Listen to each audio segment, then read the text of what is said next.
Today's episode is sponsored by Prize Picks and my code HMA. Both Brendan and I are sponsored by Prize Picks, which is America's #1 sports app. The app is really easy to use.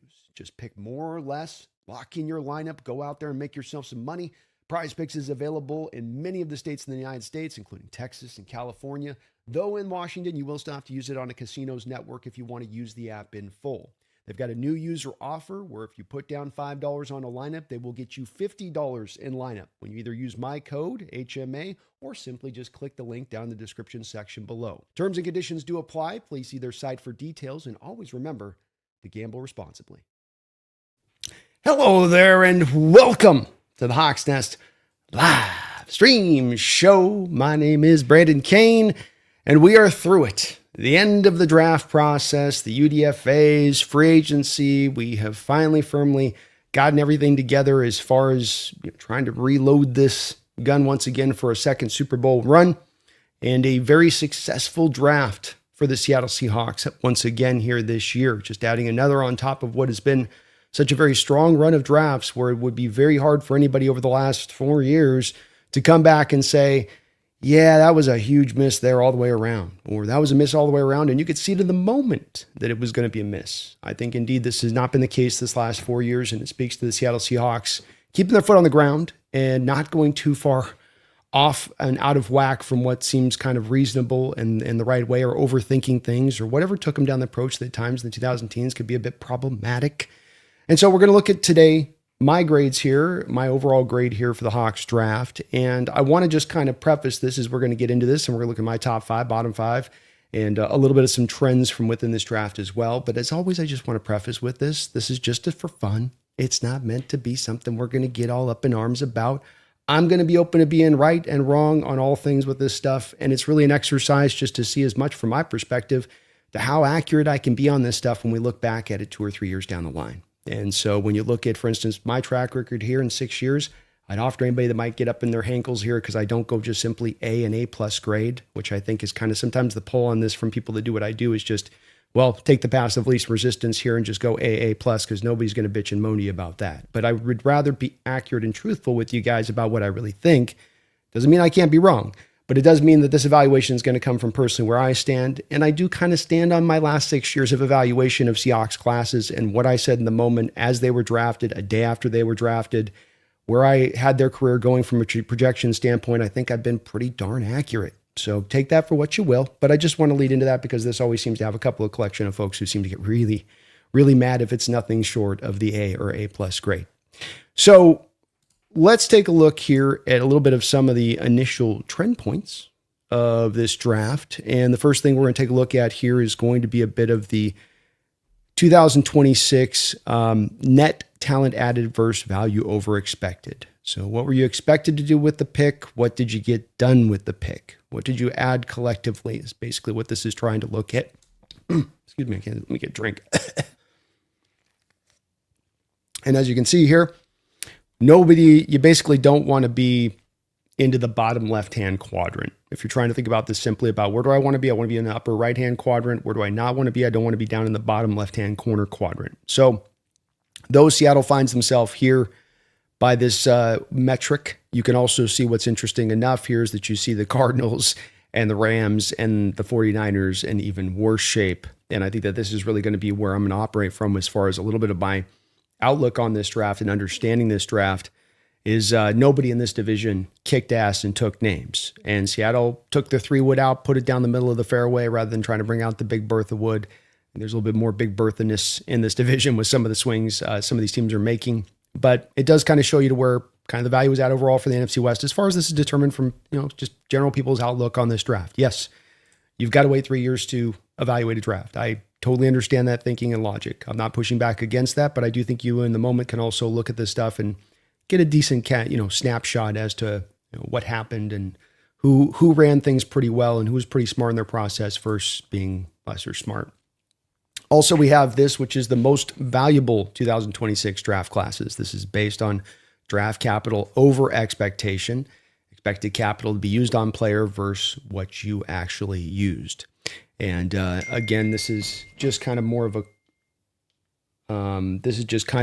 a Another kind of indicative one back to you guys on this one to look at, where you can see that, yes, though based on this, Seattle's a little down on the board on the reach aspect of this. I'm not presenting this to bang on Seattle, not in the least, because I'm going to explain some of the reach angle of this. It's more of just to say that, look, there's going to be people trying to push back on this, saying, no, none of those were reach. None of this stuff was reach on it. There's a couple that were in there, and that's okay. It's not a bad thing, but it is a little bit of what happened. And then below that, you see as well, all three of those teams within the division even worse about their reach factor than we happen to be. So with that being the case, let's get over here and look at a little bit of these grades. Just as a kind of a last factor thing I want to show in here. Here's kind of where you get your draft grades from general pundits out there. Chad Reuter. You see we've got Eddie Brown, Tim Crean, Dan Wilkins, Danny Kelly, Mel Kiper Jr., the staff of PFF, Rob Rang, Ryan Dunleavy. So you got a variety of different people here rating this draft from their perspective by the Seattle Seahawks. A lot of B's, B pluses, a couple C's in there, one A minus, but as you can see, the collective on here, only one A grade, which is, I think, pretty fair on this. But again, I've already seen some speculation out there. Was this the draft class? Was it A or was it A plus? So maybe not as much in that realm. Same thing though here when you're looking at the Rams and the Niners with this, where there's a lot of orange, a lot of red, a lot of C plus, a lot of F's in there. No F's on the Hawks board. No teams that are looking at them and saying, yeah, that's about where you guys stood on it. And with the Rams, another team with the F grade on in there, a lot of C's on there, a lot of D's on there for the Rams. So the rest of the division just wasn't really, if we weren't lapping people like we have been at times in recent drafts, and we're just kind of being steady Eddie, the rest of the division couldn't get off their own, off the floor, basically. The Cardinals did get themselves an A grade from one guy here. They also had a D minus, which shows you the level of variance and how some will look at that class. There's a couple of other D's there down the line for the Cardinals as well. I don't think that that's another one where it's very straightforward to look at. So the question comes back when I show you this data, what's your point, Brandon? Well, yes, the point will be a little bit of that this class was signified by some slight reaches by Seattle. They were not egregious reaches. They were not Dwayne Eskridge, LJ Collier type reaches. They were feasible reaches as to being understood. And mainly reason within that comes back to how bad this draft really was and how bad we're going to come to find it is, I think, historically speaking, in retrospect. And that this is something that is a bold statement to say, because everybody goes, well, it'll prove out. There'll be all these guys. I think we're going to look back and say, yeah, that thing was what kind of people thought it was. And boy, that was a rough one that year. For whatever reason, that one just happened to be this weird outlier year where things went wonky. And this is where I've come back to saying in prior years, I might have looked at the need aspect of things in your draft board and you kind of leaning in that direction quite a bit and said, ooh, that's not going to be a good draft. And that's not a draft that I can give a good draft grade to. This year's going to be different for me because of the fact this is an anomalous draft by its structure of its weakness, by its how it's just barely holding up at times in how you look at it. And so you had to kind of be smart in this one and operating from that, where I think you're stupid if you don't. I think if you're a team that just goes in there and goes, well, our process is our process and we'll just trust it in this bad draft to net us out those same results, I don't know if that would have been as good a way to go, especially for a team that is a Super Bowl winning team coming off that year, looking to come back again and make another run at it and say, hey, any little bit we can add on will be very helpful. And so do we need difference makers, or do we need can we add on stuff here that we know is going to be functionally giving us some reinforcement to help us continue to make that run once again, as well for a roster that's so young that's going to improve just naturally speaking. And so I think that though this is a little bit of there being some of these slight reaches on the board and the boards, it's understandable why they did it. It's nowhere near in the vicinity as atrocious or bad. There's no way you can give the Seahawks to me an F or a D. I think it's even hard to even want to get into that C range. So I think that this is one where you can't bang this draft around, and you can really bang the draft around of what went on with this NFC West. I'm going to have a fun time on the round table tomorrow going at those guys as far as what their teams did. The Rams in particular did very little to help their team in 2026. And when you hear me break these guys down as we go through these now, you're going to hear me talking a lot about how they're going to help this team out right now in 2026, which comes back to the point I just made, which is that you were looking in this draft to go a little bit more for, let's find what can actually help us. And yeah, we'd like to look a little bit for upside here, a little bit for upside there, but it's more of, okay, what can come back and really give us some returns into next year and being able to help this roster out. And I think they leaned into that direction in light of the circumstances at hand. And I think that makes it pretty understandable. First guy up on the list here that we're going to take a look at is Jadarian Price, of course. I put a B- grade on this, as much of just kind of the value, and I think as well, hopefully for where maybe you guys can see on some of the outlook of the scenario of where I see him. So big play machine, elite traits that cannot be tracked or timed. What I mean by that, how do you track vision, right? How do you attract a guy that gets out in front of a play? He's past the line of scrimmage. He's out in the open, and he's got to make just a perfectly timed cut at just the right moment to set the blocking structure up to get around that and get up. That's where I think someone else recently, it might have been Corbin, made a little bit of a reference to a Sean Alexander type. And those were kind of the two combo skills Sean had, where it was the vision, but it was also, once I'm in the open field to take already what is a big run, I can just kind of feel things flow-wise in a way other players can't, to be able to cut back up around through that and then extend those runs because of it. And he does possess that. And it's a big part of why he was one of the biggest, it might have been the highest rate of big play runs in college football last year. Was he was really able to take those and go a little bit extra. And this is a guy coming to a place where he's going to have a lot of chance to be set up for success here in Seattle with all you're bringing to the table. I think he has kind of the variance of this as far as the outlook of it. I think there's a lot of Terrell Davis within him. I do think that's kind of your best case scenario, sort of a 90% of Terrell Davis outlook to this. And then I do think kind of a realistic scenario is more of maybe kind of an Aaron Jones back, like a bigger Aaron Jones, if you want to think about it as kind of maybe more of a realistic size, scenario for where I stand him landing. So kind of to take, would be maybe a marginal Aaron Jones upgrade or an Aaron Jones like kind of clone in there at the first round where they did with the options that were on the board, all options at the bottom there. TJ Parker, Cade McDonald, Denzel Boston, Traydon Stukes, Zion Young, Colton Hood. I understand why they did this. I completely, especially in light of what the NFL told you about these running backs that we thought were pretty good at even around his area, not as good as him, but around his area, and how far Coleman and how far Washington fell. So it made a lot of sense as to why this was the one you ended up landing on to where they were sitting with this. And I do think that you've got a good, nice, decent little bit of high floor on him, and that he's going to bring some returns to you. And it's going to be those instant returns, 2026, not waiting until 27, not waiting until 28. So solid pick on this one. It's as much the value on this, and then just maybe not as much in belief of that upside getting to the Terrell Davis side of it. But we shall see with time. And man, I'm very hopeful because he's a very fun running back and nothing better than the big play running backs hitting those back-breaking runs at just the right time. Bud Clark was taken in the second round. B grade here for me, 15 interceptions in 4 years. Slot insurance in what you're getting here. Team captain in each of the final 3 seasons. Now, slot insurance, not only that, a guy that long-term can project out to being a free safety and maybe your Julian Love replacement long-term.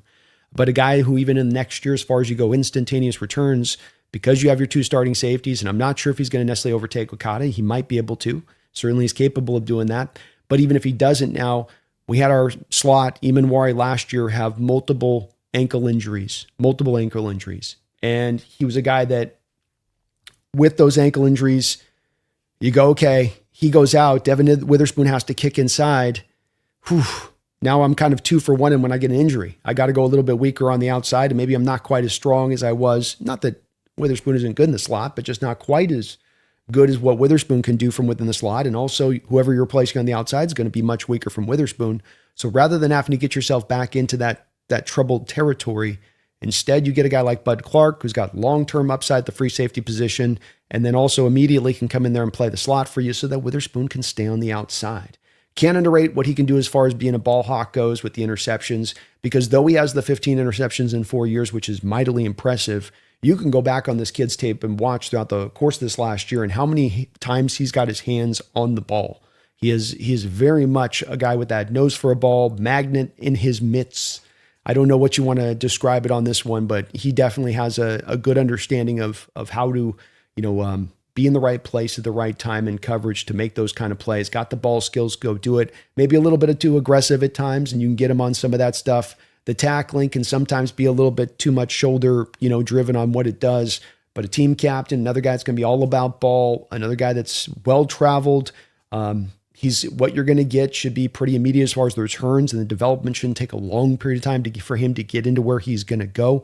Solid pick here. I think his best case scenario is a Xavier McKinney, who's been a real ball hawk out there for Green Bay since coming over from the Giants.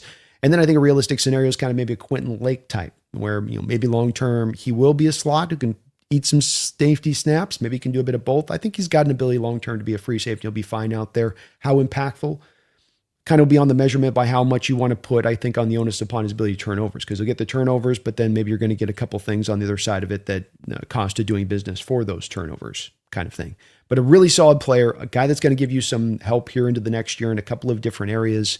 You did have all the options on the table at this point. Kieran Crawford, AJ Hulsey, Dalen Everett, Emmanuel Pregnon. I can't say that I would have gone with Hulsey over Clark at this point thinking about it. I think I like Clark better because I think with Hulsey, there's just there is a little bit of lack of explosiveness, burst in short areas with him that just makes it, I couldn't quite ever get fully signed up on Hulsey. He was solid, but just nothing really with him that gave you anything extra. And don't underrate the fact that in the guy with the ball hawk, when you look at Jadarian Price and Clark, your first two picks, you have two players that are not only really well suited to the team they're going to and fitting really well into the system, both, with Clark with his versatility and certainly Price with his decent background running zone and his acumen in running zone and that he's a fit with his skill set for zone.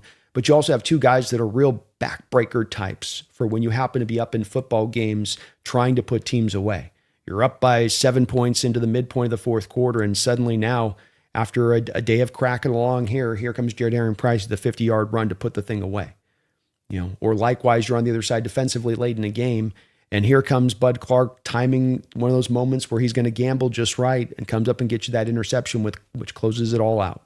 And that this is the nice part about having a team that was so dominant is maybe you can pick some of these players where you're kind of planning on some of these things that can help you out a little bit as you get up in football games, not merely just to win you football games. And maybe I'm giving it a little bit too much on this as far as that goes, but still a solid pick. No major problems with it. Might have been able to find a little bit better value there for a player who might have a little bit longer term, solider career as it goes. But with that said, again, I'm not mad at it. Not angry at it. It's just fine. Again, I'm not only going to rate the Hawks, by the way, with a little bit of a tougher grade, I think that some people do, but I do that with all the teams. So my ratings all tend to be a little bit, I think, pulled down for everybody across the board, just because I think that there's a little bit too much of everybody gets roses and flowers, and not everybody should. All right, we go over to Julian Neal, not Evan Neal. I got Evan Neal, man. Julian Neal, physical, disciplined, relentless corner out there on the outside. Kind of a little bit in the quasi mold of a Brandon Browner, but not quite that big. Just a rugged outside guy. Can press you to death. Can press you and then just kind of lean on you. Like, he's throwing a chest on your back and you're just trying to run your route. And you're like, why does it feel like I got a 15-pound, 20-pound weight on my back here as I'm running the route? He can squeeze you down off press at the sidelines and really take away a pathway for a quarterback to find anywhere to go to. You also have a guy that has a potential now to be your big player eraser here for you. You had kind of some smallerish cornerbacks here on this team, some livelier guys, not built in kind of that manner as much. So now maybe you can get this in matchup dependent at times on, putting him in on a matchup against a bigger receiver, Drake London type. And then you can kind of have a counter to that, a little bit like you could do with Woolen last year with his press man stuff. So he can fill in kind of that Woolen role immediately, giving you some help there. A guy that may have safety flexibility in the far future. And I think that with both Bud Clark and Neal, I've wondered with both these guys as far as corners is you have guys that you really you feel comfortable because they bring so much to the table that you can do so many different things with them in coverage. I'm not just sticking this guy in off coverage, dropping him into cover 3, 60%, 70% of the time, and then a little bit of man or a little bit of cover 6 or a little bit of cover 2. No, I can do all of these variety of coverages, press, man, off, and then I can even sometimes roll him to the safety position. And maybe even long-term, we see these two guys as our long-term safeties at that spot. You never really can tell with this kind of stuff. He's got a skill set that could eventually translate to being one where you do move him. I'm not necessarily saying that's what they're going to do. Just gives you a little bit of an extra opening here if it doesn't quite fully work with corner, which I think, you're in the late third round. This is always a little bit of a dicey spot on that you have this other way you can go with him, like we did with Kobe Bryant as well. And so when a best case scenario for him, I see him as kind of a 92% of kind of a Marlon Humphrey. Doesn't quite have the athletic juice that Marlon had. That's why 92% is where I'd go. Not quite that same, level of athlete, but still has a lot of the same similar ways he wants to go about winning on the outside, and all around good corner at that. I got a realistic scenario as Travarius Ward, kind of trying to be in more of a realistic spot if we're not going for the kind of the highest high upside, which would still be a very solid player. You had my guy Jennings Dunker there available on the board with this one when you did trade back. It wasn't there when you selected because you got picked after you traded back. Dennis Sutton, Kamari Ramsey, Zakee Wheatley. Team had taken, of course, but at this point, but this does kind of illustrate as well when I'm showing these safeties, it's not as much of that you're going to take another safety. It's as much of that you took Bud early, you took him in the second round early there. Were there going to be safeties later on that can be kind of near in talent to what Bud was bringing to the table and or pretty commiserate talent? And I think that's going to be one of the questions worth asking coming out of this draft and why I posted those guys, but admittedly, wasn't a long laundry list as we start to got into even now the period of the draft where it's a little starts to get a little bit leaner. I gave him a B+ on this grade, liked it quite a bit, solid. We then traded up, future 4th round pick, of course, to get Beau Stevens, B+ grade for this one as well. Pure zone fit guard, 0 sacks in the last 2 years of starting. Technically 0 sacks in 3 years, but he hasn't started for 3 years fully, so I don't know if you want to count that. He's got a background playing both left guard and right guard, started out at right guard, moved over to left guard at Iowa long-term. Best case scenario on this one, a Marshall Yanda, 13-year pro for the Baltimore Ravens, very solid player. Cody Mock, the toothless one, is kind of a realistic scenario here for him.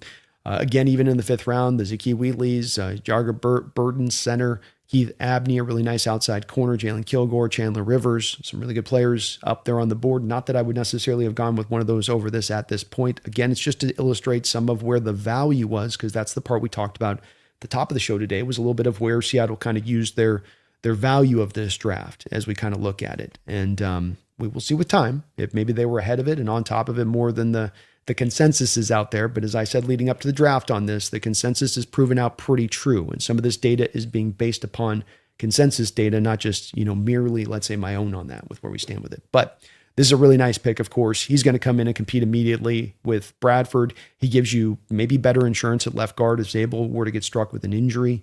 He's going to be great zone fit here and know what he needs to do in the zone blocking scheme, which is so much about timing, teamwork, being in unison as a group, not just beating your man, but having all of that interrelated and going at once.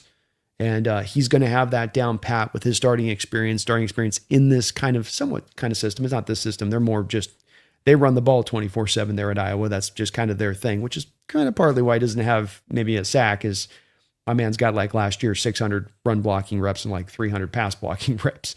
So they don't throw the ball a lot out there in that way, but still, he's a mauler masher, technically very proficient, should be a good fit here. And you can't be mad at the fact the team continues to target guys for offensive line through these last 4 drafts in a major way, really being one of the centerpiece points to why they've been able to take this team so far forward here as a team, is the offensive line is light years ahead of where it was even a couple of years ago. As we move into the depths of the draft now, we got some interesting picks here. Emmanuel Henderson Jr., I put a C grade on this. He is a former 5-star recruit, not a lot of production. Special teams ace, real easy striding route runner. So he's one of those guys that comes off the line of scrimmage and it doesn't feel like they're really strenuously having to really drive those legs in to get off the line of scrimmage. They just kind of effortlessly get off their release.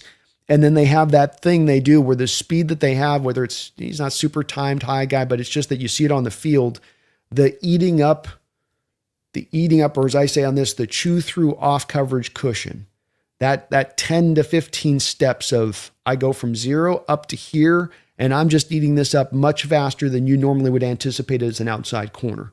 Where you're going, okay, because they got to clock those outside corners and off coverage of timing of when they got to drive, hit the back foot, when they got to keep pulling back to depth because they got to stay on top. And so he's got a real nice burst there where he gets up that field and gets right into it with those easy strides where it's kind of like speed that sort of sneaks up on you a little bit because he's not straining to get those arms up and going.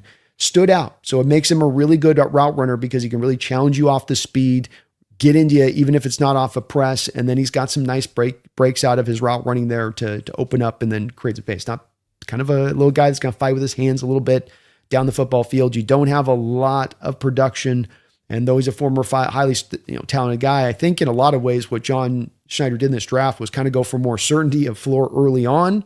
And then you start to see him kind of go for, in my opinion, a little bit more upside later on, which has run counter to what they've done in other recent drafts, where it's in other recent drafts, it's more of looking for the ceiling early on, and then you were looking for the floor later on, the certainties later on. And maybe this is indicative of a little bit of having a championship roster, is that this is the transition that you make within that. is to start to go in a little bit more of the direction of, okay, now we need, now we can kind of see if we can go find one of those real, Puka Nacua types into day 3 now because of where our roster happens to be sitting. And that may be what Seattle's trying to, kind of do with this one as well. Puka didn't have a ton of production coming out as well. A little more of the injury concerns. All picks here: DJ Campbell guard, Jordan Vandenberg defensive tackle, Caden Curry off the edge, Harold Perkins would have been interesting in this defense, Toriano Pride Jr., interesting cornerback, Eli Heidenreich ended up going in the 7th round. Not a bad pick here. I think as much as why I give it a C as you might look at it on this is as much that I'm not real certain this guy's going to have a pathway to making the roster. And I have lived long enough to get to see John have a multiple 4th round pick wide receivers he's taken in drafts that he's cut. I've seen him take, he's not adverse to it, I guess is what I'm saying. He's not adverse to, I'll just take this, and if we end up cutting him, whatever. And this feels a little bit like that on this one, somewhat because of the numbers game, and it's going to be so hard for him to punch through. But interesting, or at least you went for some upside here into day 3 on the selection. We got Andre Fuller up next. A grade here. I love this pick. He is best and absolutely should be spending most of his time in zone coverage, first and foremost. He is a safety conversion candidate as well here, and that eventually that might be his best landing zone, as much because you may not be as comfortable with the press man stuff with him. He certainly has the physicality to run press, and it can grow with time. There's technique stuff here to kind of maybe bring him along a little bit better with that. But because of how he attacks the run game, and I think in regards to Julian, Neal, and him, they're both very similarly wired in this way, where they're going to attack blocks. They're going to rip away from those blocks. They're going to take great angles to the ball carrier. They're going to come up with a tendency to want to tackle truly. A little bit of what Bud Clark will do it sometimes is a little bit of that, I'm coming in with that shoulder stuff, I'm going to give you a little bit of this. These guys will come up and wrap and roll true with you. And with that does lend well to saying, hey, if you do have to go to that safety place, I know you're going to tackle that real well. And now you bring some cornerback skills to the safety room there a little bit. Let's not forget with this, Julian Love was an outside cornerback at Notre Dame when he was drafted. He eventually transitioned to safety position. Kobe Bryant was an outside corner at Cincinnati, 2-time All-ACC. He eventually transitioned to the safety position here in Seattle. So you could say that there's a little bit of this within the DNA of Mike Macdonald's system where it's kind of lending itself to kind of liking the corners that eventually get out there to the safety spots. Because a lot of times you're going to ask those safeties to not just say, hey, free safety, you're going to do strong safety stuff. And hey, strong safety, you're going to do free safety stuff. You're going to say, hey, free safety, you're going to do corner stuff. Hey, strong safety, you're going to do corner stuff. Can you do that? Well, no, I'm a safety. I got a skill set, coach. Let's fit within my skill set. Mike's like, I'd kind of like to have that. That'd be nice to have. So don't be surprised if they transition. And it's not a indictment of this pick if either of these two guys transition in Neal or Fuller. This is going to be a long-term need, and maybe a long-term need for the safety position at both two safety spots. He was all picks here: Max Llewellyn, Aiden Fisher, Ray Sean, Benny, 3-tech penetrating guy there. So a couple of interesting options there, but I like this pick quite a bit. I don't think they could have done much better. Likewise, Deven Eastern, the kid out of Minnesota, A grade here. Nose tackle, reinforcement, probable upgrade over what you have there in Brandon Peely, who was getting his share of snaps last year. Upside on day 3. Again, love that with this, like with the Fuller pick. These are guys that you could really see turning into really good players and getting them into day 3. He is a big, monstrous man who moves in a way a monstrous man should not move. These guys tend to be, when they're this big, kind of lurching Frankenstein type dudes, and he is not that. Penetrating, and an ability to give you some pass rush from the position stands out. I really like this selection quite a bit. This is a guy that's got a real chance to make the roster. Like him more than Singleton. Like him more than Brandon Peely. And I'm not against it. I like Brandon Peely too, but this kid just has a little bit of something extra. Still feels like untapped potential here in Deven Eastern. All picks could have been Aiden Fisher, Rayshon Benny, Keyshawn, James Newby, who Seattle met with, Garrett Nussmeier, Deion Burks. But with that said, I think that they went with a really good pick here. And Michael Dansby, not a lot to say on this one, just a C grade for me. There's not a lot there with it. You could say, if you wanted me to be this one that should be given more weight to it. But ball skills for the position are tremendous. He gets his head back around, grade A ball tracker, can really have an instinctive intuition when the ball's coming in the air, when to turn around. Only allowed 17 receptions on 47 targets last year.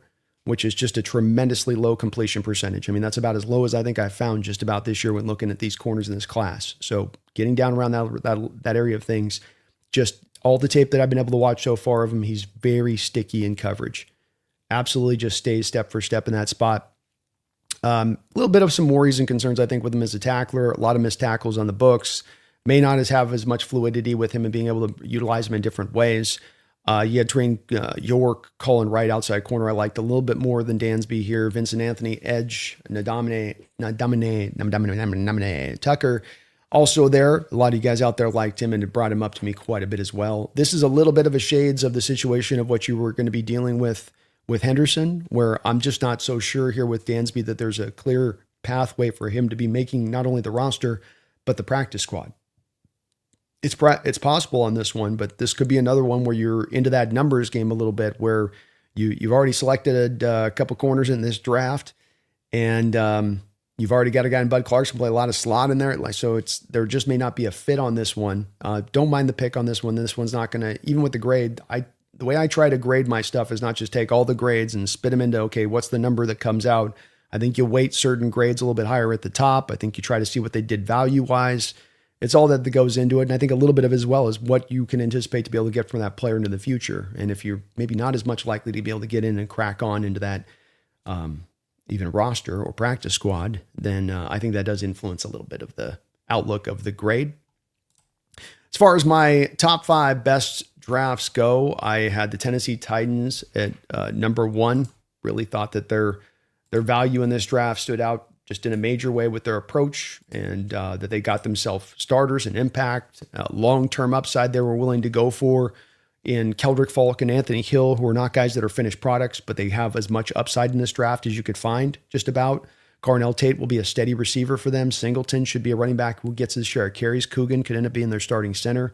Love what they did on their approach here. Tampa Bay, Ruben Bain, my favorite edge in the draft. So Josiah Trotter. Kid's got a lot of upside to him too. He's just a real young pup. Ted Hurst, a lot of people's de facto almost number one wide receiver, but number 1 rising wide receiver in this draft for a lot of people. Keontae Scott's going to be a starting slot for them. So they got 4 starters right off the rip almost there to me in that way. And they did it with really good value, I thought, as well, which is part of, my grade with that. The Raiders had, yes, a multitude of picks. Some of that is by how much they traded. I mean, there's trade tokens on like 7 of their picks here. I wasn't the biggest on Mendoza, but it's fine. People love the pick, so it's, you go whatever there. But trade on Stukes, they snaked us for that. I think we wanted Stukes. Kieron Crawford in the 3rd round. Trey Zune, don't know where he's going to play, but he's a good offensive lineman. Jermod McCoy, tremendous upside. Mike Washington Jr. is a counterpuncher to Ashton Genty. Are you kidding me? Hezekiah Massis in the 5th round. Goes to show you that the corner class here could be had a little bit later on and finding them, as we did too with Fuller. Brandon Cleveland, NC State defensive tackle. Some of you had looked at. He was a pretty decent player. I liked what he did there. The Jets were my other team here that I thought played pretty solidly. David Bailey with their first pick in the 1st round. Kenyon Sadiq. They had 2 1st-round picks. They traded back up in the 1st round. So part of this has got to be taken into account is that, you had 3 1st-round picks, but I thought the value was good on those picks. Omar Cooper, a lot of people had going in the middle of the 1st round. Sadiq was right where he should have gone. Bailey about right where he should have gone. They got D'Angelo Pons there in the middle of the 2nd round. That's a guy that might be the best slot corner in this draft we come to find when it's all said and done. And that's a need for a position that they needed to get filled. That's great for them. Daryl Jackson Jr., nose tackle reinsurance for Vita Vea there, who's had he's had some injuries. Cade Klubnik, get you a little bit of a quarterback development guy. VJ Payne in the 7th round. A guy going safety that runs 4.4, and I get him in the 7th round who's got production. That's not too shabby. And the Ravens, they went with Ione. That was the most easier pick to kind of figure out in the 1st round when you're trying to do projections. The 1st round, Zion Young, edge in the 2nd. Jacoby Lane, I think, is going to be better than a lot of receivers taken ahead of him in this draft as far as productivity goes. Then they went Surratt. They doubled down, got 2 receivers that should be productive. Chandler Rivers in the 5th round. Adam Randall in the 5th round for Baltimore. That's a poor man's Derrick Henry if I've ever seen one. Rashawn Benny, 3-tech penetrator. Insurance there for Nnamdi. He's going to get his share of snaps there on the field. Really love what the Baltimore Ravens did. On the bottom side of it, on the what the hell were you doing? New England Patriots, Lomu, weird selections they went down the line of where they were operating from. Gabe Yakus. You guys know I didn't like him in the 2nd round. Then Eli Raridan in the 3rd. Kayron Prunty in the 5th. I can't say that I really understand at all what they were doing. The Denver Broncos likewise just seem to be punting on this draft wholly. I mean, Tyler Onidium in the 3rd when they finally did get to select. I like the Jonah Coleman pick, but everything else Jolly's all right in the 5th. But this is a draft class for Denver in a very tough division that's not pushing themselves forward much here. This is more of like, you guys should have gotten more done here. I understand you have the 1st round pick, but this is a rough look there for Denver. Minnesota's on the board too. I like Caleb Banks, but at 18, that's a little reachy for where he's at with some of the questions on his motor and injury history. Jake Gouldade in 2nd round, mid. That's also, to me, just a little bit high. So I don't know there as well. Dominic Orange in the 3rd rounds, again, a little bit high. Like him as a player, but maybe not quite there. Again, with some character concerns. So they kind of threw all the character concerns out the window, did Minnesota here in this draft, which I thought was kind of interesting on their part. Caleb Tierman in the 3rd round, Jacoby Thomas in the 3rd round. You like Charles Demings in the 5th, Damon Crayborn in the 6th. That's where they kind of were able to bring some of this back. It's not as bad as maybe some of the other bad ones in this one, but yikes. Jacksonville went to the 2nd round. They took Nate Boerkircher that nobody had going that high, and that was your first pick. And then they came back with Albert Regis in the 3rd round after that. Now they got a little bit back with Emmanuel Pregnon, but that is the only pick that's gonna, to me, really help them out all that much. Wesley Williams can give you a little bit of rotational snaps in there, maybe. Boerkircher will get you some run blocking reps, but do you have to put a 2nd round pick to get a run blocking tight end in what is a very deep draft of tight ends? I don't know that you did. And of course, the one on top that most needs to be spoken about to me is the Los Angeles Rams, who have every argument to be made as to having the worst draft in this whole thing. I had a 3rd round grade on Ty Simpson. So them taking him at 13 makes me laugh at them and laugh at them very hard. Max Clare, 2nd round tight end. You're taking another tight end after you just took a tight end in the 2nd round last year. I think this pick's being made because they're in some cap trouble with some of the extensions they have to give out, and they're trying to find the pathway to release Parkinson probably before the start of the year. So is that you love Max Clare so much, or are you trying to get out from under the Parsons deal? Keegan Trost in the 3rd round, CJ Daniels in the 6th, Tim Keenan in the 7th. Come back to what everyone did in this division is the Cardinals are going to get some returns from a couple of guys in this class, but guys like Carson Beck give you nothing next year, and if he's on the field, he's giving more to us than he's giving to you. And while Love can find some productivity, he seems to be part of a stable of backs that have come through there, so how many touches we'll see. And Biscontis should start immediately for him, and that at least gives them a little bit. That's more than I can say for the Rams or the 49ers, in my opinion, of what they're going to get from these classes next year. And it's so important, this discussion of what next year? What did these two teams in the toughest division in football, what did they do throughout an offseason, throughout a draft to overtake us? Because not only did we win the division, we won it twice. And we seem to be kind of almost gaining steam at the end rather than losing steam. So what are they going to do? What moves do they have to make here that they're going to be able to overcome us this offseason? And you look what they did in free agency and you look what they did in the draft now, I think we're still ahead. And I think these were atrocious drafts for them. I think the 49ers did a little bit better with a couple of other players where you can say, okay, there will be a little bit you get from them. Stribling will be out on the football field next year and he's going to give you some catches. One problem with that, of course, becomes a little bit of the fact that Shanahan can tend to have a little bit of a tendency with doghouse players with the receivers, where if you're not blocking enough or doing the things exactly the way he wants them done, you don't find that field that first year. Brandon Ayuk had to go through some of this. But 2nd, 3rd round edges, they don't do much in their first year. You might like Romello Height, but he's not going to probably do a lot in that first year. Kalen Black, huge reach. Grayson Halston, okay player, but a highly rotated defensive tackle through that defensive line. I think Carver Willis has got a chance to maybe be the best of all of the bunch of these players as far as his outlook goes, but just Bryce Hawk is a corner that please put him out there and press. Jason will cook him off the line of scrimmage and have instant separation on that guy all day long. I like Tacario Davis way more than Bryce Hawk. They took another will linebacker and Jaden Duggar. They've taken like 15 of those. Their whole drafting approach of wide receiver, and then we'll go edge next, then we'll go running back next. They've literally matched this blueprint for years on end. And it's not worked. They've been trying that blueprint You can fill in different names, but the spots and the slots, they remain the same. And you go, why are you guys continuing to run out the same thing you did before? So both Rams and Niners, to my assessment on this, are not getting very much out of their draft class in 2026. And this is the key on the Seahawks draft class to me, more than a grade. This is the most important part. More than you having the best of the best draft, you had a significantly better draft than your main division rivals. And you also found a way to do so while making sure you're going to get more returns next year from those players than your division rivals will.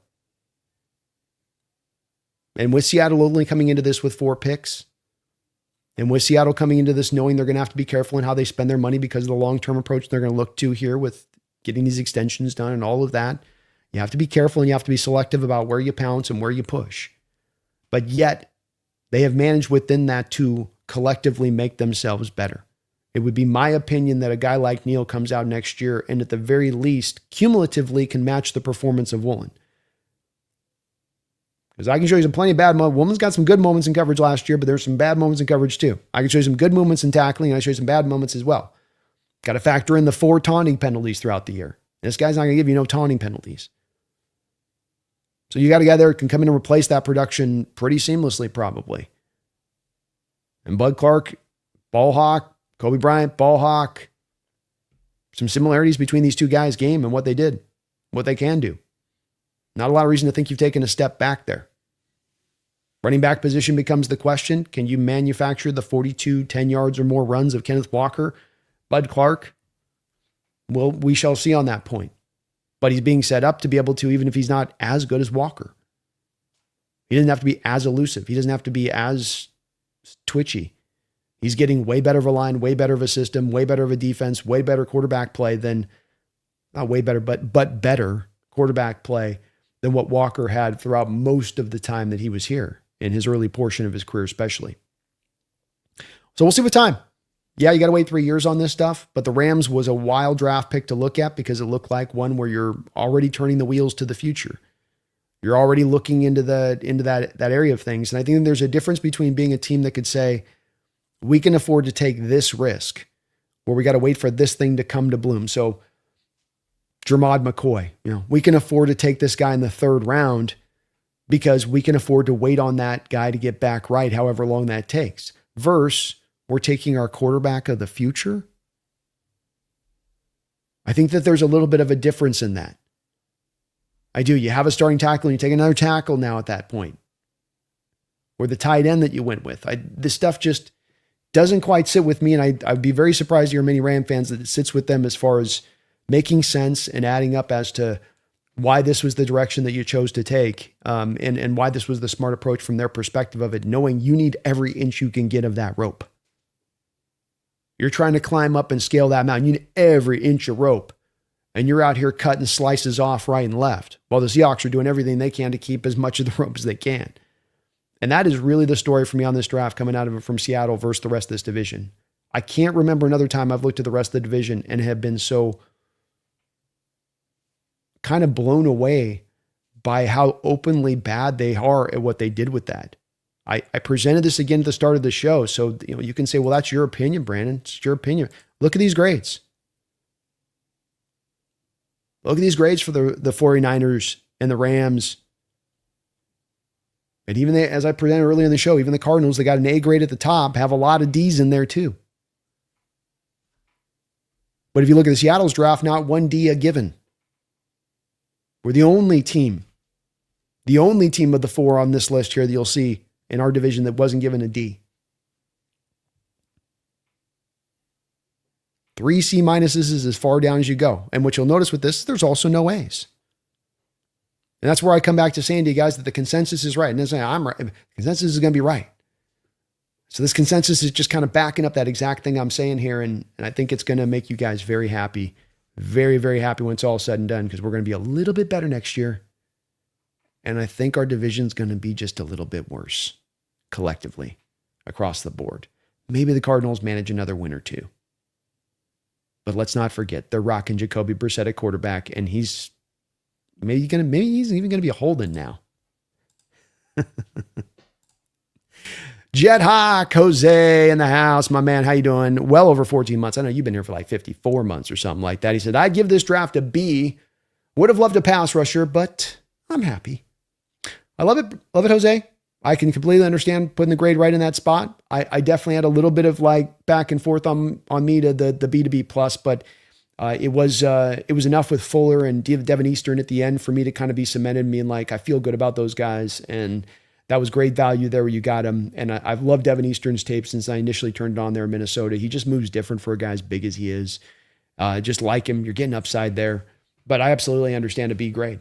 And in a draft like this with 4 picks going in a draft that I cannot undersell is at least got to be the worst draft we've seen in probably 25 years, to come out with that is good work.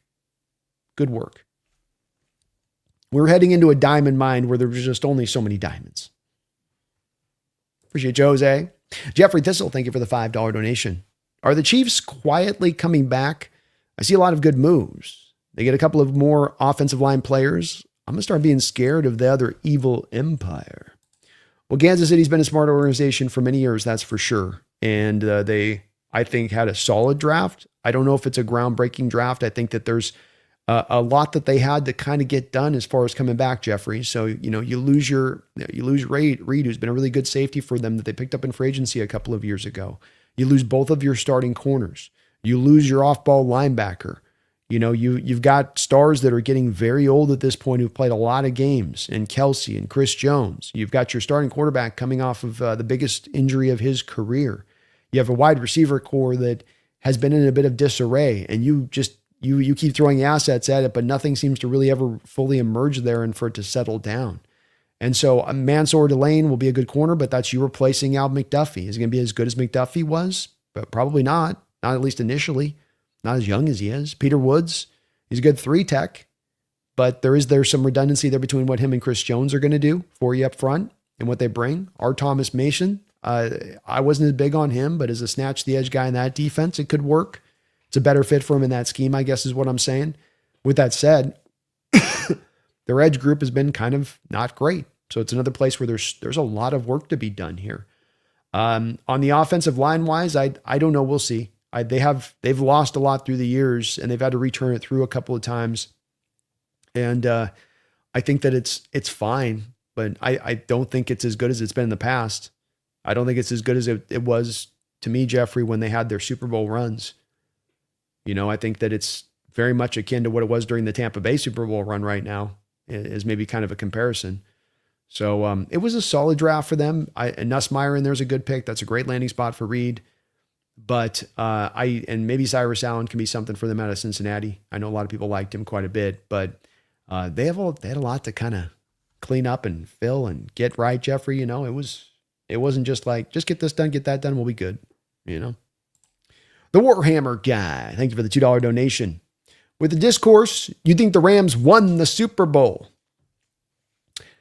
Oh, I think there's been a little bit of that feeling on the way that the media talks about the Rams throughout this offseason. And I think it's going to be clear as we start to see the power rankings come out for next year, is that there's a ton of people out there that want to glom onto what the Rams are doing. And it all goes back to simplicity.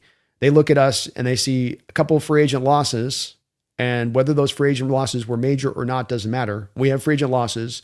They bring on these 2 guys. They don't lose free agents, so therefore they must be better. And once I kind of understood that it's really just the simple outlook that these national media folk take to the situation, you kind of don't get annoyed by it. You're kind of like, yeah, they're just not thinking of it very deep. They just want to kind of find the fastest solution, and it's very easy to lean into the LA team. And I think that that's what it all comes down to. And while it's good you've added those 2 corners, we'll see. I'm not as convinced that that's all you need to do, and then you're, wiping your hands clean and you're like, we're good. Let's make our Super Bowl plans now. Let's book the hotel room as it stands. Hell, let's get the Disneyland tickets now. But I will say that I think it's notable that so many national pundits who have a tendency to praise everything McVay and Leshny do, such a lean for them to praise that you see so many of the pundits that are kind of shaking their head at the Rams draft, that you're seeing so many of their own fans in kind of dismay of what they saw from the draft. And that's how bad it is. It takes a lot. I can attest to this. It takes a lot for a team to draft badly to get the fan base to turn on you post-draft. Everybody is usually sunshine and roses, pouring champagne, talking themselves out into the best case version of these players in every way. That's not the methodology and approach is not of one of like, what the hell were we doing? But in both the case, the Rams and the Niners, and all accounts in those cases, be it the pundits or be it the local fans on this looking at it, there's a lot of scratching the head going, I don't quite get this. We'll see how it plays out, though. Hey, Joss, thank you for the $10 donation. Joss, good to see you in the house, brother. At right tackle, how long do you think you could deadpan Ty Simpson? An elite vision, elite arm, everything Stafford is good at.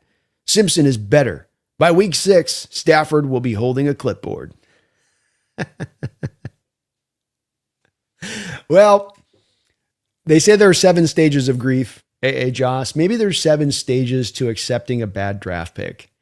And while Jake, a couple of days ago, could not even get words out of his mouth at the selection of Ty Simpson, he couldn't even, muster any kind of critique of like, I don't like this pick. It took him 5 minutes to just try to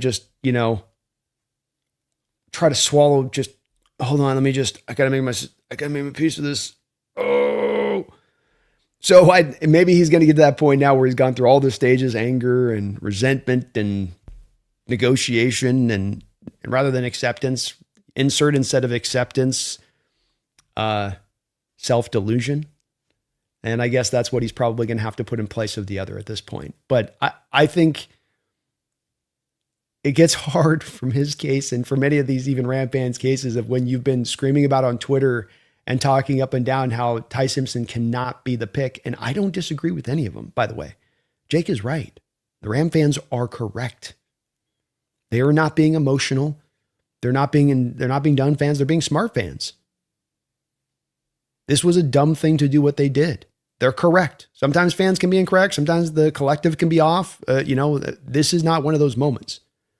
This is one of those moments you look at and you go, you guys failed at what you needed to get done this offseason. And you didn't necessarily have a huge hurdle to clear. You could have done the McDuffie trade, fit to type on this draft, and that would have been fine. You would have done more than make a lot of noise to make the Seattle Seahawks uncomfortable.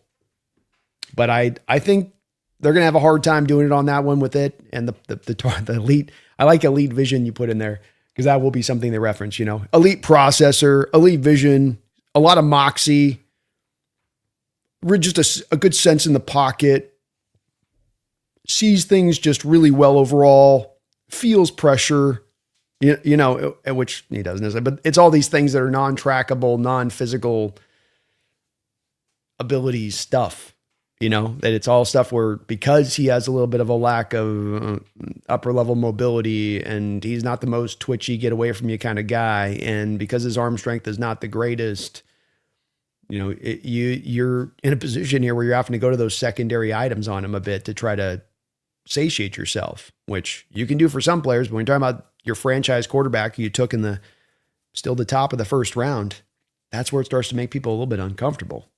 You start to go, wait, couldn't we got that a little bit later on, that skill set? But I'll tell you what, Simpson had the NFL evaluators just really, really on his, on the trail with him, very early on in this pre-draft process from where he kind of finished off the season and where the sentiment was on him and where's the kind of reputation was on him and should he maybe just get him back for another year? And so, yeah, we'll see how that one works out. Josh, thanks for the donation, but definitely one of their fans. I still have not yet heard them. They're pretty quiet still on it, or they're still kind of bitching and moaning about it. And rightfully so, as I say, rightfully so. Ram fans, you let that team know when they mess that up like that. Martin Lawrence, thank you for a $5 donation. B grade draft, functional, not flashy, players for scheme, direct replacement for free agent losses. Thought John Schneider did a great job. Not a lot to complain about. No, that's where it's, and I'm glad to hear we got a couple just on the donations. I'll be interested to see where the chat's at because I always tend to get a little bit of revulsion from when it's not just the A grade, but I really appreciate seeing you guys kind of on that kind of level place of it. Because it's to me, it is where it's more of the accurate spot of where this draft's at. And that's okay. It's not a bad thing. It's like you said, it's not a complaint to put it there. B grade's a good grade. B plus grade's a really good grade. You know, you can't go perfect on every test with it. And this was a tough test to pass. It's like going up against the end boss, and you didn't slay the end boss, but you came out alive. And every other guy that walked in there from your division came out a couple arm off, a few toes missing. You know, one guy doesn't have his tongue anymore. So you're in much better shape in that respect of things. That's a great way of putting it there, Martin. And of course, I agree. I agree in full, man. Thank you for your support. Jeffrey Thistle, thank you for the $5 donation, Jeffrey. New York Giants are my surprise, really good team this season. Raiders in 2027. I have winning their division if they find a quarterback in 2027. Excuse me. Coughing fit here.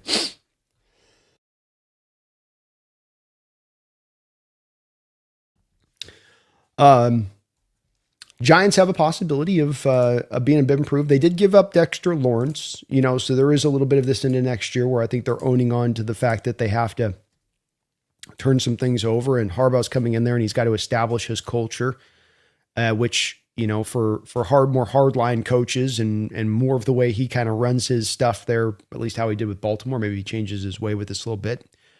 Might take a little bit more time for them to get it onboarded there, you know, and it is possible. There's some things that would have to make it kind of work from my perspective on it, Jeffrey. Just you have both, you know, the quarterback and running back coming off injuries. You have a quarterback that just cannot slide for his life or seem to realize that he needs to protect himself. And my history of watching quarterbacks is such that when I see a guy that does that, he has a very hard time ever learning to do that. It's just kind of wired into their system. It's who they are. And I did think a little bit of this of Dart, Jeffrey, when I saw him in Ole Miss playing, where just you could see it in his play there, where there's times he's running around, you're going, man, you cannot take these hits at the NFL level. I know you're showing that you're being tough and that you're getting after it and you're a football player, but like you can't get smashed like the NFL level. You're gonna get broken. And they got Scatterbo coming back, and then you got Neighbors coming back off his ACL, and then what's the rest of that wide receiver crew? I like Malachi Fields, who will probably come in there and definitely will jump ahead of Jalen Hyatt. But you lost the slot wide receiver in free agency. Your offensive line's still in a little bit of rough shape, but they had a really good draft. To your point, I think that they're on the right approach with this draft, where you go, okay, Arvell Reese kind of gives you a puzzle piece to use in a couple different ways. Maui Noah might turn out to be the best offensive lineman in this draft when it's all said and done. Colton Hood might end up being the best cornerback in this draft when it's all said and done. And Fields can definitely give you some specialized stuff out there with his ability to go up and get the contested catch. So, I think there's some stuff here that's definitely interesting there, Jeffrey, with them. And that division might get a little bit more wider open if things continue to erode with the Eagles situation and the Cowboys are unable to take any steps forward. They're just, that's the Cowboy way at this point, Jeffrey, stuck in place, spinning in circles, same old. It's kind of how they tend to roll with that, it seems like.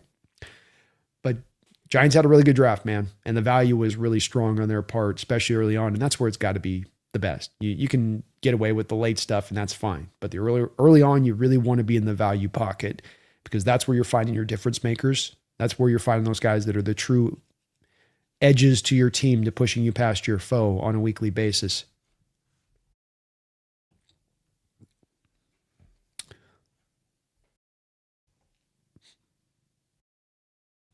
Check. Sorry, guys. I tried to mute that. I hope I'm a little bit of my nose is giving me fits today. So, in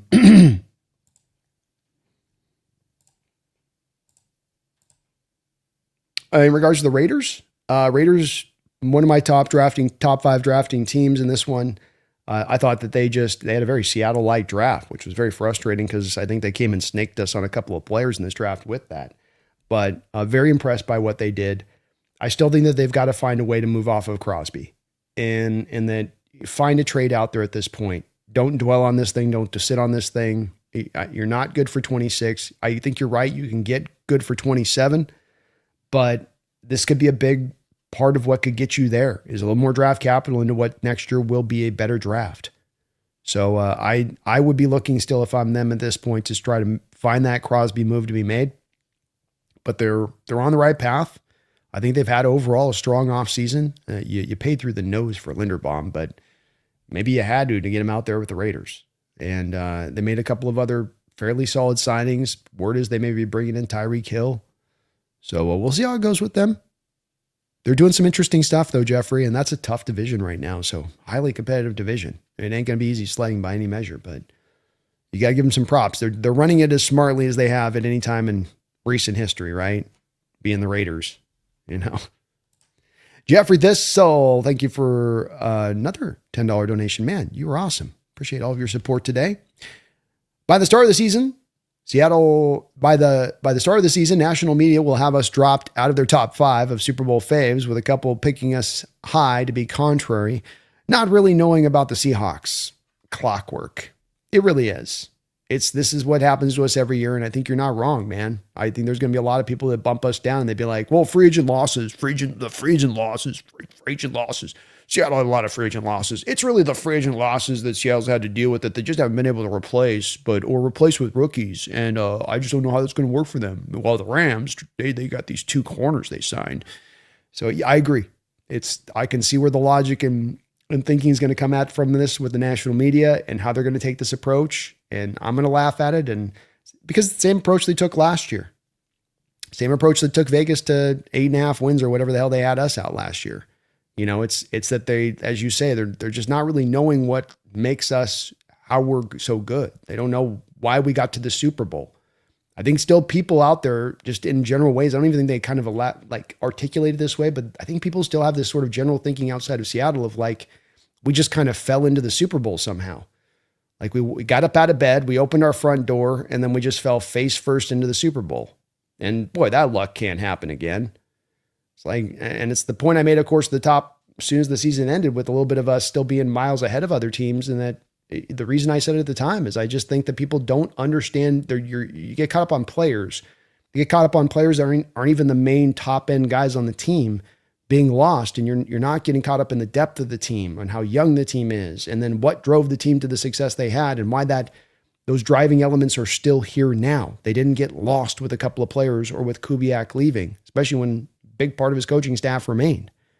So they just don't pay attention to it, man. They don't look at it. They don't pay attention to it. It's a thing that I think that they're just still confused by, and good. The more they continue to be confused by it, the more they keep us in that underdog role, I think, the better. Our secret can remain secret. And it's when they start to really pull the fibers of this team apart and really trying to dissect how we've done this and how we're doing this, that they'll start to be more of the copying approach, more of the giving us a bit of that champion benefit of the doubt type thing. But I'm good with it. I like the underdog role, Jeffrey. Thank you, though, man. You're very kind, as you always are on here, man. It's really much appreciated. Roy Froelich, thank you for the $5 donation, Roy.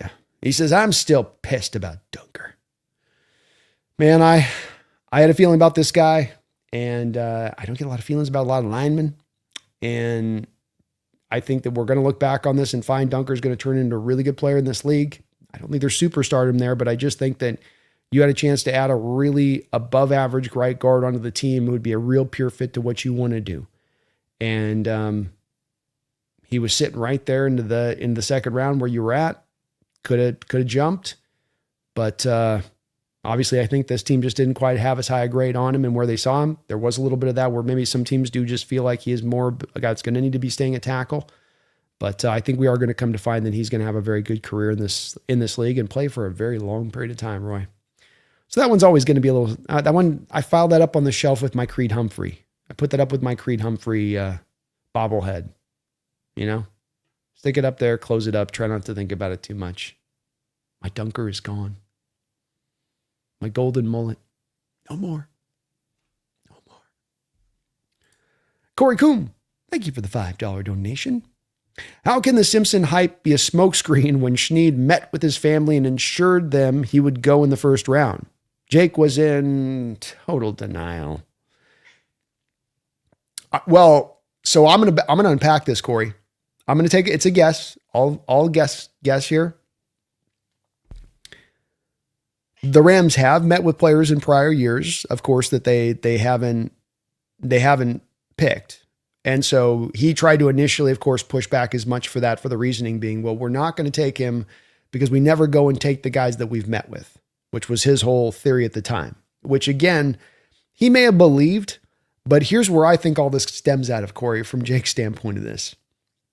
I think he was so pained and so unable to wrap his head around the thought process of taking a quarterback in the first round, especially this particular quarterback, that he just, it was kind of like the logic's, you land there as your conclusion, and then you make the logic fit backwards, where you start to look for the ways the logic can fit into what you want it to be, because you feel like, and every guy's got it who does what I do. We've got always the horrific situation that could unfold in front of you in a draft that would be the worst thing.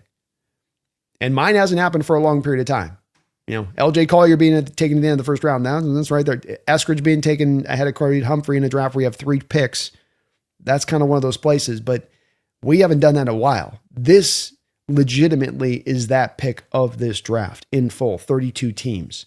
This is that one. And so I think that it was as much in the moment when he was saying smokescreen, Corey, because that's what he was saying that.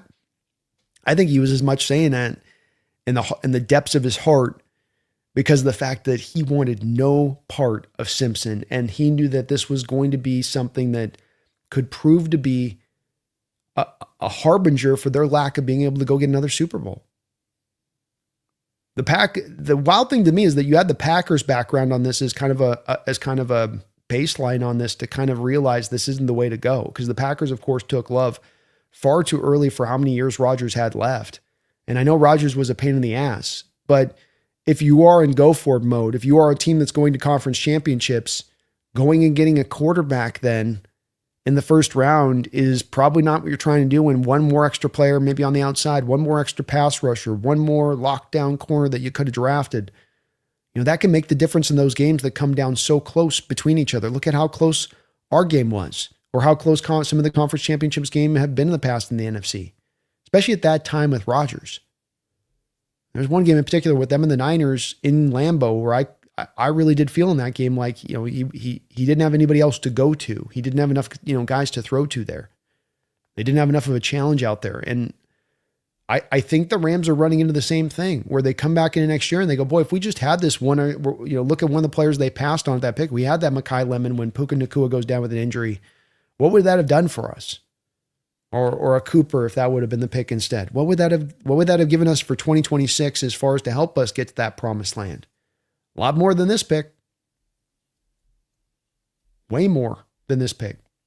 So total denial, I think, is right, and all stemming from the place, and it's why he can't, and he won't. I know Jake, I don't think he will. It's why he can't dress this up in a different fashion now to say, it's actually a good pick when you think about it a little bit longer, when you spend some time to actually sit down with it. He can't do it. Or he can do it, but he's going to be lying. He's going to be lying if he does it, but I don't think he will, because it's that bad, Corey. It's that bad, Appreciate you, man. Martin Lawrence, thank you for the $5 donation. He says, I think the Jadarian Price selection puts Kenny McIntosh under real pressure to keep his roster spot. Do you think he could get moved on? Yes, I think it's a real possibility. I think that a big part of it would probably come out of the team's lack of confidence that Kenny McIntosh, with another season-ending injury, can come back and be to what he was. And that not only is that within part of the puzzle piece, of course, with this, but also the anticipation of whether or not you think somebody is going to be able to stay healthy into the future. So it's the two-part. Can he come back? Sorry, 1 second here.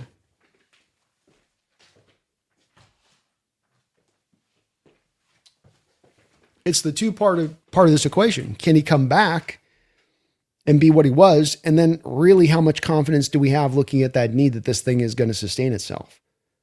And I think that he's going to be on that point where that's happening at Martin at the same point in time that you have the best collection of running backs probably on this roster we've had, in a while. You're bringing back a lot of guys that have been on this field, the talent. Wilson in here that you signed, Holani and what he did in his development last year. I mean, you look between the two, and Holani's got an injury history too a little bit. So that's where this does get hard, but you're going to keep 4 running backs. And Jadarian, and if Charbonnet's ready to go around game one's there, of course. Got to think Wilson's probably there as your third guy. Okay, so, you have one more room for the fourth. And it comes down to McIntosh and Holani probably at that point. And maybe Jarcadia Wright, depending on if he's taken steps forward this offseason. So, yeah, he had a lot more of a pathway to making the roster if you didn't make this move. But this could be also where the team's making their peace, where it's like it's kind of a Hail Mary whether or not McIntosh comes back in that same fashion. And let's not forget the baseline of this, him coming back into who he was, and who he was as much as I like him as being a guy who's been good for us when he's been out there, still a former 7th round pick running back, and that if he's had 2 years of season ending injuries, there is a point teams come to where they're just kind of like, yeah, we just don't want to take that risk again. But you're right. It's definitely, he's got an uphill battle, I think, here, Martin, especially if his rehab doesn't have him back at 100% by training camp, because he's going to need all those training camp reps and all of the preseason games to kind of show that he's good and that he's back up to snuff. A.A. Joss, thank you for the $5 donation. Even though I didn't love the Price pick, I did love that our draft had a clear vision and purpose. What's your preference order of edge signings? It's good. Great question. I also just want to say that I think, Joss, I echo in full of your outlook on the pick. I didn't love it. I didn't hate it.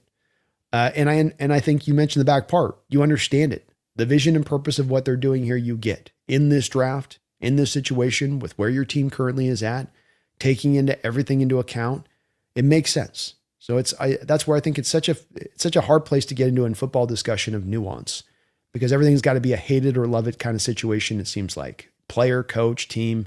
It's a hate, love it. If you're not loving us, then you're hating us and you're our enemy. It's like, well, no, let's get to nuance, and hopefully with that, get to more of the truth of the situation, which is what we're definitely trying to always do here in this chat community channel. It's always what we're trying to seek out. What's my preference for the edge order right now? I think that Fowler seems to be the guy that he's going to be signed, and it's only a matter of time. And from what I'm hearing, the details of the contract are going to be very, very cheap and friendly to the Seattle Seahawks. And if they're going to be in the area that I'm hearing, which is maybe as low as like a 1 year 6, if it's going to be that low, I would definitely jump on him, but I would take 2. Why buy 1 when you can buy 2 for twice the price? Hey, Joss, you know what I'm saying? And I joke, but it's like, well, if twice the price is $12 million for 2 edges, they now give us supreme reinforcement for the edge group, give us way more production from the edge group at that point collectively than what we got last year. I say, why not?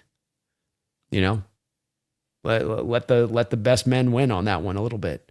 And let's face it, you got some age on this edge group. You weren't able to get some youth. So if you ain't able to get some youth, just stack up a little bit more age. Stack up one more aged guy in there if that's kind of the case. So I would do a Fowler, Jadavian, Clowney. And I don't think you're paying past $14 million off the cap collectively for both of the two of them. But Fowler is cheap as he's willing to come in right now and get in there right now for training camp. That is a little bit of maybe the preference to this. Jordan's up at 30. Cameron Jordan's 35. Von Miller to me is not as quite of the fit. He can get the pass rusher, but I don't know. Fowler's got some of the power elements that he brings that are very interesting, and I that does kind of lean me over to him a little bit. Clowney, of course, had his best season in this defense just 2 years ago of his career. So those would be my top 2, but I'd like to go 2 here if we could, Joss. You got the money to do it. You got the cash, why not? Mark Sanchez, thank you for the $10 donation, Mark. It's good to see you in the house, brother. B, I give this draft class a B, but John Schneider did have the better class in the division, and especially for the talent in totality. The division really helped us get closer to SoFi. They did. It's one, and I'm trying to find the right metaphor for this, but and maybe I'll find one here as we go through that the offseason, because I've been trying to think about this, where it's just, you go through, and maybe you didn't go and free the princess from the tower, but you didn't get burned by the dragon either. And I kind of feel like the rest of this division got flambéed by the dragon big time through this draft. Cardinals take a running back at number 3 overall, which is as high as we've seen a running back taken in 25 years of the draft, and he's the least most talented running back that's been taken in that territory of the draft. He's the least most talented running back to me of the top 6 take. If you want to just go top 7, running backs taken in the top 7 in the last 25 years, he's the least talented. Biscontis is like the only saving grace. Carson Beck in the top of the 3rd round. Are you kidding me? He can't throw past 5 yards. And he's got no mobility. What's the future plan there?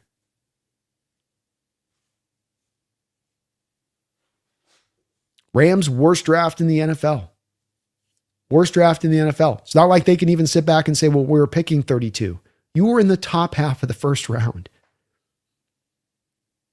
That is awful. That's a miserable draft. And the Niners, instead, dribbling's fine. I like dribbling in the middle 3rd, not the top 2nd. I like Kalen Black way more than everybody else. Way more than everybody else. I had him still in the 4th round. Not where you took him. Every step was just a gross overdraft, gross overpick, bad taken player.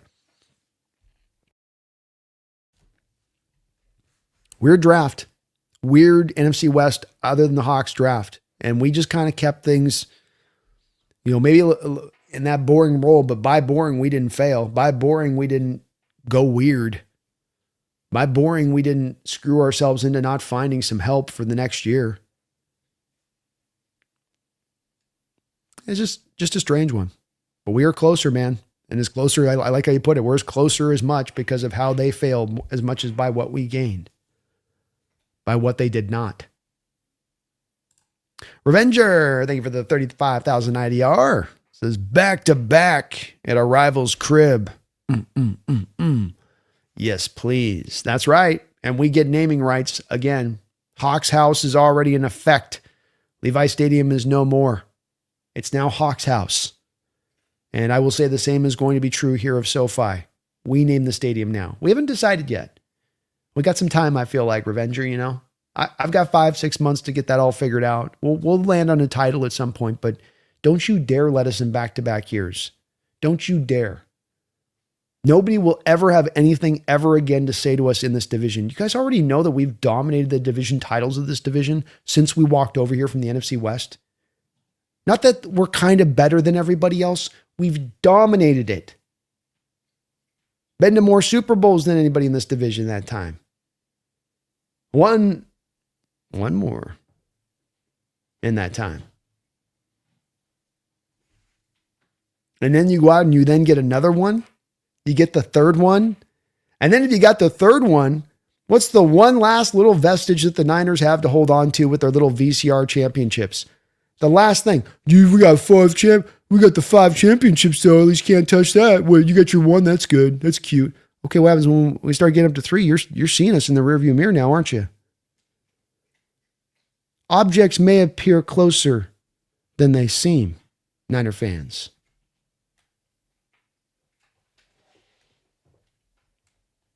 I'm just saying, where's my button?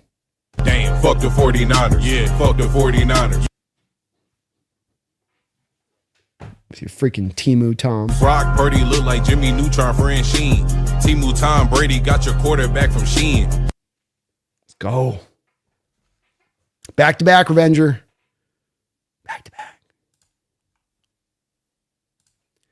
Taker 610. If we make the Super Bowl next year, then we will have played a Super Bowl in all 3 of our division rivals' stadiums, winning 2 of 3. Hopefully. Kind of interesting, huh? Kind of cool. And when you talk about a little cherry on top, it's like already now cool enough winning the division. You got all these extra cherries, man. We got cherries. They keep putting the whipped cream on top of it. It's like, I just like the ice cream. You're putting all this. Let's go. Did I get some sprinkles too? Sprinkles? Let's go.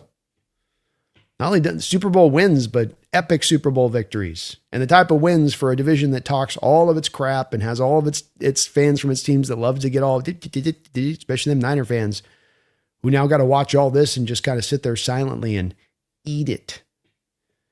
Like they have very little. Like we won a Super Bowl in your division after we won the division twice. You will never in your lifetimes match that. You need to go on like a dynastic run just to match that of what we did to you. You ain't going to touch it. Let's go, Taker. Thank you for the dodo, man. Let's go win another one. Why not us?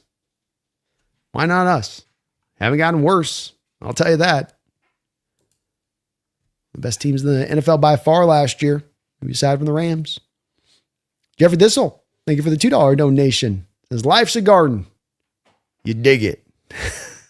Joe Dirt. I love it. I love it, man. Let's go. The Seahawks did some good digging here this past draft, Jeffrey. We're going to see a few flowers sprout next year, I have a feeling. We'll get some instantaneous buds. You know what I mean? We're going to have to wait that 2-year timeline like the Rams. Like, no, you got to just put the seed in the cloth, give it some time. You got to bury it deep. We're not going to see it for about 1.5 years, and then it'll just barely break through the surface. And then you got to give another year of development to get the stem to grow up strong enough to where it can just hold up on its own. A lot of that going on.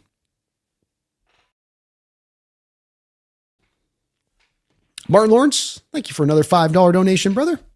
Says, for me, it's better to have a B grade in this draft that has a clear plan vision than to draft a bunch of A grade players with no plan for how it all works. Yeah, I think that's a fair outlook of it. You want to, well, and part of this I think comes back to is if I can just bake in, because I think you're in agreement with this, Martin, would be just the fact that the draft was a weaker draft.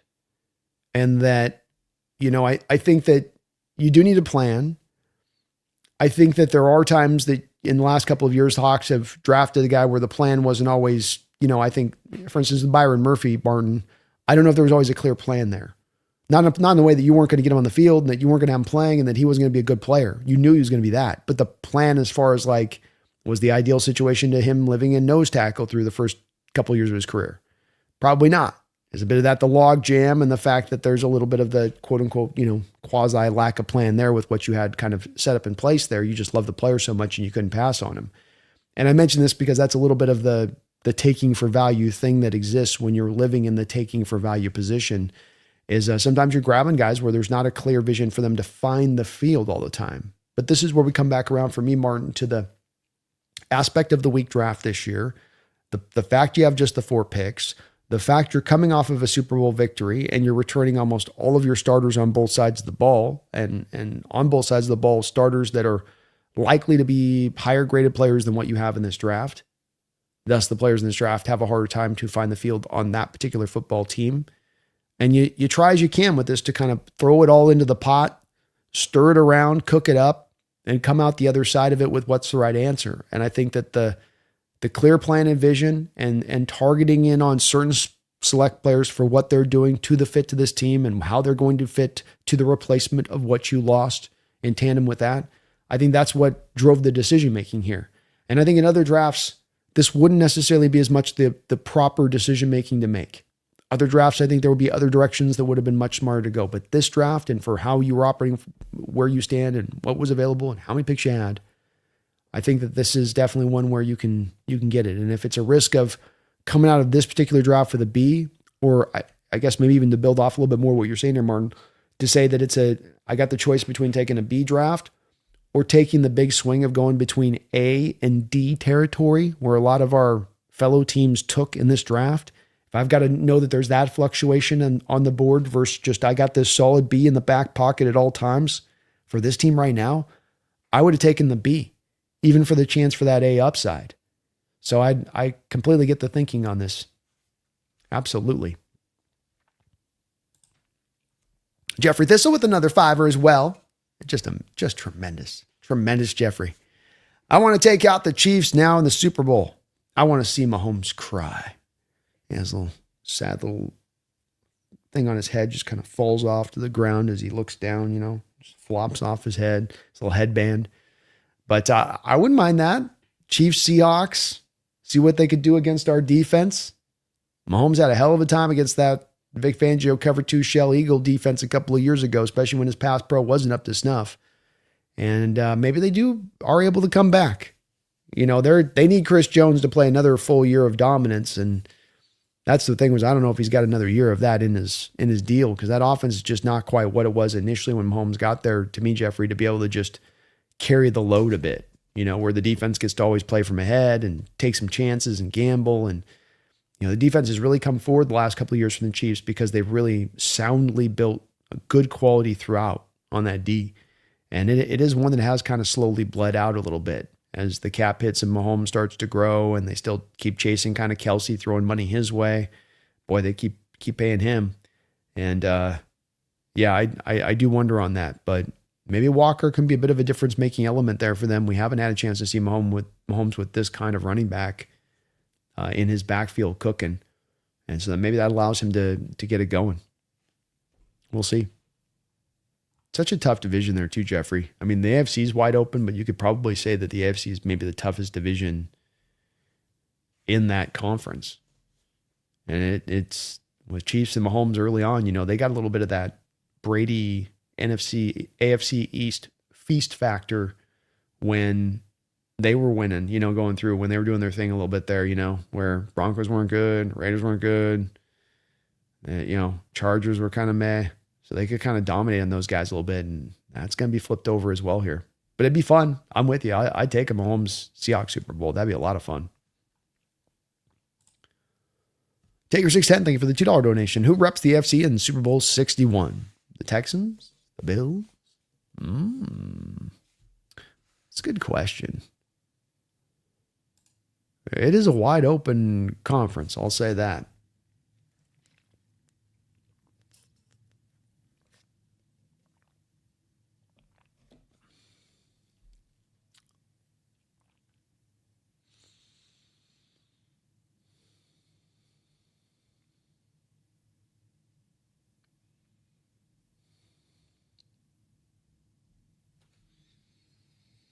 It's a really good question. I'm kind of contemplating this a little bit. I think you're touching on the two teams, Taker, that are probably the right teams to be gravitating towards. Did the Bills do enough with the receiving core this offseason for my taste for what they need to do with DJ Moore being basically the only addition you're adding? They got Skyler Bell in this draft, but I mean, it's a very meh group still. But they put up a ton of points. It's really as much about can the defense just be a little bit better. I think I'm going to go gravitate towards the Texans on this. I mean, CJ Stroud's got to get his head right, and part of that's them getting the offensive line in place in front of him. But I think the Jaguars have taken some steps back this offseason. I think their draft was atrocious. I think their approach this offseason, trying to angle for compensatory picks in free agency for the team and where they were last year, was silly. I think the Colts have Daniel Jones coming off torn Achilles heel, and that team's got some age in certain spots that I don't like, and I don't know if I'm buying into what they're doing, and I think the Titans are still a little bit away. So they got a good chance of really running through that division. I think they had a good, strong draft, and especially a strong draft with those two interior linemen they took, the offensive lineman and Macdonald, where they're going to be able to have two guys that just boom, bing, bang, boom, hit the ground running. And just give them another, we talk about getting instantaneous 2026 returns. Like, you got a couple guys that'll give you instantaneous 2026 returns and making your team better than they were last year. And finally, now you can look at, I think, their offensive line and say, okay, well, Rutledge at left guard, Arasay off of a strong rookie year. Andrews should be passable at center. Wyatt Teller coming in there at right guard should be passable at right guard. You just shouldn't have the same kind of incredible holes on those teams that we've had in the past there with the Texans on that offensive line. So it's still not a dominant group, but it's better. It's better. So I'm going to go with the Texans. I'm buying into what they're doing. They brought in David Montgomery. That's an upgrade for them at the running back position. The receiving core gets better this year from where it was last year, where Nico Collins was out every other week with a concussion, and Tank Dell was still coming off that catastrophic knee injury. You get second year of Xavier Hutchinson and second year of who's their slot they got there? The Jalen Knoll. He had a pretty good rookie year for them. He flashed for them. I'm gonna go Texans right now. Taker with another $5 donation. Thank you, Taker. Seems like we passed on Dunker because we knew we couldn't. Seems like we passed on Dunker because we knew we could get Stevens. Do you think that figured into passing on Dunker? It could have. It very well could have there, Taker. I think that there was a little bit of and this is part of the drive to, I think, the draft being rolled towards more need than anything else, is I think that you went and you replaced your running back that you lost. Then you came back and you immediately replaced the safety that you lost. They seem to hold those as an order of priority over necessarily just adding, let's say, purely the best player. And then when you do talk about guard, it's not a need. Technically speaking, it's more of one that's like, it would be nice to be able to get one, but we don't have to have one. And so I think that did drive the process this year, probably a bit because of the weak draft, probably as well because this is how you need to replace some of the parts that you lost. But it was probably all of that as a factor into it.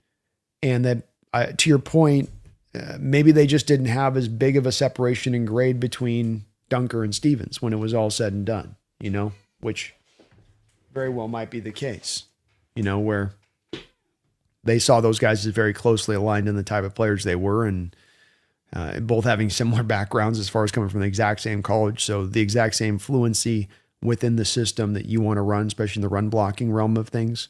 So yeah, I think that there's maybe a little bit of something to that, as well as just that driving factor of getting those needs filled with the best player you kind of had on the board for that position. You're up at the end of the first round, running back's the highest priority because it's the leanest. Who's the best running back you got on the board?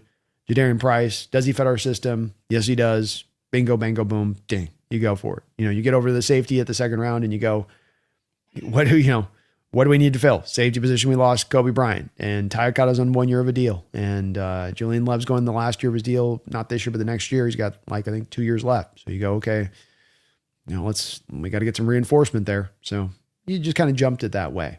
But also as well, I'm sure there's some of the factor had to be that there was some closeness to where they probably saw Stevens to Dunker.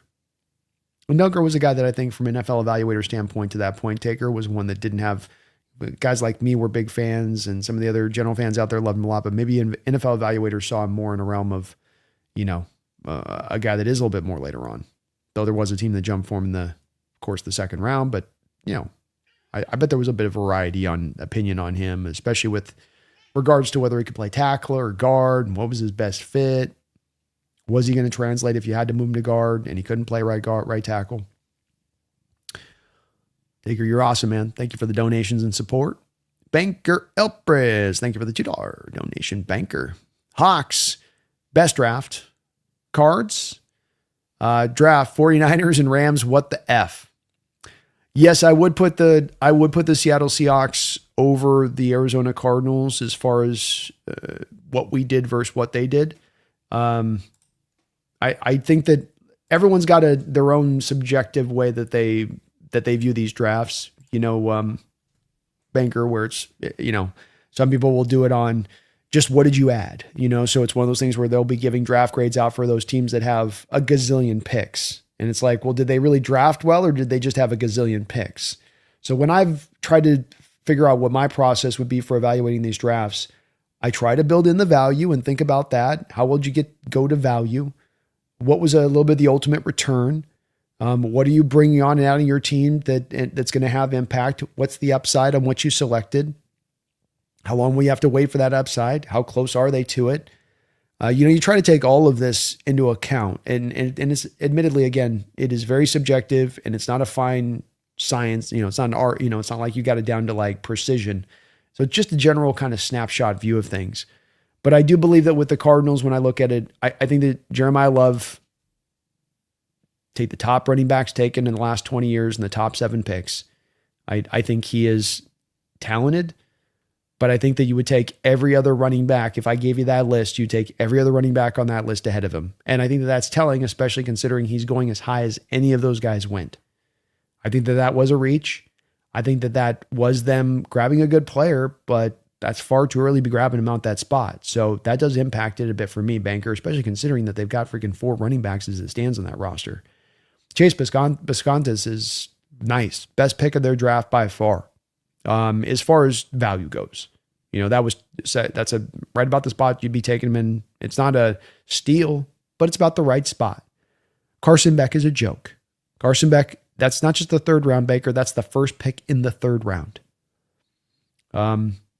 Caleb Proctor, defensive tackle. We'll see how much he really ends up ever seeing the field. Southeast Louisiana, defensive tackle. I don't think he sees much. Reggie Virgil didn't do a lot for me watching the tape on him. Carson Sharshar, Jaden Williams. I don't think you're getting a lot of this out of this draft. I think the Cardinals literally are going to get Jeremiah Love as a running back who's going to be playing on a team who's playing behind all the time, who's not going to have good quarterback play, who doesn't have a particularly good offensive line, who's got a probably bad defense, meaning that they're not only playing from behind, but they're not on the field enough to do much of anything. They got to throw when they are out there. So you're not able to then very much maximize him on that rookie contract, which is exactly what we're going to do with Jadarian Price, banker. So you go and you say, yeah, it's not a bad player, but was the process right that took you to where you took the player, especially for where you selected him? And are you able to maximize him most? Because the whole thing with running backs now becomes the analytic folks were right. And if the analytics folks were right, then you should fit to what they tell you about the position, being that it's devalued for a reason. And if you're not taking it, if you're not taking, you're not cleaning up the parameters on the front side of it, and you're just thinking about him coming in there and being the miracle worker, you're doing it wrong. And when you look at the Cardinals approach on this versus the Seahawks approach with Jadarian Price, I think it's two different philosophies at play in how they look at that running back position. Because the Cardinals just a couple years ago in third round took Benson. They paid James Conner, brought him back on in there, got Tyler Algiers again this year. They seem to think it's a running back that's the driving force here, rather than go get your freaking offensive line right. And what the F with the 49ers and Rams is yes. You know, I'm sorry, man. I know you're a Ram fan. This is part of what I told people in the chat where they said Ram fans will be trying to talk to them. So I said, no, they won't. Even the Ram fans I'm seeing online like yourself with this are very much seeing this clearly and saying, this is not it. We are a team on the precipice of being able to go win a Super Bowl. Not being a Super Bowl contending team, to go win a Super Bowl if you can smash this draft out of the park. That is not smashing it out of the park. That is a swing and a miss. And I see it the exact same way, banker, with it. And 49ers to a slightly lesser degree, but they're in the neighborhood. They're in the same neighborhood. And with the 49ers, I can get it, at least, banker, because this is what they've been doing on drafts. Receiver in the first round, edge with the next pick, and then we're going to overdraft a running back then with the next pick after that. They've been doing this for a while. That's no new under the sun. They can't help themselves. They can't change their ways. But the Rams are better than this. Their front office is better than this. Their approach is better than this. It is shocking to see them get this so bad. And it does seem to me to lend there being a bit of a disconnect here with Schneid and McVay. I cannot believe that there's not something with McVay on this one where he's like, I'd put all the money on it. If I could put on a lie detector test and be like, was that really the pick you wanted, Sean? Was that your selection you really wanted? Or is that Les kind of throwing his weight around a bit? I kept going back draft day to that behind the scenes thing, Baker, with Schneid and McVay on draft day when they were taking Jared Verse, and that they were wanting to move up for Byron Murphy, and the discussion going back and forth and how you could feel McVay trying to find the different angles to attack Schneid with on it and making the case to trade up and get Murphy, whatever the cost, kind of. And he couldn't come out and just say it, I felt like, with McVay. He was having to kind of dance around it a little bit on that tape. But that it did kind of show that this is not necessarily two guys this is on draft day, banker. This ain't the lead up to. This is like, we're about to pick in 5 minutes. And my head coach is banging the drum as hard as he can to go move up in the draft and take this particular guy. And I see this pick now and I go, boy, maybe there was something there to this a little bit, just a bit. And you have to think from McVay's standpoint, all these coaches that find the success that he finds, they kind of do tend to end up wanting to have some of that more control over the player personnel stuff. I mean, Shanahan at times I felt like practically running that 49er team as a GM sometimes. Doesn't feel like McVay's got the same level of influence there. I could be wrong on that, but it doesn't quite feel like it. Jeffrey Thistle, thank you for the $5 donation. Jeffrey, he's got a early power rankings here from Jeffrey. We got number 1 Seahawks. That's a yes. That's a yes. Rams at number 2. I still think that they are. They are despite themselves. They are despite their best attempts not to be. The Bears in at number 3.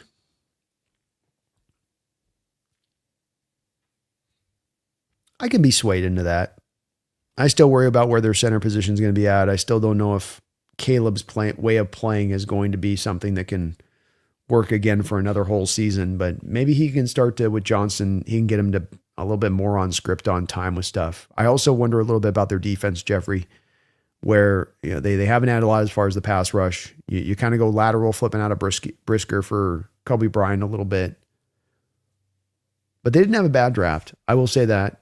Dylan Thieneman, Logan Jones, he's instant starter there for you. Sam Roush, probably going to play with a lot of 2 tight end looks next year, I would say. Malik Muhammad, it's a good cornerback. Kayshawn Elliott, even Vanderberg there in the 6th round's not bad. I'm open to it there. I'm probably a little bit more in on the Packers over the Bears right now. And I might do the Buccaneers. So I might go Seahawks, Rams, Packers, Buccaneers, Bears, Niners. That's right. That's about right. Okay. Niners, Eagles at 7, Vikings at 8, Lions at 9. You got Giants at 10. Okay.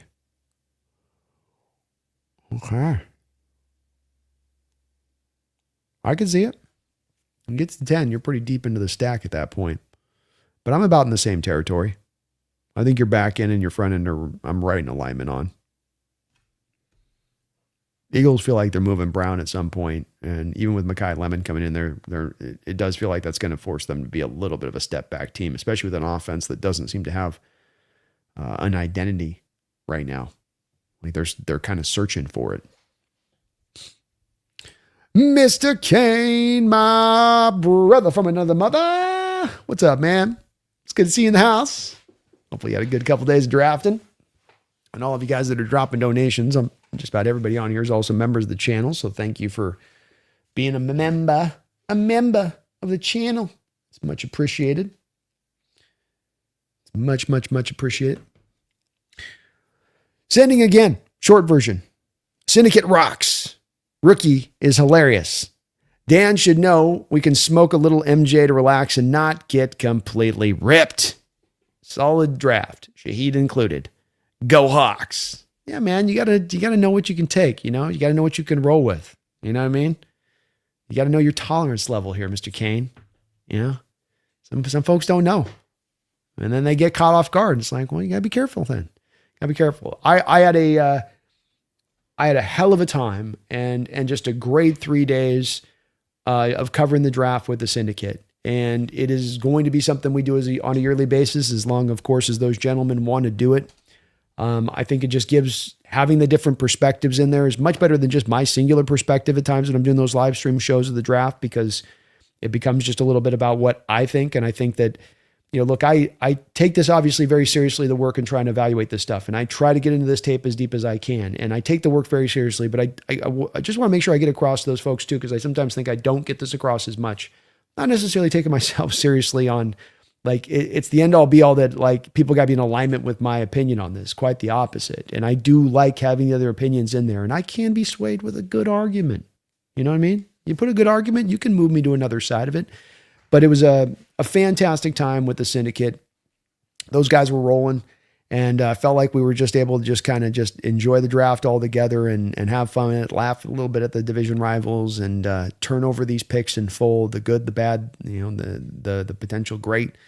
And we'll do it again next year, Mr. Kane. Definitely we'll do it again next year for sure. But thank you, man. Yeah, Dan's, he just hasn't got that tolerance, Mr. Kane. You know what I mean? Like I ate a gummy, and then it's like, one gummy? One little 10 milli? One little 10 milli took you over the top?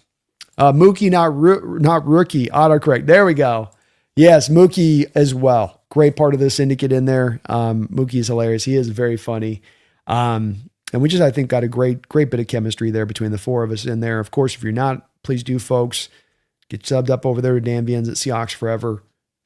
Bryce Coots at the Hawks Eye here on YouTube. And then if you're not following Field Goals out there with Mookie and what he's doing running that side, that thing's been going for years. I mean, that was my go-to far before we had YouTube rolling like it is. That was my go-to as far as making sure you had gotten all the information and we're up to date with what was going on with the Seahawks. If you were trying to look for UDFAs yesterday, Just get over there to the field goal site. You would have been able to track it every bit. You wouldn't have to keep hitting the search functionality there on Twitter. So great little crew we got rolling here. And a lot of fun being able to cover this draft with these guys. Just great to get the different perspectives, because the more perspectives you get, the more different guys you get dialing into this draft, dialing into these players, the more it really expands out your look of it and your understanding of it. But indeed, Gede, bit of the occlusion in this draft for that 4th and 5th round pick, and you feel really good about that. Certainly a better player than anything you could have gotten with either of those two selections where you happen to be picking, especially when it came to the receiver position. Can't undersell that part of it. So thank you so much, Mr. Kane. And thank you for the $2 autocorrect as well for the Mookie correction there. Sorry if I missed the note on the deal there, but thank you for the donations and the support, man. You are tremendous, but you're always tremendous, man. It's in the blood, you know what I mean? It's just how we, with our blood, are kind of wired, you know? People can make of it what they will. Thank you, man. Appreciate you. All right, let's dive on into you guys here in the chat. See what you think. Tear me apart here on my grades. Have some discussions with it. Just have some fun with it. I really appreciate you all watching today. If you can hit that like button for me, man, it does help. Man, it does help me show up on that algorithm. And if you're not subbed up, please do get subbed up today. We just crossed, I think, 22,700. We might have crossed 22,700 here through the draft. So we're making progress. We're making headway, but you can help us make a little bit more today by subbing on up. I also want to, if I may, we got to pay a couple bills here from time to time. So I would like to, if I may, pay a few bills right now. And I want to put a shout out here to the sponsor of this show, which is going to be Prize Picks. Prize Picks is the #1 sports app running the game today, right now. They got all these different options out there. You got basketball playoffs. You've got baseball here rolling. You can combine a ticket together, go over, go under, less, more, however you want to roll with it. They also had, as you went through this draft, an ability to go out there and isolate the picks of players you thought were going to go to certain teams, because sometimes we know there are these players that are just definitely going to go to this team. It just seems to be a no-brainer, and you could have taken advantage of that in this last draft. But use my code today, HMA, and when you use that code and you play a $5 lineup, they'll give you 50 back in return on that $5 lineup. So go use your sports knowledge. Go try to make yourself some money today. Put a ticket together, do a little bit of the daily fantasy, a little weekly, whatever kind of fantasy you kind of want to work through there. But go out there, go head with others, go make some money out there. Utilize the code. It is available in all 50 states, though there are some limitations that do apply. Please do see their site for details. And in the state of Washington, you can use the app in full on a casino's network. And we've got casinos all over the place in Washington state. So if you're looking to use the app but can't, because the state of Washington is still trying to figure out the last details of opening it up in full, pop on into a casino. You can use the app in full, go make some money, and a big shout out and thank you to Prize Picks for sponsoring the show. All right. If you guys do have a comment, question you'd like me to reference, I'll try to pick them out as I can a little bit here. But just, of course, I'm looking more mainly for the B, Brando, Hawks Nest, whatever you, HN, whatever you want to reference shorthand, just lets me know, because we have a lot of inner chat going on at times in the thing. So I'll just be able to look out for that in that way. But if you guys got some questions, post them on up. I'll see where you guys are at. JD, who are we signing at the edge for free agents? It sounds like the Dante Fowler thing is right at the finish line right now. Like, it's only a matter of time here for Fowler to be brought in here. And then we'll have to see if there's looking to be something else in addition to that. That's sort of a remain to be seen beyond that, I guess. But Fowler would be kind of a minimum, I suppose. Mimi says, I'm going to Seahawks versus Ravens, Super Bowl 61. Ooh, let's go. That'd be a fun matchup too. Well, Mike Macdonald against his old team. He says Seahawks beat Ravens 61. Let's go. He's a time. We got a time machine guy here.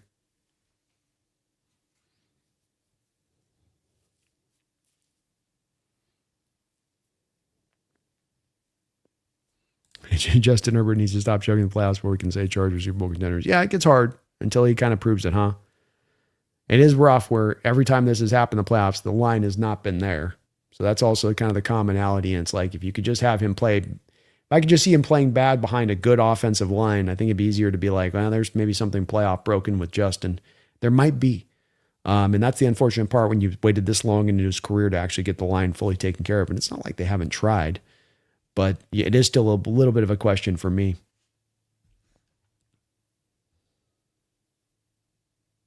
Keldad agreed, Brandon, still don't get a lot of national respect. We don't. It's kind of weird to see. And I'm not a big respect guy on the national scene with this. I always tell you guys that I feel like it's one where this is the nature of living in Seattle, and it's kind of an East Coast country in a lot of ways at times, and its outlook of things. And so we're always going to be a little bit of the forgotten child here. But when you are coming off of a Super Bowl, when you are coming off of that dominant of a season, when you are returning so many guys that played so much football for you, you would think that there's a little bit more hype behind what you're doing. But it is very much, people are just kind of like, the impression I've gotten is that they just kind of go, well, they just kind of got through and made it happen last year. It just sort of just kind of happened. It's like, yeah, you don't win Super Bowls that way. You don't achieve greatness by just sort of falling on your face into it. You do so with a purposeful approach, a vision, chasing edges like they are at every turn in this hyper competitive sport. That's the reality of it. But they don't seem to be kind of wrapping their head around that in that way, Keldad, which has been kind of strange. 1 second here.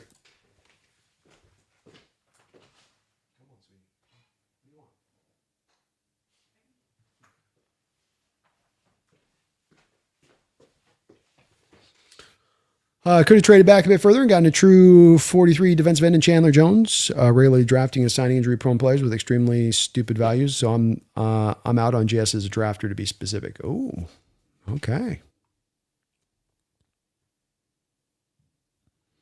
Brian, the trade-ups before the Hawks picks, Mo's definitely had an effect on their pick. Yeah, John did seem to kind of intimate a little bit of the fact that teams were jumping up in front of them in the first round, and you could see that because you had a first round at that point, Brian, and where there was no movement, and then you got to the spot where it was like 5-6 picks before Seattle, and then everything's and you're sitting there kind of going like, what's going on here? Like, why did everybody start jumping? Was it to jump in front of us? And a lot of the players that went off the board at that time period, be it Chris Johnson, Keldrick Falk, might have been the Hawks picks when it was all said and done. So I think he got caught there. John also was trying to trade back off the first. I think he was saying he couldn't find any trade partners on the early part of the draft until he got into day 3. And that's kind of funny too as well.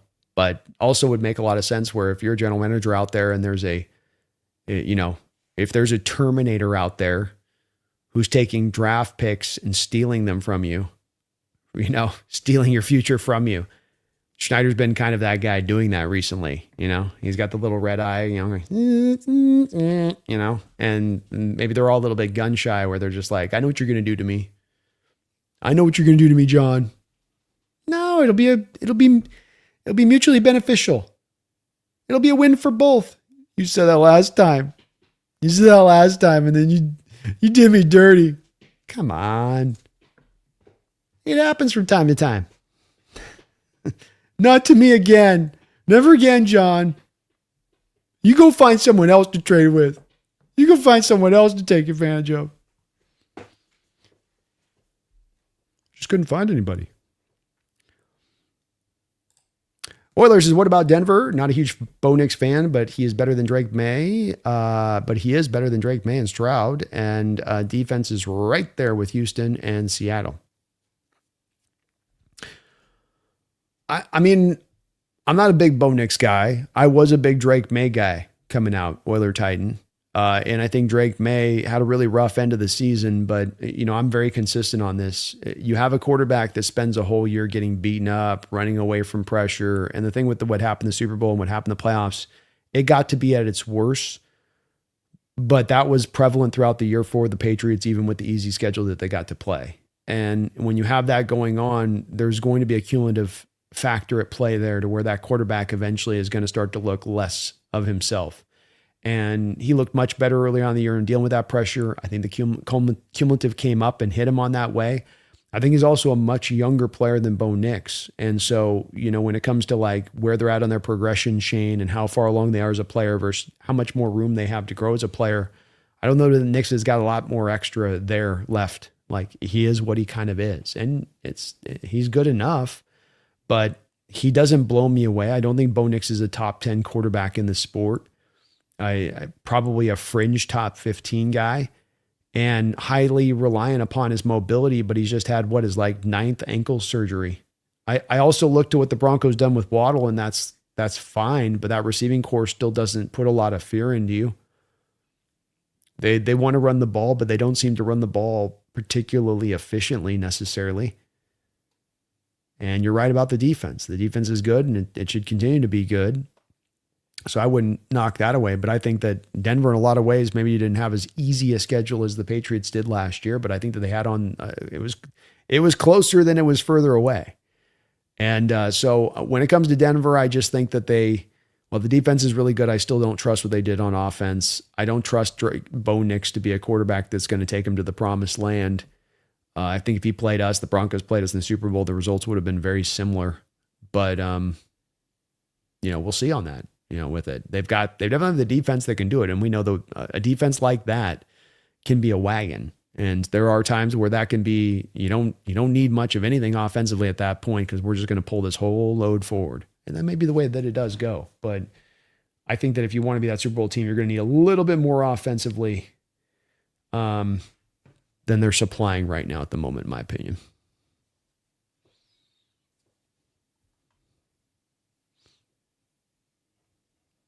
Gatlis says, I can see Jesse Minter turning that defense around fast, and with the offense they have, they very well could make it in that first year. I could see it. Baltimore is definitely a team that has been in there every year into that Titan spot of the AFC where whether or not they're getting actually the Super Bowl, they're up there in the upper regions and they're pushing as one of the final teams. And last year was that 1 year of anomaly there.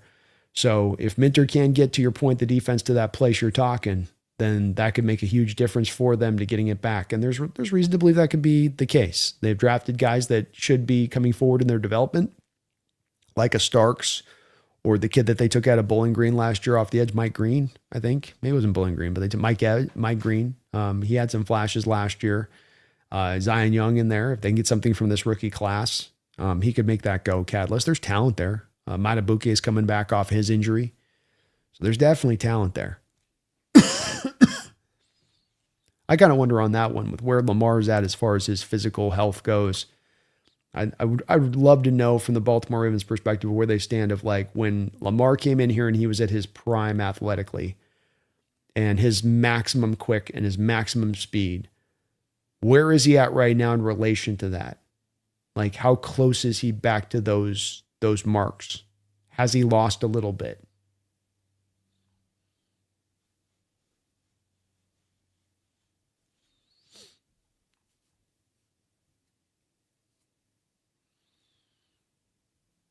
Catalyst, the Texans definitely could have done more on the line. They've kind of done it just enough and more than we've done in prior years, but still leaves you wanting them to give more to CJ. And it is a little on a knife's edge as far as depth goes with that group. They got to have all the starters play and roll.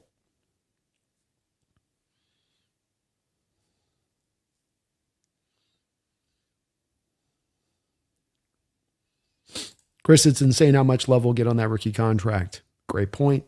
Another part of everything that I just brought up and how you maximize him or don't maximize him. And all that stuff that I talked about fits to true here. From coaching to offensive line to quarterback play to defense that gives up too many points. That means you have to throw too much. That means you can't run the ball. And then the other part of it too, which is that now he becomes one of the highest paid at his position because of how early you took him. And these are not the things of a smart approach of an organization on the rise. These are the hallmarks of an organization that can't get right because it's bad on a multitude of levels. All those things I brought up on the front side, part of the stuff that Chris is bringing up on the backside. And it's why you've got to be careful with the running back position and how you address it where. I can understand it if they were getting Adrian Peterson.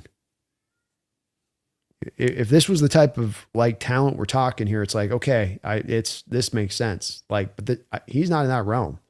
He's just not.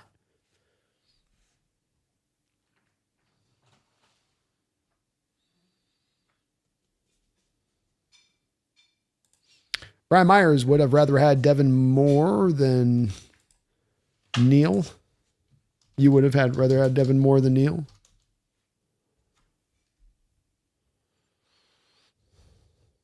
He's a good player. Very similar things in what they did. Very similar things in some of what you question about him.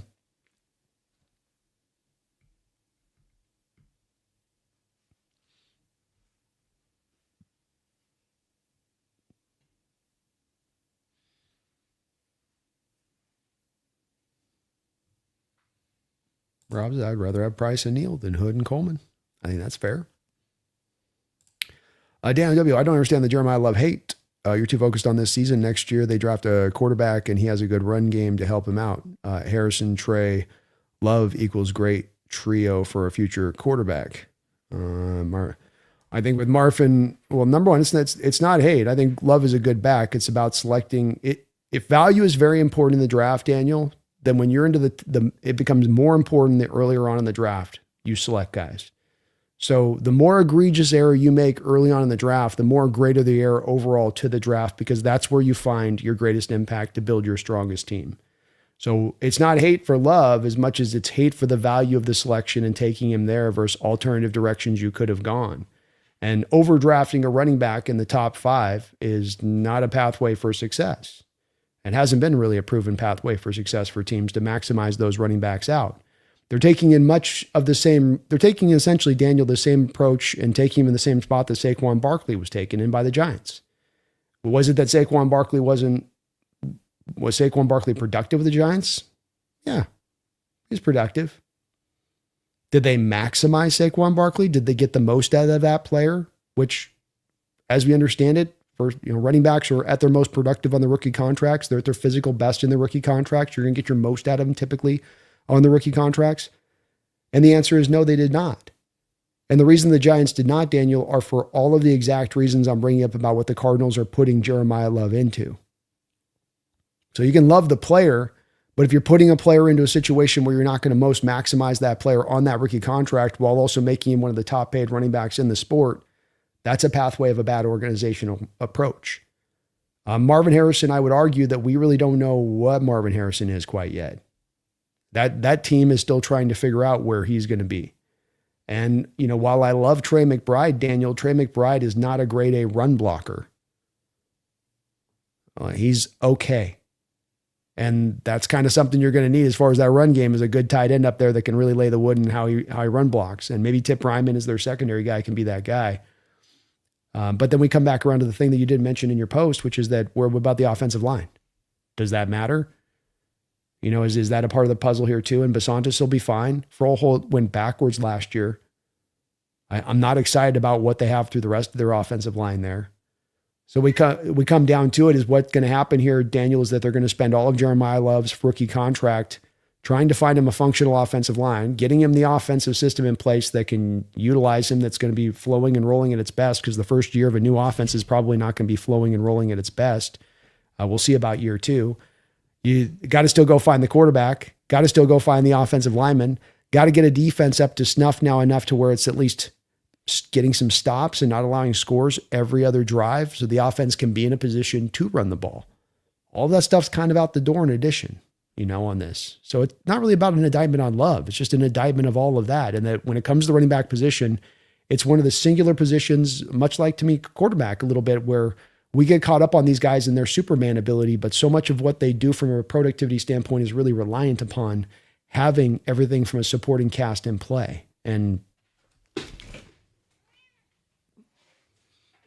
universally so.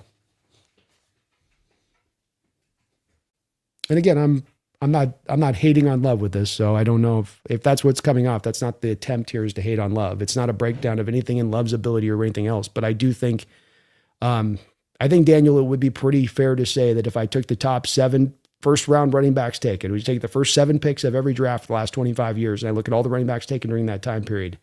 If I think I went to 32 NFL evaluators and I said, you get your pick of any of these guys the last 25 years, you get to take to add to your team.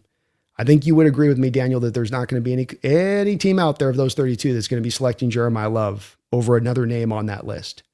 And the fact that you took him at 3, again, it is to the value of that. And it's not to say that he's in a first round ready running back, but I did not have a blue chip grade on him. I do not think that he's going to be into that territory of Bijan Robinson or into that quiet area. Think of you just a very good running back. But I appreciate it. I always like a little disagreement here, man. So it's all good. But no hate on Love. That's part of it that I'm definitely not trying to do.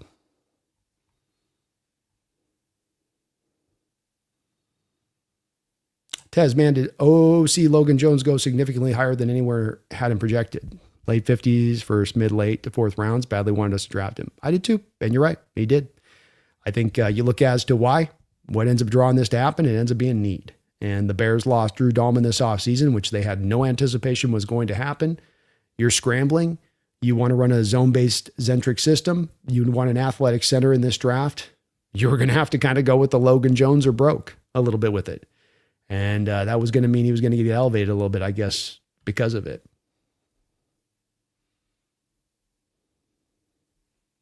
Brian, we need to syndicate in person on draft day next year. We'll see. Maybe we can work something out. I'm open to it. I'm definitely open to it.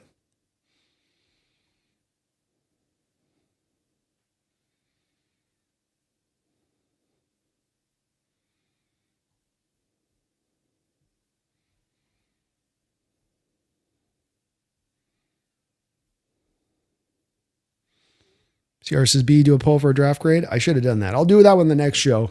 We're kind of deep into it for this one, but that's a great suggestion, CR. I'll try to get one out for the next one. Chris says, Brando, can you briefly go over the UDFAs again? I missed some of the talk on them, or at least the top three. Yeah. Admittedly speaking, I've been trying to concentrate a little bit on recent days on the tape of the guys we drafted. So, I'm not as... I've looked at a couple of tapes. I've looked a little bit of tape out there for sure, but I haven't deep dived into these guys like I probably eventually will do.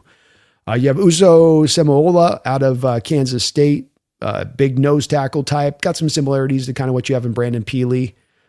Pure nose tackle at that and what he brings to the table. Aiden Hubbard out of Northwest.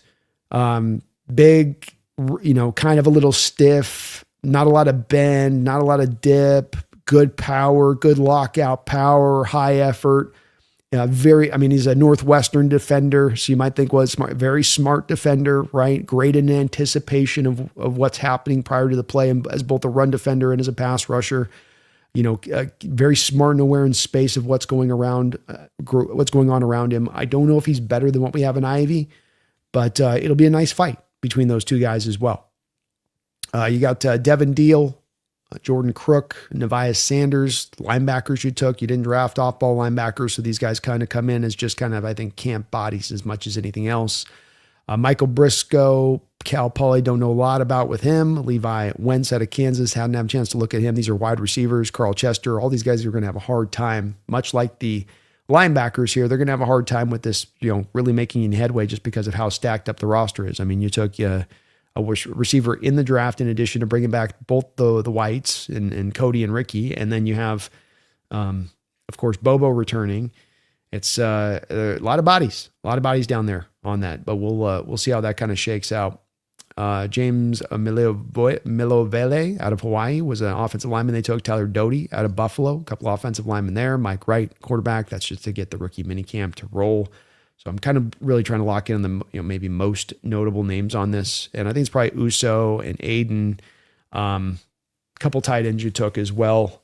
I think what stood out, and it was pretty clear this year, was that John was probably having some difficulty in recruiting some of these guys to the team for how stacked up the team is. And you have a hard time when you're a championship team, because undrafted rookie free agents are those that agents want to advise to go to places they have a chance to take hold, that they can get on the roster, that they can find a spot, that then they can carve out a role for themselves on the team.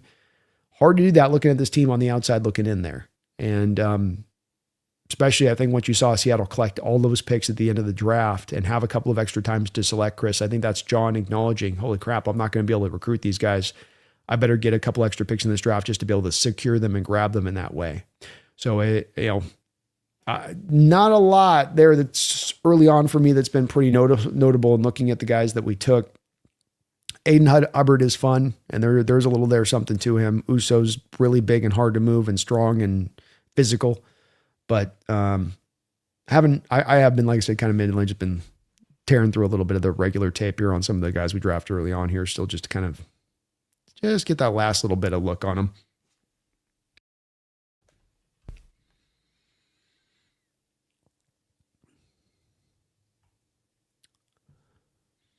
Baba Yaga, Brando, I appreciate your pushback against Dan's optimistic point of view on our 1 and 2 picks. Love you. Oh, thank you, Baba. It's, we all have our ways with this a little bit, and I don't think there's one more way that's righter than the other as far as an approach goes.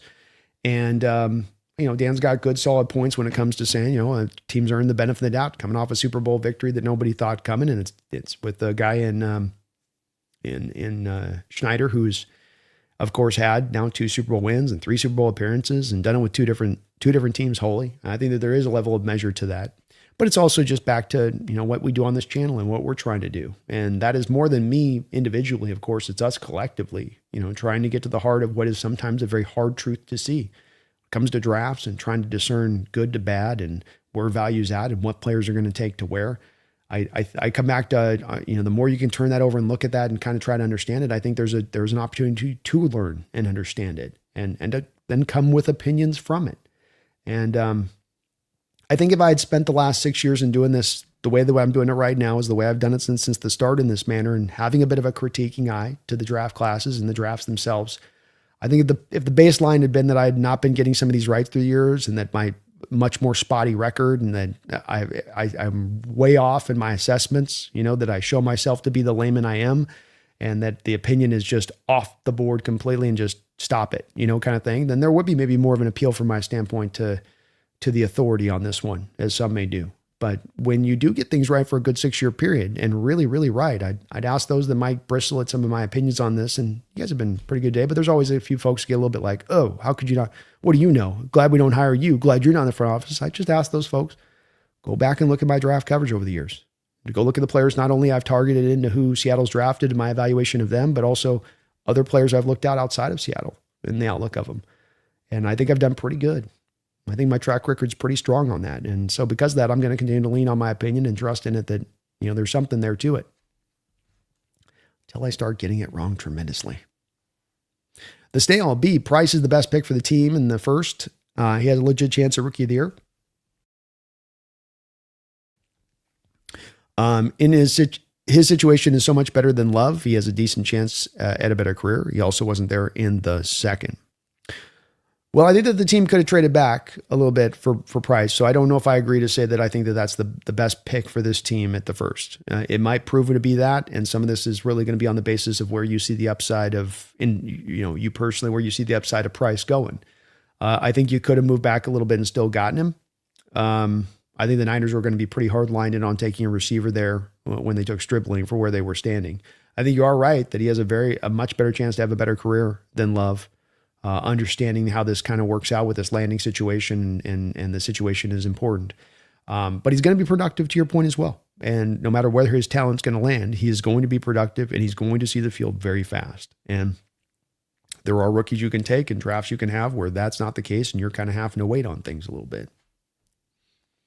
So you do like that angle of it. Daniel, B, I missed the draft because I was on a birthday trip to New Orleans. I feel like the draft could have been better, but honestly, I think we got floor guys that make our team better now. Can't add a lot more than you said, Daniel. And I hope you had a good time in New Orleans, but I feel the same way about this draft. I think it's well said on your part and not the worst of ways to go. Doesn't get you maybe as over the moon excited, but that's okay too. And this is B, next year is the year to stock up on upside to boost our extended Super Bowl window. Love it, man. Good point. Good point. Daniel, Emmanuel Henderson Jr. probably makes the team. He was considered to be the best special teamer in college, and we've lost some guys there like Derek Young, but it will rely on his special teams play. He very well possibly could. And, as you're the last receiver on a roster, to your point, Daniel, the way to get that final roster spot secured is to be a demon on special teams. And if he can secure it that way, that might be just enough for him on it. It's going to be a hell of a battle, in there. One part of that too, as I'd say, is just, you've got guys like even Cody White, Ricky White, who also have a pretty strong background in special teams as well. Josh, Yobi, the Jets had a pretty nice draft. Do you think they pull Geno if he starts winning games?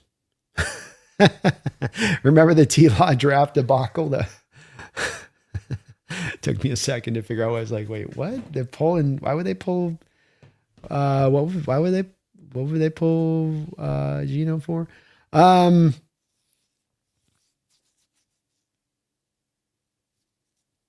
I mean, it's possible, it's very possible. Geno's getting older and he's not the long-term future there. And that roster could be just good enough to start making some noise. So it's Good question, man. I don't have a good answer for you on that. I do think that the Jets did have a pretty strong draft overall. I do. In fact, they're, I think, one of my top teams. They found 5 players that are going to find their way on the football field next year. And VJ Payne might end up being a starting safety for them in the 7th round. So it's in a position where that very well possibly could happen. And he is a significant upgrade over what they had in Justin Fields there last year. Significant. So, I mean, you kind of joke, but it may be a fork in the road that they're facing. CRB, any unsigned UDFAs you're looking at? Want to go hard for Corleone or P. Payton? Want to get a nose tackle that makes the 53 out of this draft? And love the upside on Payton as a young edge for the future.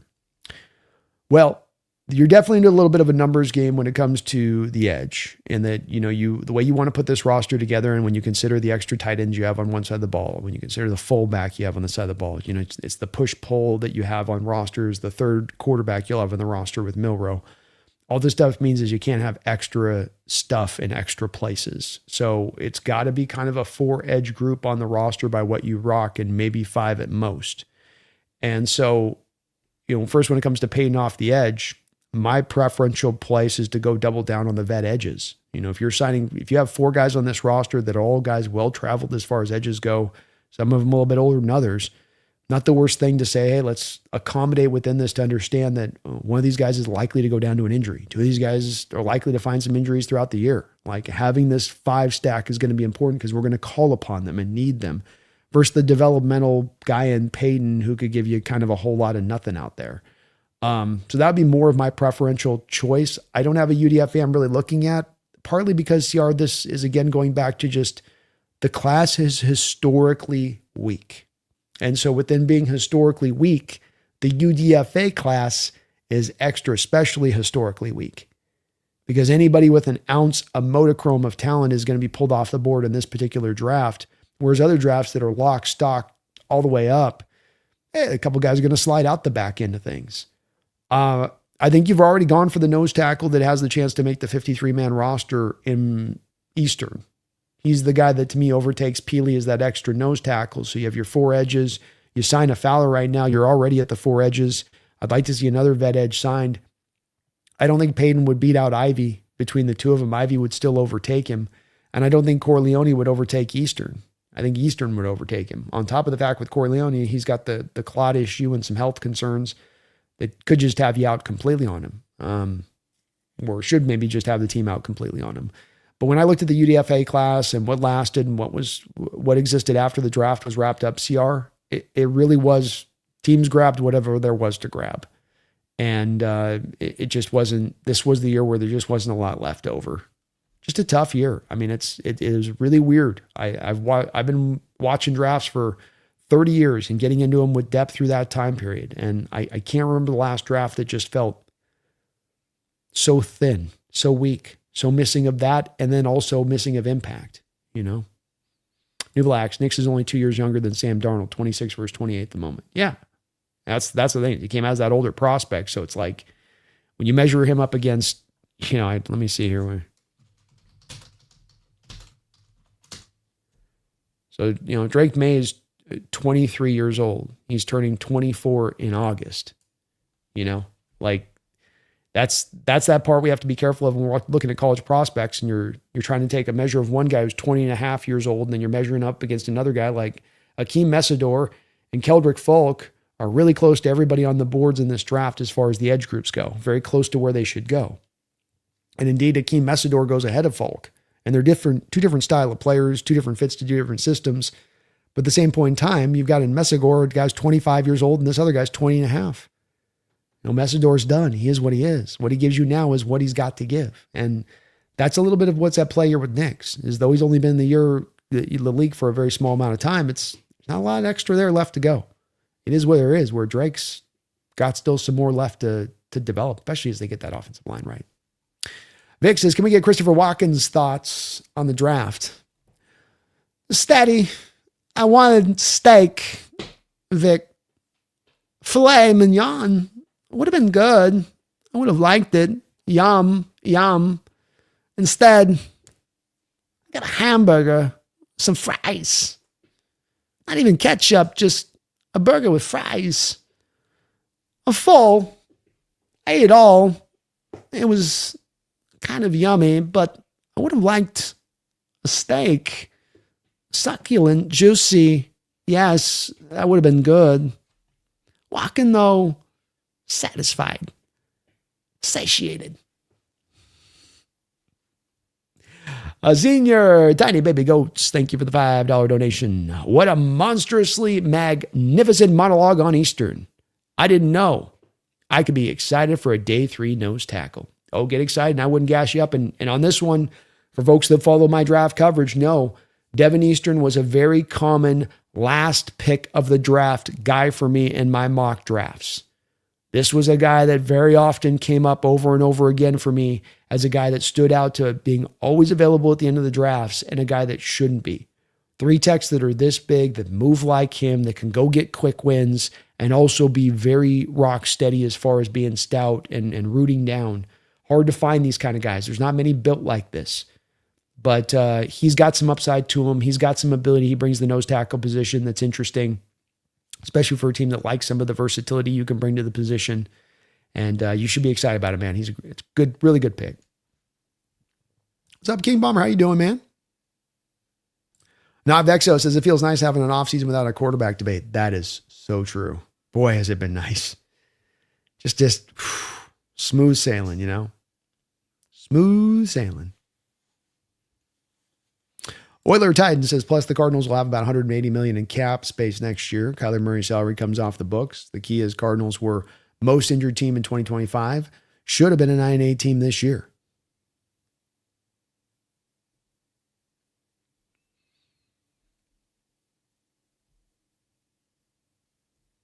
Yeah, maybe. We'll see on that front of it. I think that they're definitely a feisty team, but I think that Jacoby Brissett's still your quarterback. I don't see a Jacoby Brissett-led Cardinal team that's got any chance for 9 wins. I mean, that's a tough one for me, and I'd have to understand kind of where we got to on should have been a 9-win team for them. They definitely lost their share of close games, but it kept getting worse kind of as the year went on. It felt like as far as the disconnect there, and I mean, some of the injuries come down to the type of players that you target and who you look to bring in there. Will Johnson. Injuries were part of what scared a lot of teams off from not taking him in the first round. Then he gets injured. I think Max Melton had some injury stuff going on back to Rutgers, when he was taken back over there. We'll see with the defensive tackle that they took, that they lost a lot of the season to. But boy, I wondered with him about motor. And if you got a questionable motor on the field, I do wonder about work ethic off the field. And part of work ethic off the field is injury prevention. So is it, I guess it's kind of like Oiler Titan. I just ask, is some of this with the Cardinals injury stuff kind of related like it is to the Niners, where the Niners have guys that get injured, but you have a real old roster and you don't dissuade yourself from targeting players and paying players at times that have had a pretty rich injury history? Is that a factor then when you become one of the most injured teams? I think it probably is a little bit. They do have the money coming off the cap, and that will help them out tremendously to go out there and, spend. But what we do know too, Oiler Titan, is that free agencies is not the place to go and create yourself into a juggernaut, and they've got good players in that roster, but it's not a stacked roster now with $180 million coming off free and clear. It's a roster that needs a lot of work. But they're in a better position. I do like Oiler. Hear what I'll say about this Oiler Titan. I'm in a lot of agreement with you in the respect of, I love that they ate the Kyler Murray contract in full. And I love that they kind of punted on this year. They didn't try to make this year a thing. Instead, they said, let's just get the books clean. Let's get our situation really clean and recognize that we're not ready to cook in this division. So to your point on that, I really like their approach there. And of this 3 other teams in this division this offseason and who's taken the approach that makes the most sense and what they've done, I'd say the Cardinals are that team. Daniel says, all right, you convinced me. The Cardinals should have traded back a few spots and taken Monsieur Delane, the cornerback. The other players like Reese have high bust potential, but Delane seems like he'll be good. I would be much more in favor of that, even if it's just the Cardinals getting a marginal pick back in return for a couple picks, and that was the thing about trading back. Glad I got you convinced here, Daniel. But that was the thing about trading back in this draft, was that, okay, you might find yourself not getting as much as you'd get in other years for moving back, but there's a reason for that, because it's a weaker draft. So just make your peace with that if you're the Cardinals at that point, saying, we're not getting raked on this trade, It's just that this is what we can get this year. And if it's back that 7 spots in a Delane, I agree with you. I'm right with you on the Reese and the whole thing with that on it, Daniel. So, you go with Delane as a cornerback there, and then you pick up an extra 3rd round pick. That's a better process for me with them on that and what you're now able to add in full. Because now you got Monso Delane. And, especially if you can talk them out of Carson Beck with that 3rd round pick. Because that was even worse to me than the Julian Love one. And I have a problem with the Love one for value, but that one is just ridiculous. But that would have been the smart approach. Trade back, don't take Beck.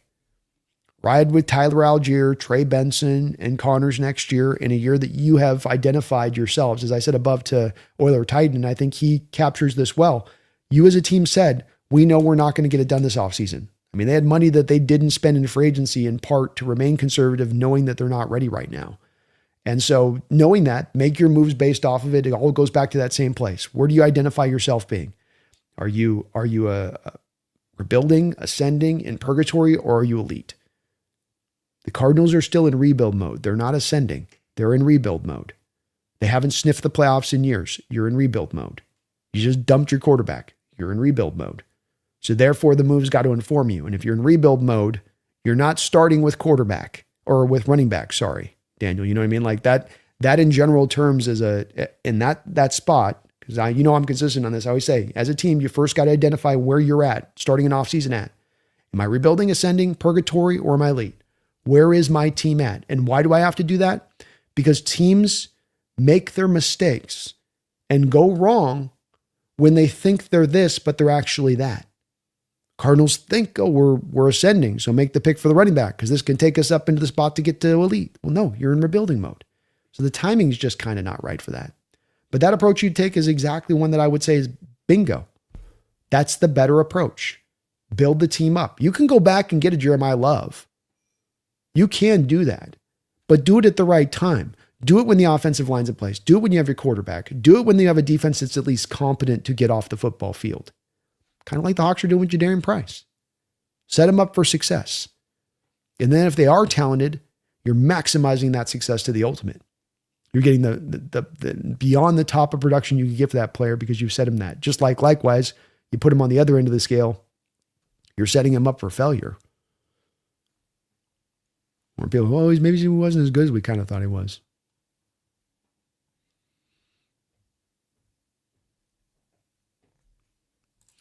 Yun says, if the Jets accepted a 1st and a 2nd for Brees, should the Hawks do a trade over drafting Price and Bud? No, I wouldn't have given up a 1st round pick for Brees, much less a 1st and a 2nd for him. He's on a franchise tag. He needs a new contract. You just kind of signaled you aren't really willing to pay running backs as it stands right now. So no, I would take their secondary approach on that one over the other.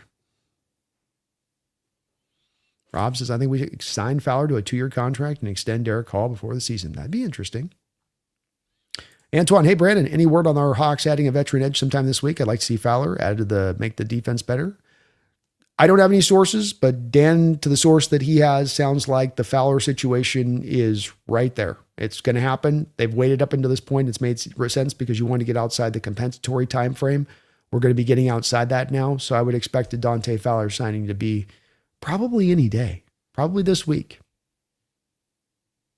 Yeah, it says, despite that, I think they effectively filled in holes, their roster, and found role players on both sides of the ball, which they would have found better value, but I give it a B. I like it, man. I'm in alignment. Definitely going to have to address, Rob, that edge group here, at some point.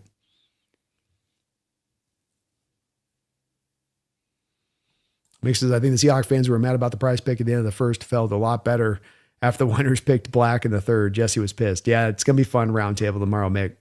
I don't think those guys are going to be very happy. I don't think they're going to be too happy on that one. They're like, what are we doing? What are we doing?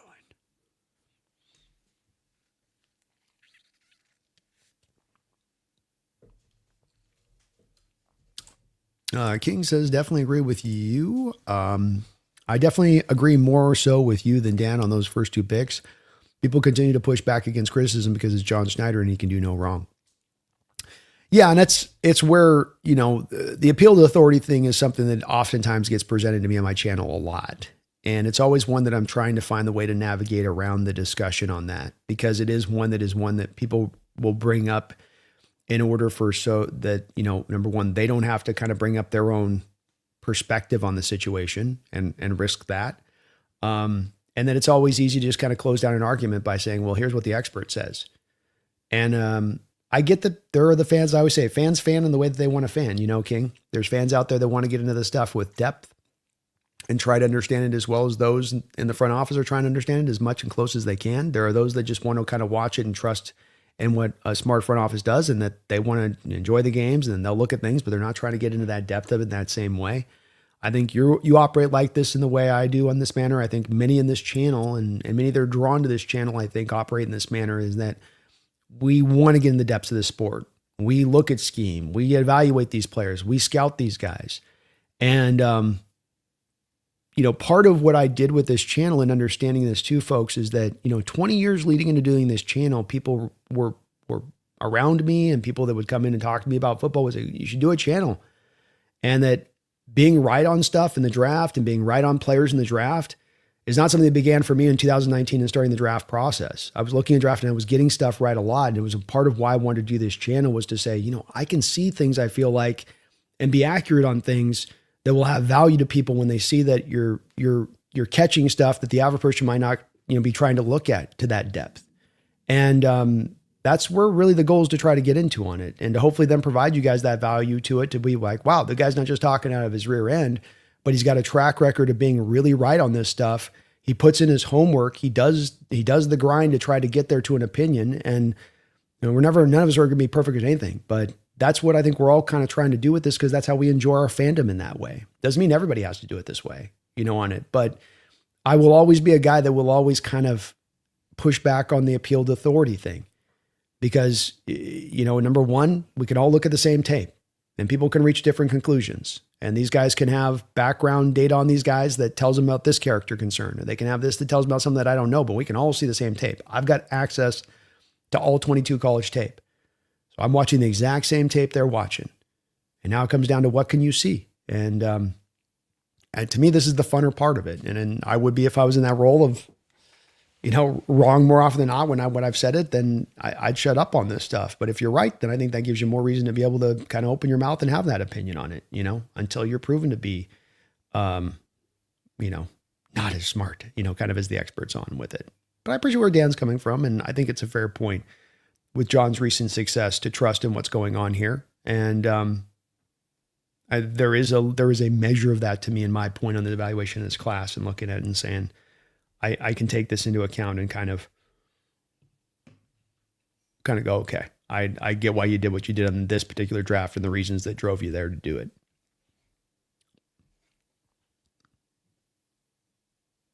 Chris, is kind of interesting with Finn Claypool at defensive line, but it's signed as a fullback. Assume it's just for training camp drills. Don't forget, Chris, we've got a little bit of some worry, in regards to Oots's neck and where there may be some worry there too. But you're right about, for sure, just to have rookie camp run so you can install the playbook the way you want to install it, you need to have a fullback out there.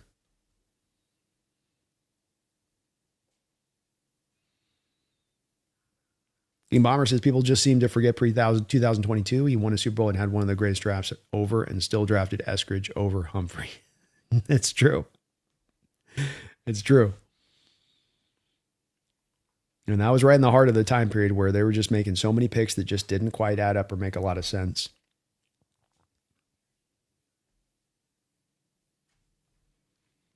King says John Schneider is an elite general manager, but he's not perfect, and no front office is perfect. Also, it's hilarious to see that this wasn't their plan A. This was their plan C because they couldn't get Johnson.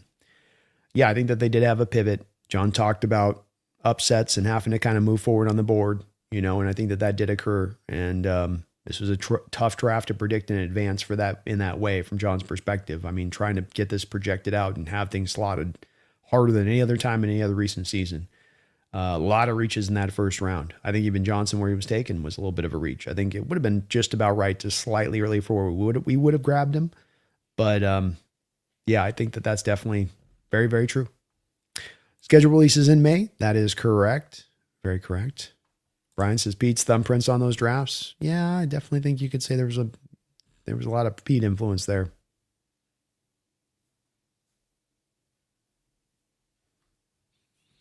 I guess I'm sure he will be rookie of the year with one of the worst run blocking O-lines. I think you mean Love on that. Wednesday night opener. I want the Patriots just because I feel like that'd be the nicest setup for us on Wednesday night, but I think it's going to be the Bears.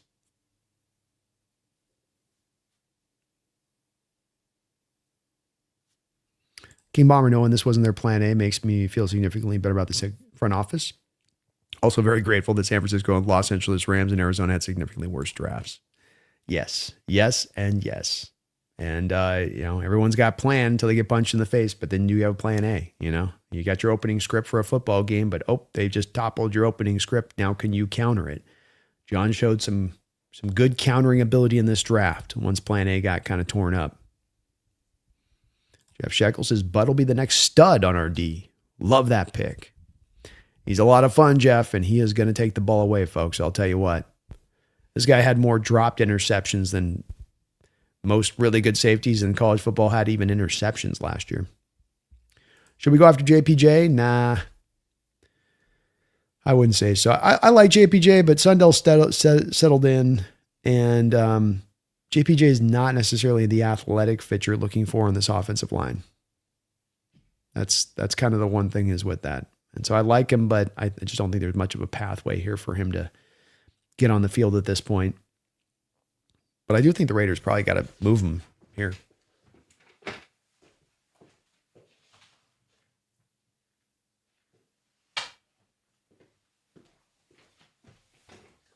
Team 12's 51. Thank you for the $2 donation. What's up, Brando? It's Jace's new phone and account. What's up, Jace? Love the name on the new account, man. Thank you for the dono. Hope you're doing well, brother. Hope you're doing well. William Tarkowski, thank you for the $2 donation. Hey, B, how many edges are we going to keep? Probably 5. Not probably 5. We are keeping at least 5 edges. Because with the age that you have here with Uchenna Nwosu and DeMarcus Lawrence alone, say nothing of probably the Fowler coming in as well, you're going to need to have one more extra on there. Now, is the one more extra on there going to be Ivy? Is it going to be Hubbard? Or is it going to be even another extra vet edge? That's really the question on this one. Not really how many we keep, but do they go for the quality extra vet edge that cost the $6-7 million on a 1-year deal on top of Fowler, just to make sure you got enough numbers there? You're signing a multitude of kind of 30-something edges, so let's get one more extra.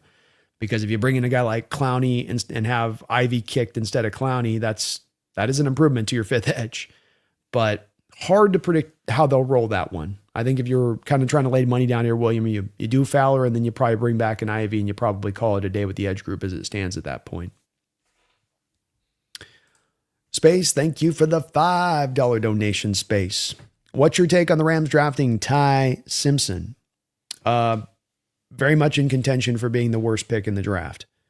Very much in contention. Draft success is largely dependent on value and how you draft early. And they were drafting the top of the first round, a guy that I had a 3rd round grade on. So you took a 3rd round graded quarterback up at the top of the first round for a team that's trying to get every part and piece they can added onto this team to take them past the team that beat them last year, even in their own division.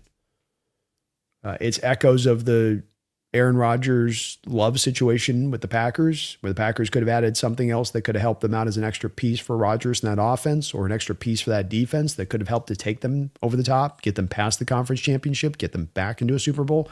Instead, they decided to get cute and go for their quarterback of the future, and the man proceeded to sit for 3 years and now only start to finally play, and they're still waiting to get their full returns back on that whole investment. I mean, Love's a good quarterback, but was that still the proper approach in retrospect? I don't think it probably was. A secondary part of this becomes also that Love's presence pushed Rodgers out the door sooner. So why does Ty Simpson's presence not do the same with Stafford? You got all the Ram fans in my ear. He's got 3 or 4 more years. He could play for 4 more years if he wanted. He's feeling great. He's as good as ever. Best ever, in fact, he's ever felt. Oh, yeah, but what happens in these situations? What happened with Brett? Brett Favre and Aaron Rodgers before him in that situation. The push starts to become, after a certain amount of time, to start to push the guy out. Be like, let's go back over to the young guy. Let's see what we got. So I think that this is a miserable pick on a multitude of levels. And that I think what's going to happen from this is that the Rams are going to get in next year and they're going to still be a great football team. But they're going to find themselves just short. And they're going to be sitting there in the middle of the night in their bed, holding their covers tied up to their throat. And they're going to be wondering in the back of their mind, if that Ty Simpson pick had been this instead, would have that one more piece been enough to take us over the top? Would that one more piece been enough to solidify our footing as a championship organization? And for the Packers, I think the answer has a good chance of being a yeah, back from a couple years ago when they were going to the conference championship seemingly every year. And I think the same is going to be the case here for this Rams team this upcoming season. And I can't believe they took this approach. I can't believe they took this approach for this particular player, this style of quarterback. And I don't think that McVay was acting. I think he was annoyed as hell on draft night one with the situation, because he's seeing it exactly as I'm seeing it. That this stuff comes down sometimes that close, that the margin of error between the two teams is sometimes this much. Sometimes it's an inch. And one more extra player, one more guy out there that can make a couple plays for you over the course of a game. When you have these two teams this close, when you're this close to cracking through as the championship team, it can make that difference. And the Rams seem to ignore this concept because they're just so confident in who they are that they don't need that. That's hubris. That's pride. That's ego. And that goeth before the fall. And the fall is coming. That's my opinion on it.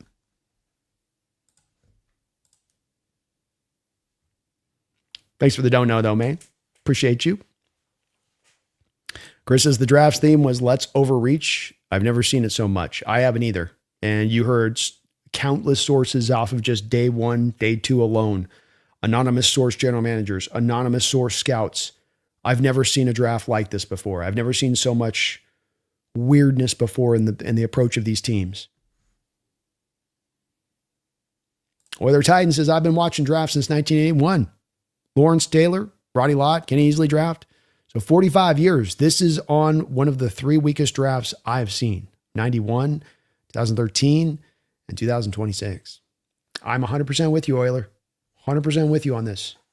It is not one where there'll be where you say this is a little bit of a weaker year draft, but it's still to the mean. It's to the average still. It's within the parameters. You know what I mean? This is like one of those years where your parameters are like this, but you're way down here where you're like, man, that is nowhere near within our given acceptable period of like what we can deal with. And I agree. And it has to be taken into account when you look at this draft for what your team did and how your team moved. You can explain away if you don't come, it can be a little bit of an acceptance on if you don't come away with as strong a draft as you thought coming in.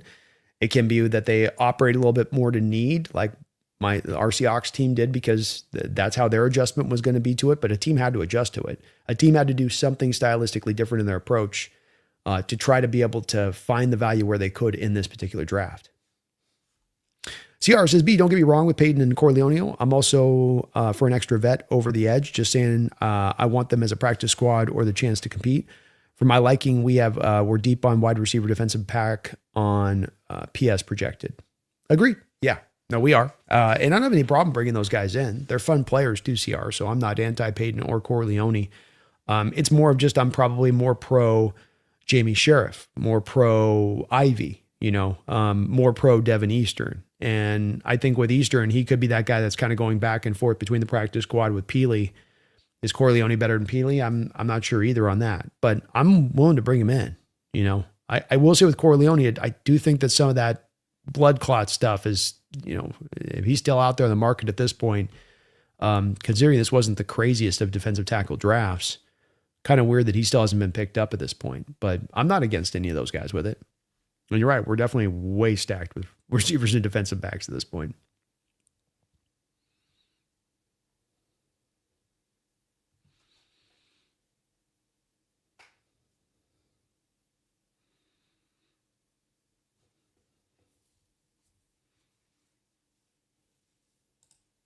Tom Biz, as your walking impression is absolutely outstanding. Thank you, Town. I appreciate it. Very happy about this draft. Big time. Gonna be good. Very kind of you to say, man. And gee, I'll get some more impressions in there. I'm working on my McVeigh. I just stuff a bunch of cigarettes down the back of my throat and start talking. I get close. I get pretty close. Town Biz, Luis Castillo has got to go, Brando. We can't keep running this guy out here every 5 days. 81 pitches with 1 out in the 4th, down 7-0. Oof. Sorry for the rough update. He can be streaky too, Town. That's where it gets hard for the team because he has shown at times where it's like, is age starting to catch up and, it's starting to slow down a little bit. And then he'll kind of go on a nice little run where he gets locked in. Very well could be the case with it. And, I think with the Mariner team, with this team this year, that we're just going to have to kind of wait for them to kind of like we have in recent years, see how it kind of develops. I get a little bit of the feeling that we've had in recent years where this thing's kind of coming together slow a bit with it, where it's like they got to kind of slow warm it up. But once they get warmed up, they're very capable of then getting really hot. But I would also like to see this team be very much in a position to try to make that trade deadline move, that we've seen have come up with some of the development of the youth that you've had on this team. In that time. But Luis is hard in that way, man. I remember even last year he had a kind of a rough run of time, and then it seemed like kind of midsummer things started to kind of lock in a little bit. But he's also getting there where, he's pitched a good amount of baseball here. He's got a lot of innings on that arm. He's out in 2017, so 33 years of age, you know what I mean? Like you're at that spot as a pitcher. 248 games started. It's it's kind of there, and that's the hard part about giving those pitcher contracts out and still keep trying them out at times is that you're going to be paying them a good price as they're kind of into the depths of their career at that point, but you're just kind of trying to be willing to do so because you're hoping you can just kind of pull it through. But you can see he goes from the bandbox of Cincinnati here, and I thought he was going to be much more improved coming off that smaller stadium, where he's posting a 2.86 ERA and then comes here and he's more 3.17. Whip stayed kind of around the same area though. So some of the advanced stats have still remained pretty good from his time with Cincinnati, but I thought he was going to be a little more dominant being able to come to this stadium because you're talking about two different stadiums of Cincinnati and then and then T-Mobile's like, wow, no, I guess not. See if we can turn it around. Thomas says, Brando, I find it funny that Mike thinks the Cardinals improved and Jake probably thinks the same, but I think Seattle had a better draft than all of the NFC West teams. Yeah, I agree with that. And Mike's looking for optimism, and some of it's desperately so. I do think as well in probing Mike a little bit, I don't think that he falls in alignment with me in regards to understanding sometimes the nature of needing, getting an offensive line first and then going and getting the fun parts afterwards. Kind of get the impression a little bit like there's just so little to root for the Cardinals. So you want the fun stuff. Like your expectations have been pulled down so low. Just give me something fun that I get to watch on Sundays more than even getting a winner. I kind of wonder if they're kind of that place of things, Thomas, with his kind of obsession on wanting to get a quarterback and then being okay with Love. And that's probably what happens after so long of having to face covering and watching a team that just never does anything.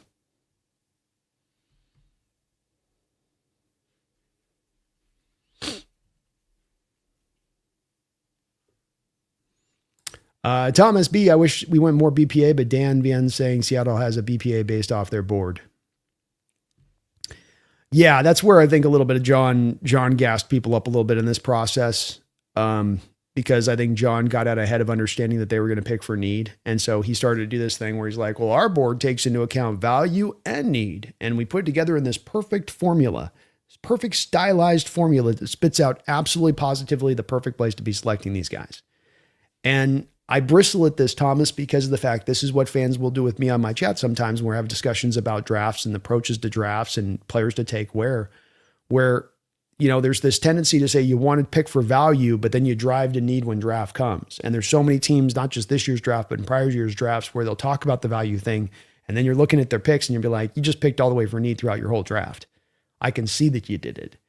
And that's where, general managers can't just come out and say, well, we're picking for need that like John can't come out this year and say, hey guys, look, this draft is ass. This draft is so bad. This draft is the worst I've seen since going back to my Green Bay days. We got to pick for need because of it. Yeah, you get blowback. You get people still moaning, we'll be a smarter general manager. We'll do it better that way. Okay, well, then instead you sort of gas people up and say, no, well, this year we're actually taking a value-based model with our depth and we're crossing that together to come out with this perfect thing. And the problem I have with that, Thomas, is that has not been the application in prior years. You know, you didn't have, when you had the Byron Murphy pick come up there was no looking at your depth chart when you made that pick. You weren't measuring any of that up against it because you had Leonard Williams and Jaron Reed here playing really well at the 3-tech position. But you love the player. And I don't have a problem with taking Byron Murphy there. I think that was a great, that's an example of value-based approach. Going for Zach Charbonnet a year after taking Walker in the second round. No other team would do that. Why would no other team do that? Because teams are going to tend to pick for need when it comes to running back position. And they're going to look at it as a devalued position. But because Seattle loved Charbonnet so much and had him so high up on their value board, not anything to do with their depth, up on their value board, they went with him. Derek Hall, the year after you selected Boye Mafe. You know, I can provide a lot of examples of this. And it's that in recent years, you took that real smart turn into value and you leaned on that sucker. You didn't deviate from that sucker. You put the pedal down to the floor on that sucker. Well, in this draft, you didn't do it that way exactly. And that's okay. And that's not an indictment of it, but that is what it is then. It isn't you finding some perfect balance between value and need.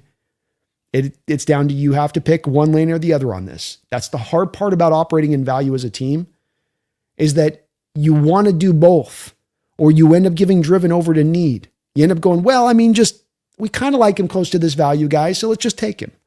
Well, how else are we going to fill this need if we don't grab this here now? So it's always this magnetic pull to that side of things. And people always want to try to parse the middle of this stuff. And that's why I say to operate in a value-based mindset, you have to be almost militant about it. You have to be a hardliner about it. And if you're not, then you're going to see your conviction tested, and you're going to see those teams pulled into need. And so, yeah, I know Dan's referencing smartly on this, something that John did reference with that, but that's that thing that fans will do me too, is where they say, we'll do both. I say, you got to pick how you want to run this draft one way or the other, which way you want to run it. They'll go both. And go, this is kind of like the child's answer, you know? I want it all. No. In life, you got to kind of pick and choose what you can get. You got to pick and choose a direction of what you want. And that's where in this one, they made a choice. They definitely picked a very pertinent direction, a certain direction. Doesn't make it the wrong direction, but it is different than the one that's kind of run you the last couple of years.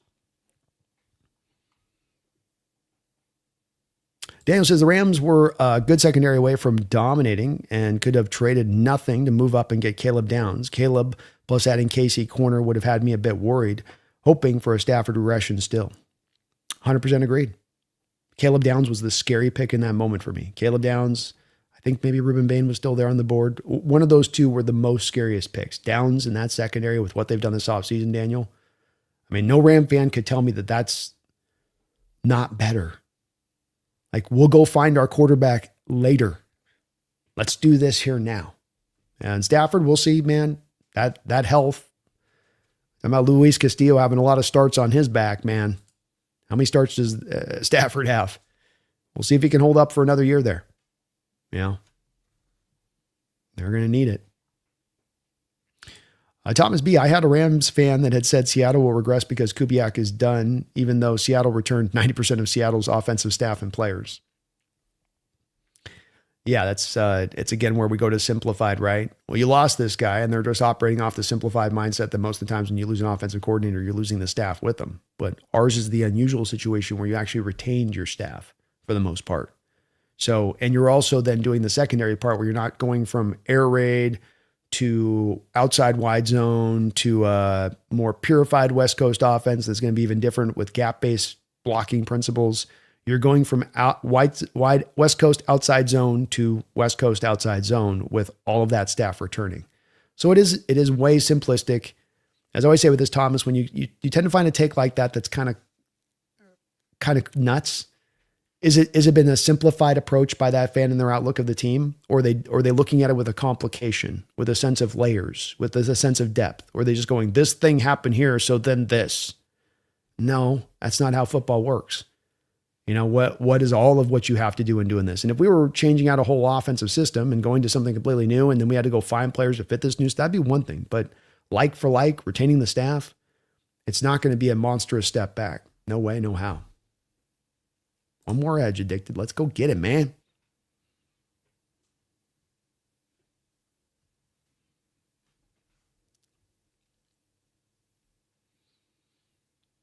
Chris, is Fowler only or Fowler and Clowney? Miller, I would take 2. I'm with you on Bosa. I wouldn't do Bosa, Chris. I would do 2 here. The reason being is age of your edges. Marcus Lawrence a little older. Nwosu getting a little bit older.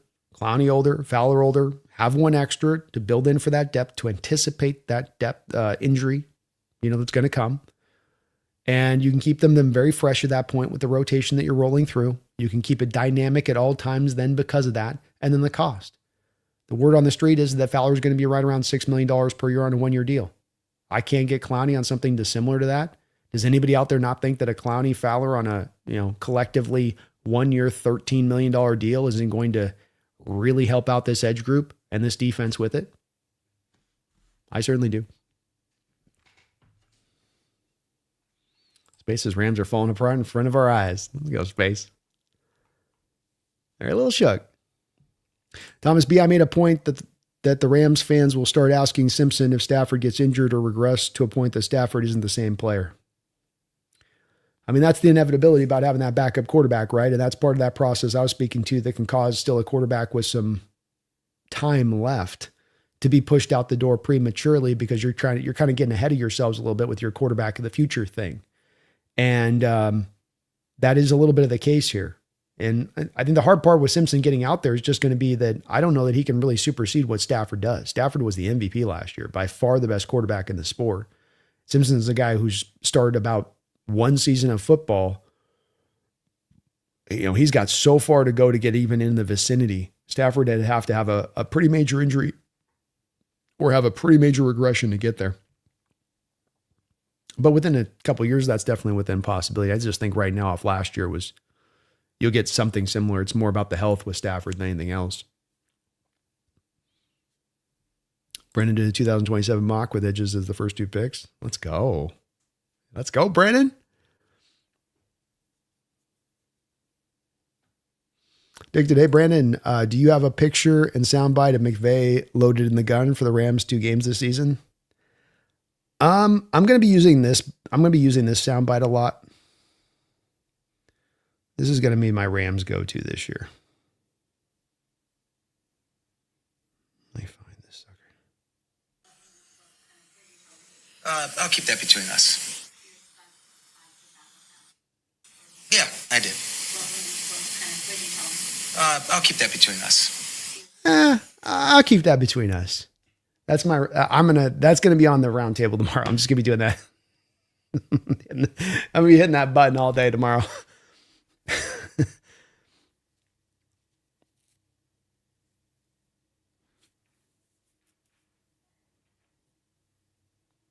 Thomas was watching 91 draft, thought that was a really bad draft, but to see a team overconfident, they have a better roster by drafting a player that they don't need. Niners didn't play in the Cowboys. Yeah, they didn't do that back then, man. Very true. You're not going to see the Cowboys with Aikman on the roster in 91 being like, let's go get another quarterback. Or the Niners having Steve Young just take over it finally and be like, let's Young is a little bit older. I mean, let's just keep the quarterback train rolling at this point. Banker Brando, the claim is up to 8 quarterbacks can go first round next year. How accurate is this? I would say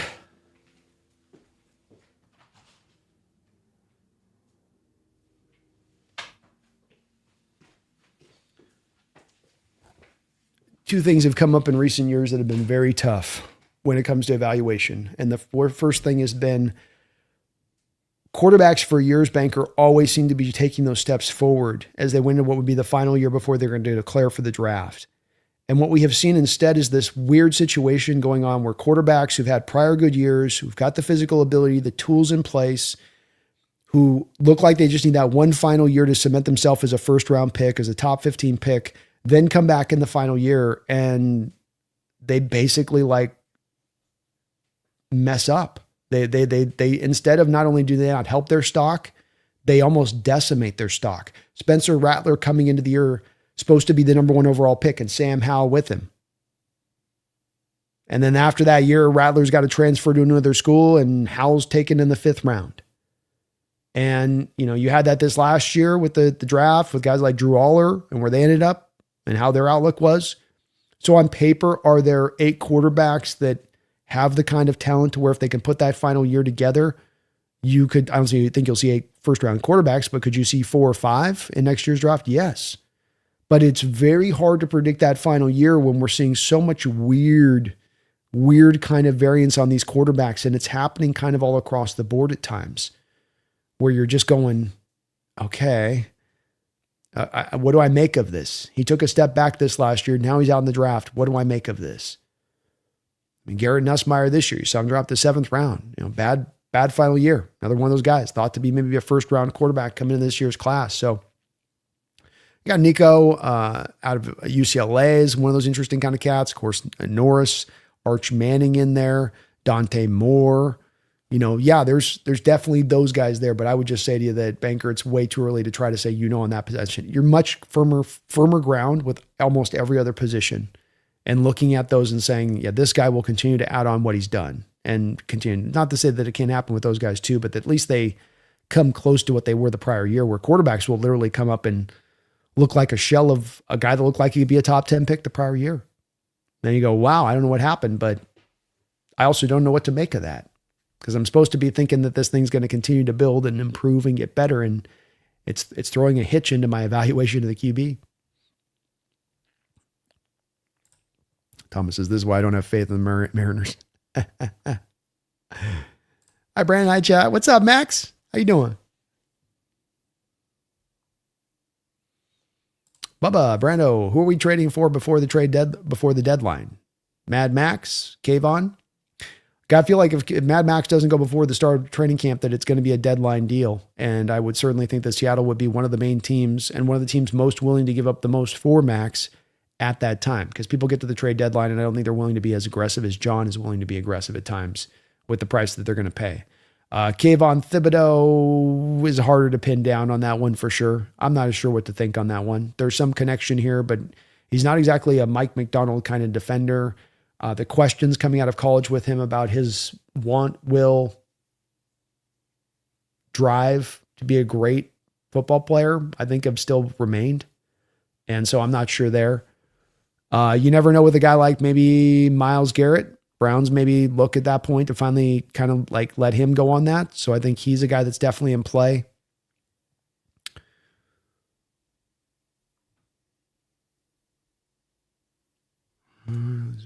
Panthers not a lot else out there at that time at the deadline. There's a lot of guys that are kind of secured up in what they're doing.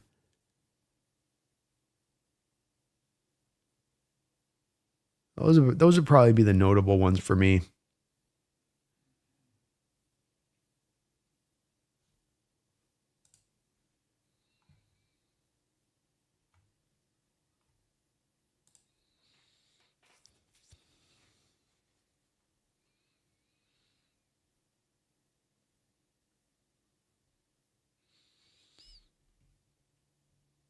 Yeah, I'd probably Nick Airbig, Pittsburgh. Maybe a guy that you could take a look at.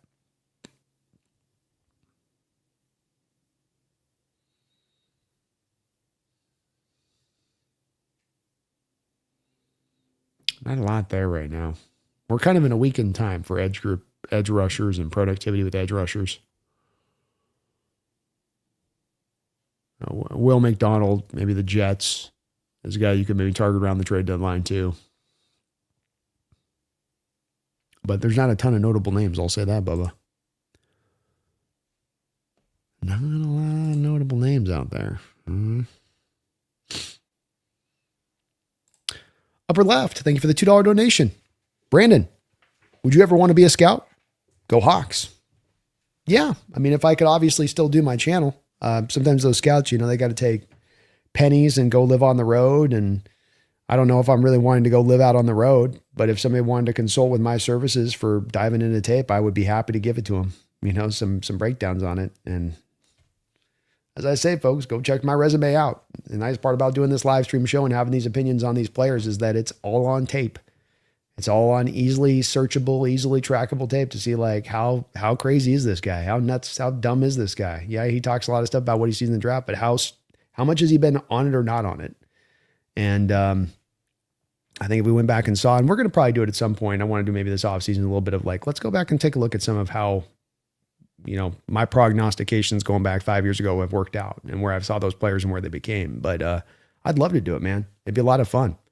And going to try this year a little bit more than I was able to do this season to get into these players a little bit earlier on. So there's a little bit of less of a scramble. Didn't know we were going to be having a Super Bowl run, which definitely pushed off some of the scouting this year. But I'd like to go through the process to have a look at a lot of the main guys going into the season for the reasons I was just mentioning above to Bubba about the step you're looking to take from guys and guys actually progressing and improving in that final year versus treading water or getting worse. Maybe they got happy getting paid and they didn't want to work as hard at that point. Well, that's an indicator as a pro, you'll do more of the same.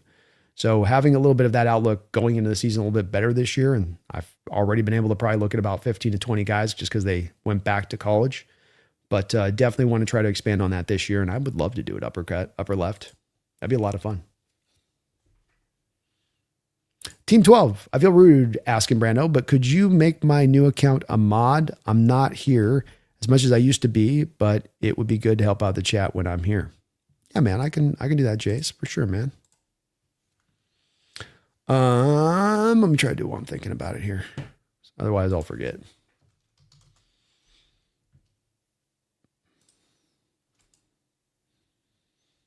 Otherwise, I won't remember.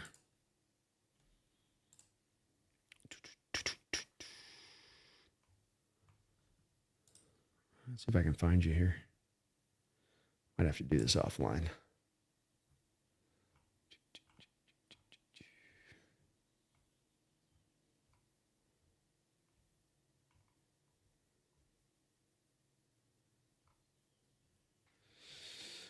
All right, we're at 306. Yeah, I'll have to get you on afterwards on that one, man. Gotta get you on afterwards with that. So bear with me. I'll have to locate it. Well, I can't do it from the app. But yeah, we'll get you back on there, Jace.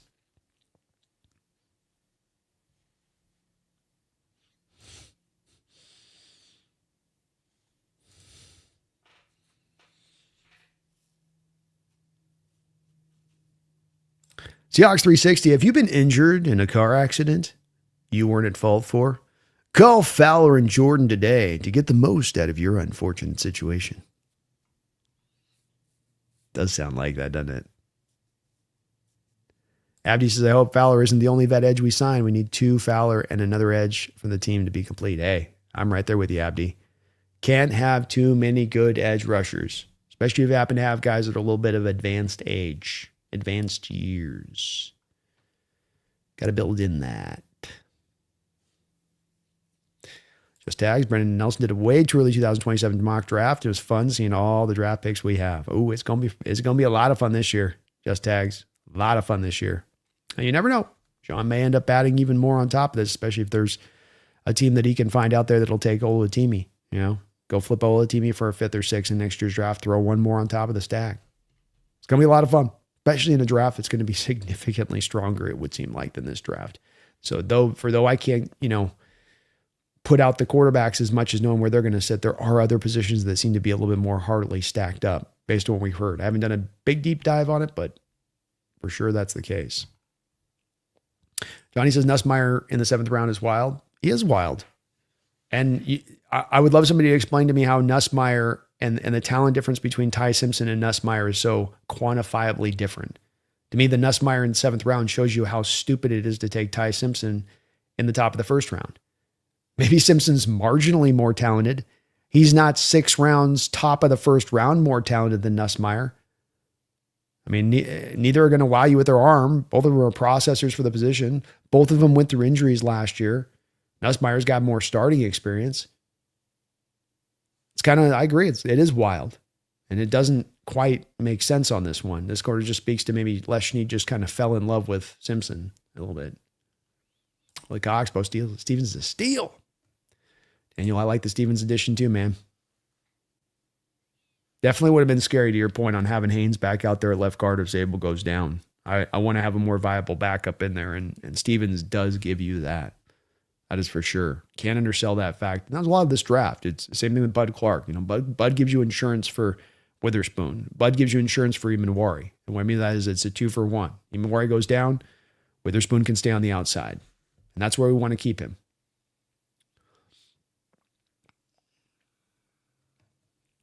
Rob says Fowler's pass rush grade is 72.6. That's 31st overall in the league. His pressure rate was 12.1%. 20 pressures and 359 pass rush snaps. Higher than Crosby's 10.3%. He had 10.5 sacks with 564. Let's go. Let's go. Yeah, he's been a fairly efficient pass rusher throughout the course of his career as Fowler. And he gives you some power elements that fit for what you're looking for in the edge group. Willie, let's go get Clowney, man. I've wanted him for a while. What's up, Industry Worth? Bankers is waiting to see the Niners dump Parasol and sign Debo. It's coming. It's only a matter of time, Baker, because that's what they do. What's up, Kogan? How you doing, man?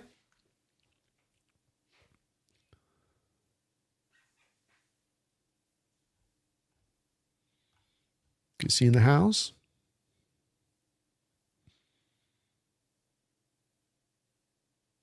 Rob D-Law is one of the best run defending edges in the league, but Fowler is average at best, but Fowler gives you more as a pure pass rusher. Yeah, I think that's fair. And I think you're hoping too with this a little bit that you're going to be able to structure with these edges. I mean, that'd be the nice part about getting a Clowney is that now in Clowney, between Clowney and Fowler, you can kind of flip the snaps, leaning on Clowney to get some of the run defending snaps and knowing that he's such a good edge run defender over there.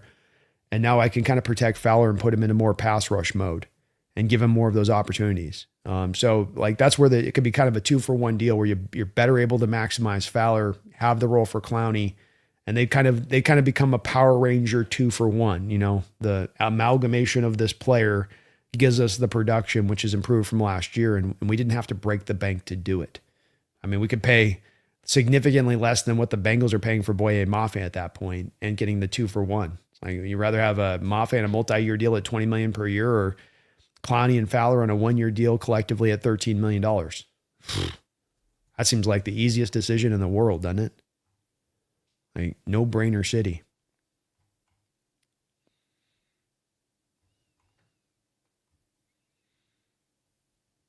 I fought the law and the law won. Koken says, Julian Love and Bud Clark are such characters. Every time they open their mouth, I want to run through a brick wall while laughing.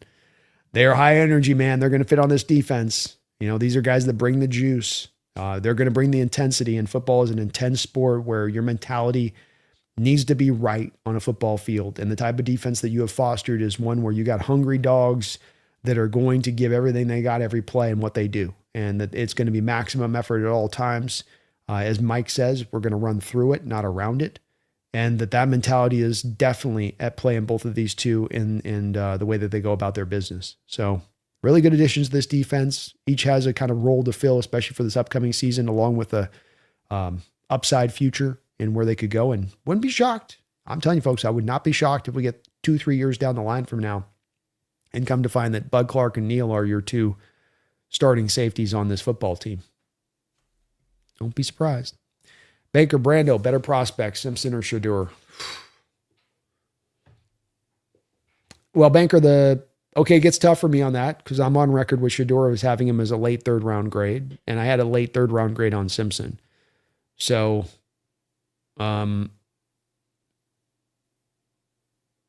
Simpson's was better coming out at executing a more detailed driven stuff that you would require within an NFL offense, progression reading, a little bit better at times at playing on time on script. And then Shador was maybe a little bit more mobile, but then way more better at being able to play off script when the play gets long. This is what makes it hard between the two of them because I think the arm strength is probably very similar between the two players.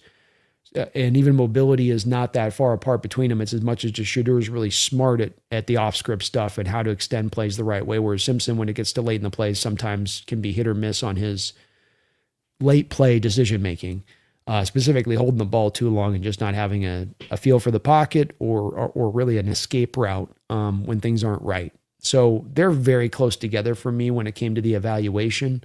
Maybe Simpson, just because with Shedeur, when it comes all down to it, it's even Steven all the way down the line. And when you come to the neck above the shoulders, I think with Shedeur, there are some issues there with him and the way he goes about his business for what you need from a leader at the quarterback position.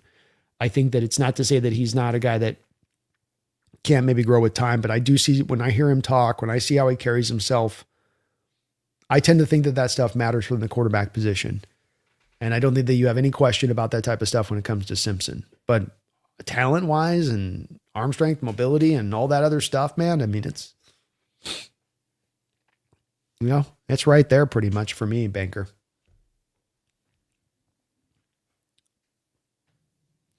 Corey says, I'm going to B+ grade for this draft. Anything lower is like a C grade is way too low in my opinion. Agreed there, Corey. I think it's, I think this is a fairly easy grade to see as being a B.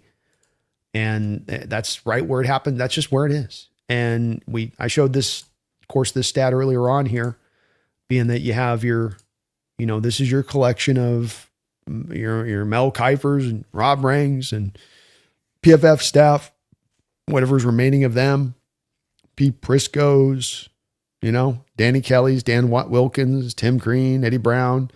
And you can see under the Seahawks rating of this, it's really B. Yeah, there's a couple C's in there, but it's B, B, B, B, B, B, 1A-, no D's. And what you notice about this is that Rams and 49ers, there's just quite a hardly amount of D's in there. Quite a few people that are in alignment are saying, yeah, D. So, you avoided that, man.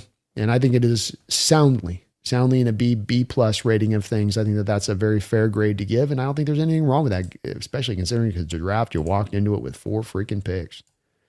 I think you feel pretty doggone good about that.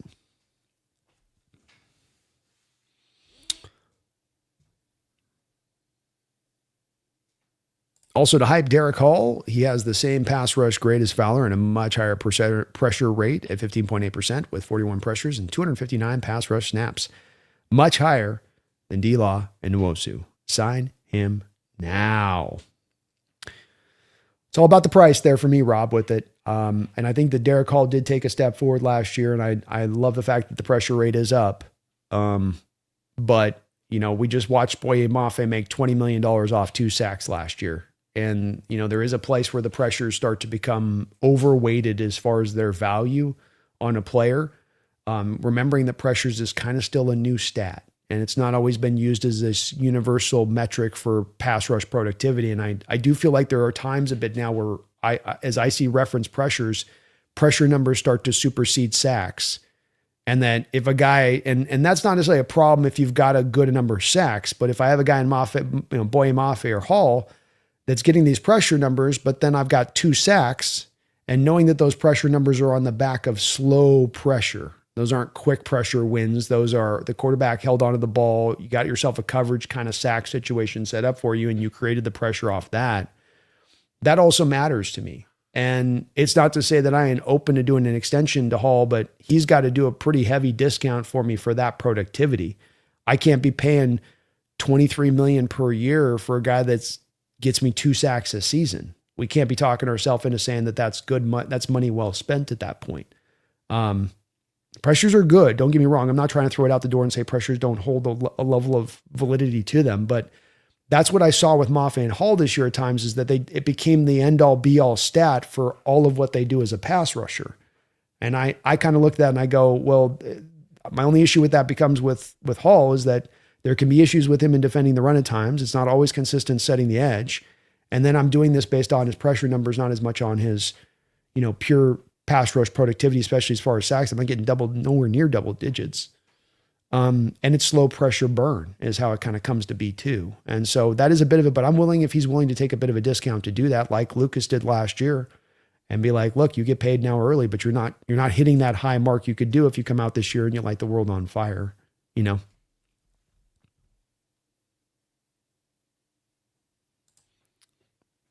Yeah, that's where to me, you look at the market opportunity that exists, Rob, and where it stands right now, and I get where this is definitely going to make people worried on this. So let's backtrack this where we go, okay, so the concern in not locking down Hall and he becomes a free agent is, what am I going to do now? What do we do now at the position? Marcus Lawrence retires, moving on from Uchenna Nwosu, and you literally have no edges. And so I get the thinking on this, but I also feel like this market opportunity that currently exists right now, Dante Fowler, Jadeveon Clowney, Von Miller, Cameron Jordan, that every year there are these multitude of vet edges that exist on the market that are still very productive guys. And as long as you're not putting them out there to be this guy that's going to rock number one snaps like he did when he was in his prime, but as a guy that can come in there rotationally. I mean, you mentioned above on that with Lawrence, 259 pass rush snaps. Can I find a guy in 260 pass rush snaps that can be very productive as a pass rusher in those snaps and efficient, and not have to pay $23 million per year to the guy to do that? Like I mentioned in here, the combination of Clowney and Fowler are going to cost you $13 million on a 1-year contract. So not a multi-year commitment and nowhere near the $20 million per year cost of Boye Mafe. That to me is smarter money, and money I can replicate every year with the type of market opportunities that exist out there, especially for a player that's chasing rings like Fowler. Like you see Fowler sign the contract he's going to sign with us is partly because he's chasing rings here and willing to take a little bit less than he could probably get elsewhere. But I get the worry and concern on this in that, okay, well, what happens when we're kind of left empty there at the position? But I also say that if that's the driving force behind you giving him this deal, you're now not giving him the deal because he's just that good. He's just so deserving. A part of what's factoring into why you're giving that deal is your fear for the future of the position and that you're not going to have those options there. And I'd argue that then becomes a fear-based decision on whether or not to sign him more than it's about how hyped you become about the player a little bit. And that's where it becomes troublesome if you sign those guys, because you end up regretting those kind of contracts because the productivity doesn't match what you're paying. And you really start to feel it as those contracts come fully into bloom. Rahu says, if you think our draft's bad, just be thankful it is the Niners. Amen. Amen.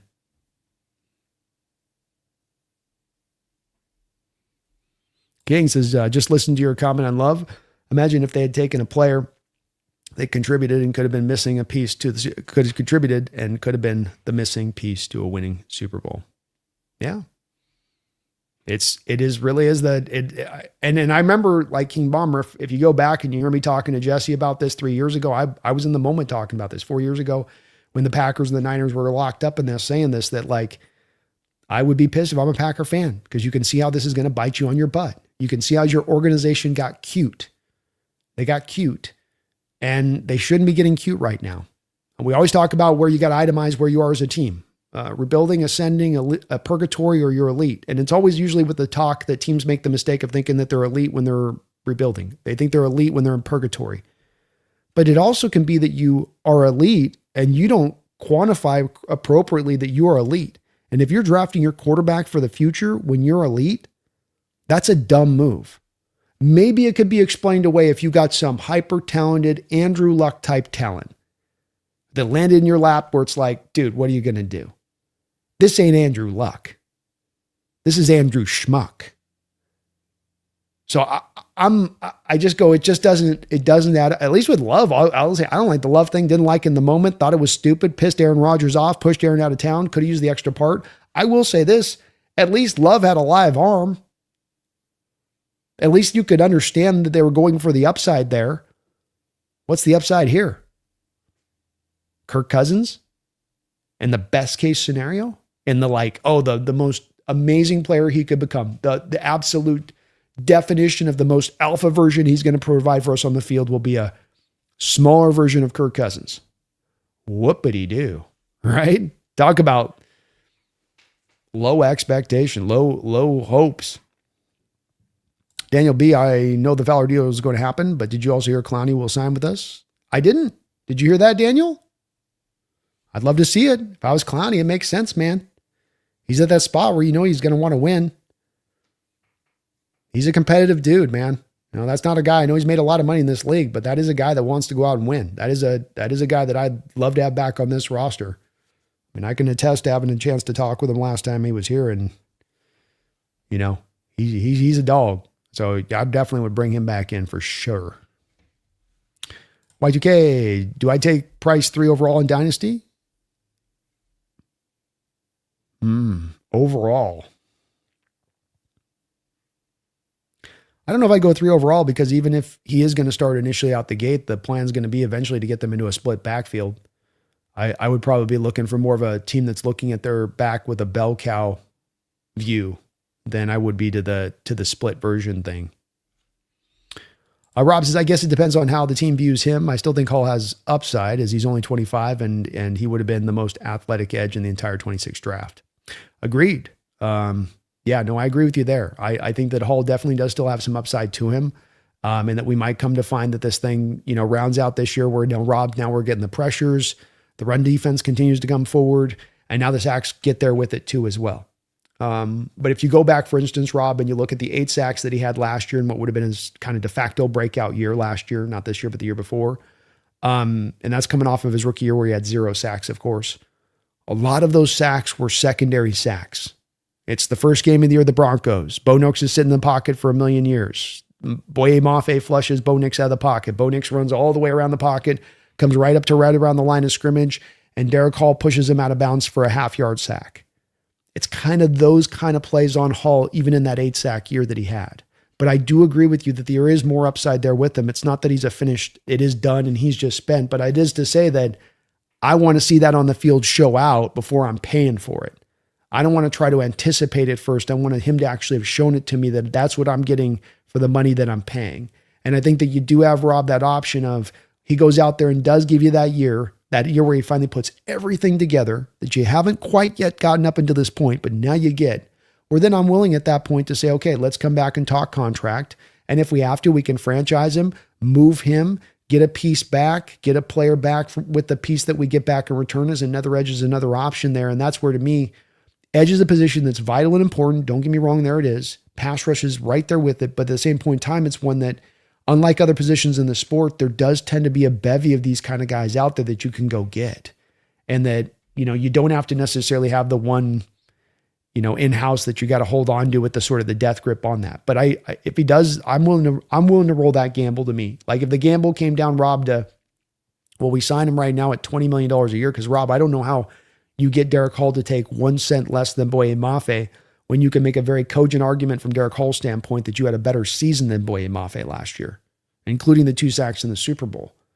So I don't know what discount you necessarily get here, but if the difference is between, well, I got to pay him $20 million now, or he goes out there and has the 10 sack year and it's $25 million, $26 million, I think I'm willing to take that risk because I don't have that certainty quite yet. But I do agree with you on it, that there is that inside him as far as that ability goes. And if he was an edge in this class, he's going in the first round rather than going in the second round like he did in our class, because that was a stronger draft. You like that one, Daniel? I got a few jokes from time to time. Ryu, I was looking at Jadarian Price film and my untrained eyes, it seems like it's more decisive than Jeremiah Love. Is it me or is that accurate? Yeah. I think Love is a little more creative a running back, right? There's a little bit more in Love that you can have contextually that's kind of akin to a Walker, where they're really working off of this elusiveness rating that's through the roof.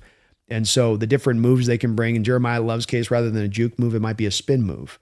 But that they have these different moves they bring to bear that a guy like Jadarian Price doesn't necessarily have in his bag. And so he has to lean back a little bit more on the decisive and vision part of his game, which then makes him a little bit more certain in his approach to it versus those other guys that are a little more dancers and, they're going to kind of look forward a little bit. So yeah, that's absolutely a little bit more of his game and how he rolls. And he's got really good vision. Can't understate that. That's a part that you just can't track with a GPS system or a 3-cone drill. But the vision with Jadarian Price is outstanding. He makes the right reads and gets to the right hole in a very, very fast fashion.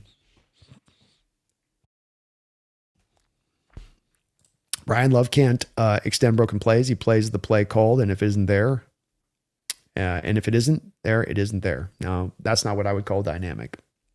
Yeah, I think that's fairly accurate for the most part, man. Part where I say I do have him as a first-round running back, but not as a blue chip first-round running back. And I would have had a blue chip grade on Saquon Barkley. I had a blue chip grade on Bijan Robinson. Those guys were the truth in that way. Just not quite the same territory. Dan says, no, I didn't hear he was. You naming with Valor made me think you heard he was. I guess that's how rumors start. I guess so, man. I'm trying to make it a thing. Coke and B on your big board. You have Bud Clark as a 4th rounder. I don't see Julian Neal on the board at all. What do you think now that we took Clark in the 2nd and Neal in the 3rd? Neal was on my board. I believe I had both of the 2 guys at the top of the 4th round. So,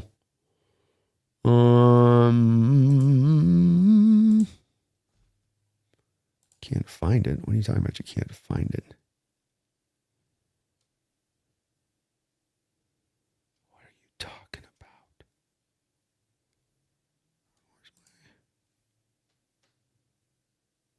about? Oh. I don't know where I had it. Well, I can't see it. I had, I do believe that I also had,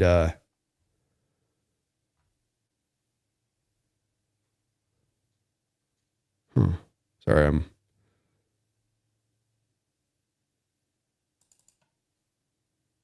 okay. I'll have to look it up somewhere else. I had them both at the top of the 4th round. So Neal was very close to being a 3rd rounder for me, I think. Man, I wish I could see my thing now.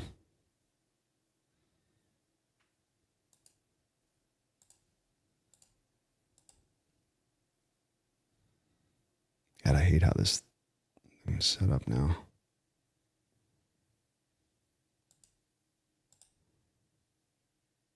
I'll have to look at it. So I had him in about the same place. I don't have any real change of outlook from what I had in the day of where they were taking Koken. The picks are fine. And though I had, Clark into the top of the 4th round, it was the top, and it's not a big jump to grab him where you grabbed him. He wasn't insanely far away from Zakee Wheatley or Ramsey on my board, or, it's all in the same territory basically. And I'd say the same thing's true with Neal. I had him at the top of the 4th round. You took him at the end of the 3rd round. It's the right spot there. So the value is even better there for Neal, in my opinion, than Clark, but neither was an egregious reach. Neither was anything of what the Rams did with Ty Simpson with their 1st round pick, or what the 49ers did with Kalen Black in the 3rd round, or what the Cardinals did with Carson Beck in the 3rd round at the top of that. There's no, those were awful. And this isn't that.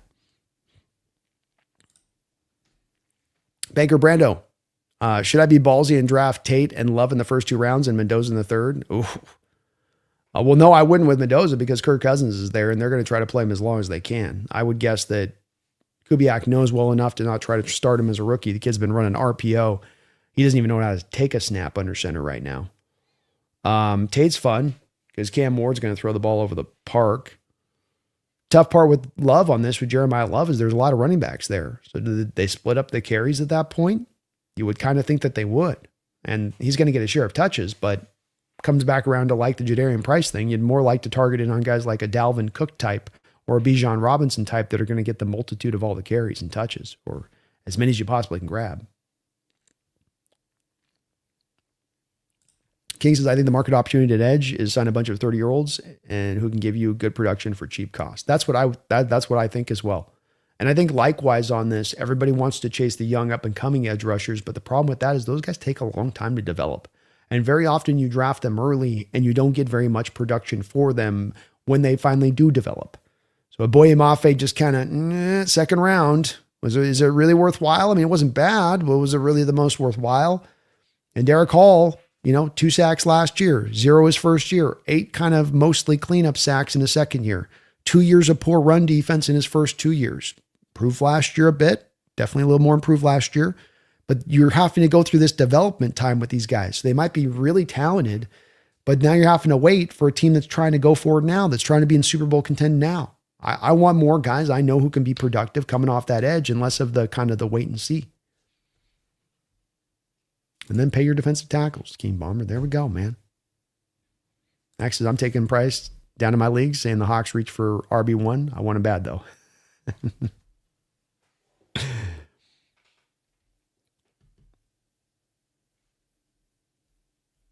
Baker, any guesses if Raiders choke this year? They dump Mendoza for Manning. See the Cardinals in recent memory.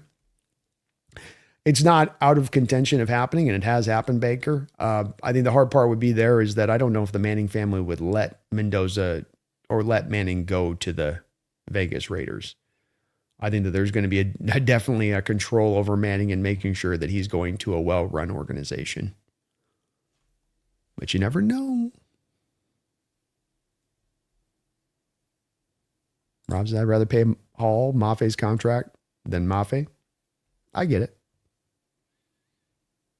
Maffe a little bit older, a little bit less of that development to be had, to your point. It's true. You're going to have the vulturing of Charbonnet on Jadarian Price too. Something to probably consider. And when Charbs gets back, he's getting them goal line touches. It's a good point. Same Koken. Give me a little more production. 20 million starts to get pretty costly, you know. Once we get up to that measure, I'm like, I'd like to be closer to double digits if I'm up in 20. Otherwise, I feel like I can parse it through with some vet edges. Brazil. Thank you for the $10 donation, Brazil. That's very kind of you, man. Thank you for that. Brando, keep up the good work. Your draft day takes were spot on. Good draft overall. Not a huge fan of Price at 32, but I get it. If they couldn't find a trade back partner to fall back. Beautifully put, man. I'm glad we're in agreement on it. And thank you for the kind words. I'm, of course, right where I kind of find myself landing on it. And it's not that Bryce can't be productive, and we'll see what kind of upside he brings to the table as a player. I think that's a bit of the part of this that for you guys like you and I that are in this camp of it, where we're like, look, he's a good back, but is the talent better than Walker? Is it better than Charbonnet, where you're definitely drafting him much higher than you drafted those guys? And it's hard to kind of quite validate that, I would say. But good draft overall when it comes down to it. You can pick at some stuff with it, but it's part of that weak aspect of the draft. Definitely factors in hugely here to it. And something that I couldn't ignore. Probably something that, I didn't give enough weight to as I was going through the process. I wondered a little bit about it, if it could eventually cause the team to be caught into two camps where it's like, well, do we go for the upside that looks like it's there, but it's also highly questionable about whether this particular player reaches it, or do we turn back more for floor, more for certainty, more for 2026 impact that can help the team there and now? And I think that they went for the latter rather than the former, and you can completely understand, the process that, did go into it. But thank you, man, for the $10 donation. I really appreciate you for that. Love what I get to do. It's always a great time doing this draft coverage. You build up through the years, your big board, and you turn this stuff over. The day comes, it's kind of like a second Christmas. So it's a lot of fun. I had a great time with those syndicate boys out there doing it. Definitely gonna be a yearly thing. Johnny Bijan's on another level. Just give him the ball. Yeah. That's the kind of back you should be taking in the top 10, and they should be rarely taken. But when they are taken, I should be getting Adrian Peterson. I should be getting Saquon Barkley. I should be getting Bijan Robinson. Like, that's the level of talent that we should be hitting when we're at that spot. And if it's not quite there, then it should probably go into more of the depths of that first round, probably somewhere in that, 19 to 32 range, if he's still a first round running back, but not quite to that area of things. It's kind of the thing with this, with that I think it's a valid point here, which is that grab the guy in the right spot, running back wise. And there's a market opportunity with running backs with how, so if you do go in the first round, but the market opportunity is not in the first round, then it's more of in the second round. Seahawks 360 Price has a lot of upside. IMO. He's going to have his most productive year, his rookie year since high school. Max says maybe Price's vision and decisive style might lead him to becoming our goal line back. It's possible. I would be hesitant to say that it's probably going to happen, because a lot of being a goal line back is that I get the ball, I hammer the hole, I'm hitting, contact is hitting me. A defensive tackle is not getting blocked back. He's ready for me in the hole. Bam. Can I hit that guy and fall forward? Can I hit that guy and create momentum to fall forward? Well, Charbonnet is kind of the 220 back who can kind of do that. When you're at 200 pounds, you kind of do that, and then it goes back. You're hit, and where you're at's where you're going down. But if you can find the hole, if you can sometimes bust it outside on an inside run, like he has the ability to do it sometimes with that vision, and certainly a guy like Sean Alexander was very benefited highly from having that vision at the goal line, and part of what made him such a goal line demon. But he is a 200-pound guy at times, and how you see him on the tape, when that contact comes, it's not as much of the forward falling, complete the run process that you get with some other backs in that way, who might just be a little bit heavier. Some of it just comes back to just size stuff, just easy 200-pound guy. It's hard to generate that kind of force.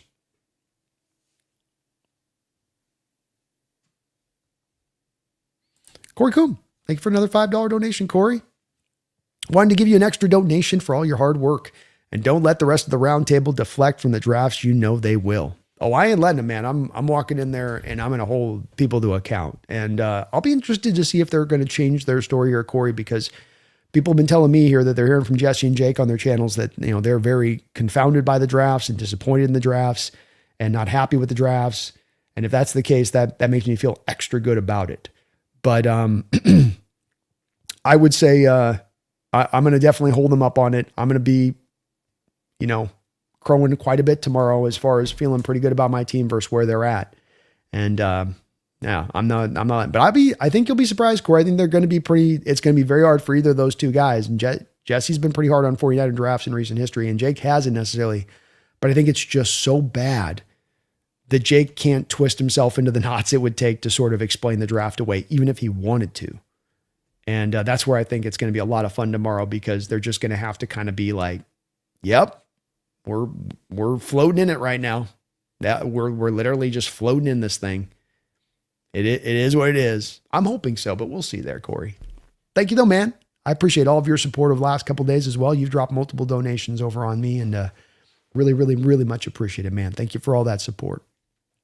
Kelly in the house. How you doing, Kelly? Maybe any chance we see the 49er coach reactions to Price? I can't find it. I'll try to see if I can look around and locate it. You probably got to probably look up, Kelly. You want to look up the Niners press conference day one. So 49ers press conference day one. I think it's playing in the background as they're talking on that. B, I know Beau Stevens will compete, but based on your knowledge of his game, do you think Beau will actually take Bradford's starting spot as rookie? I think it's going to be a little bit hard. The place that he struggles with then is going to be a little bit of the dealing with the power. And he's more of a left guard the past 2 years in how he's played. So he's been dealing with more of the kind of dancing bears. And now he's going to go with the big old, polar bear strength he's got to deal with. And he can struggle at times a little bit with the rooting down against bull rushers. So I do think that there's a little bit of maybe here where he needs to build up on his strength a little bit to be able to accommodate over the right guard side, but he's technically better than Bradford. But I think it will be hard the first year because of that a little bit. There's a transition that Beau's essentially kind of having to make this year. And as you know, with me, I see right guard and left guard as being a little bit different.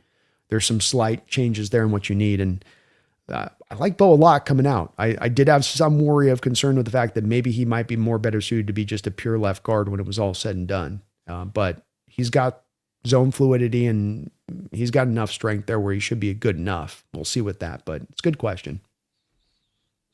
Catalyst, thank you for the $10 donation, Catalyst. I'll never understand why all signs pointed towards the Rams going all in by trading for McDuffie and signing Watson, only to then half-ass their efforts by drafting Ty Simpson at 13 instead of wide receiver 3. I think you touch on exactly what I don't understand about it either, is that this looks very silly on the surface of things, and it seems that you have short-sold yourself on properly putting this roster together to accommodate for injury. Devontae Adams had his hamstring blow off last year at the end of the year. Puka Nacua plays tremendously physical. And with the way he throws his body around, to think that he could potentially lose some time this year is very feasible. And then you lose Tutu Atwell, who I'm not a big Atwell guy, but that was kind of as good as you had. DeMarcus Robinson you lost a couple years ago. It's a receiving core that's paper thin. And I guess they're hoping here that Ferguson can play some X for them, I guess. And that he's going to be able to play receiver. I don't know if I'm buying into that. Maybe they're just going to live in 13, 14 personnel all the time.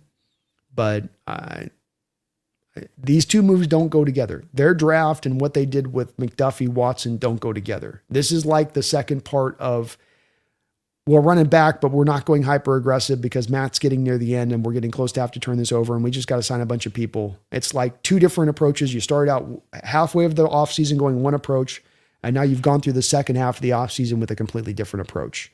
Don't think it leads to them being a Super Bowl championship team. I think, in fact, you want to be a Super Bowl champion team, what you need to do is have a succinct ideology and philosophy that carries throughout a whole offseason, where there's not some delineation that you make randomly that doesn't make any sense. I do come back to the pride and the ego and the hubris on the Rams to believe that they could do this. I shake my head at it. I don't think there's any world that exists that John Schneider would have done something similar to this. None whatsoever.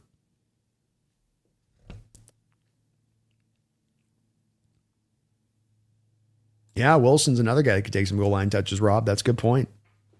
He's definitely one of those short yardage hammer guys. Yeah. Antoine Raleigh with a big home run in the top of the 8th to bring the Mariners within striking range for the comeback win. Twins 8, Mariners 4. Let's go, Ibs. Let's go, Raleigh. Raleigh's bat's heating up. It's good to see. Yeah, Catalyst. I mean, it's not like those guys are just, pictures of health at 23 years old with no injury history, right? Like, it's not only a thin receiving room, it's a thin receiving room with the two top guys on some shaky ground. I don't know. It's weird to me they've taken this approach, and maybe there's a trade for a receiver that'll make this make sense. It's not like they have a lot of money to spend to go do that type of thing, especially if they're trying to get somebody that's a legitimate. Goslin Stevens, 5th rounder, bad draft. Don't expect much from year 1. I think it's fair. They're not in striking distance. We're down by 4. Emmanuel Wilson's nice, man. He's going to get some touches next year. Why is our batting so painfully inconsistent? It's still too much of a lineup that's based upon hitting the long ball and not enough about smart approaches. Some of that's modern baseball at play. But you just have too many times still where you are, kind of swinging for the fences every turn. So on days where you got guys hitting the ball out of the ballpark, it looks great. And on days where they're not hitting the ballpark out, you're not going to generate the runs, and then it's going to look bad. Libon, Brando, should the Hawks sign Juwan Jennings or Brandon Ayuk if the 49ers release him, since they're both familiar with Fleury? I would be against it. Both those guys familiar with the system. They both block. They both solid pass catchers. I don't know if you got the room to really add them at this point. And in both players' cases, they're coming to a roster where they've got no pathway to finding their way in the field. And you have a run-centric team that's going to run at like the 27th highest rate in football, probably.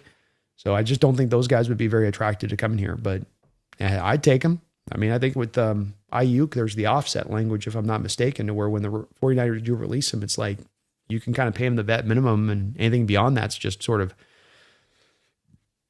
what the 49ers don't have to pay then. So Ayuk can just kind of take the low-end deal.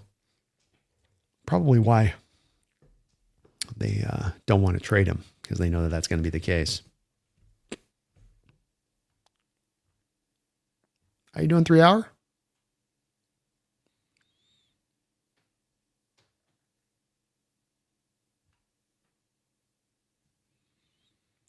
Banker Brando, I would die laughing if you all start the show tomorrow with Jake's reaction to Simpson, then open with how was the draft, boys.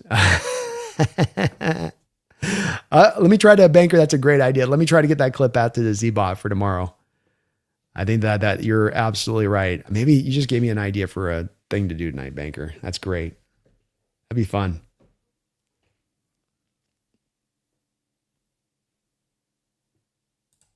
Gogan B, I agree with you. Everyone on social media is saying bye-bye Bradford as if Beau will be the hand of the keys to the right guard day one. I believe Bradford will start right guard this season. Yeah, I think it's going to take a little bit of time on this one. Like Beau's upside, like the future there with him, but this was as much about having him solidified and set up for a replacement into 2020, I think 7 as much as 2026, and giving him some insurance for Zabel at left guard this year in the interim.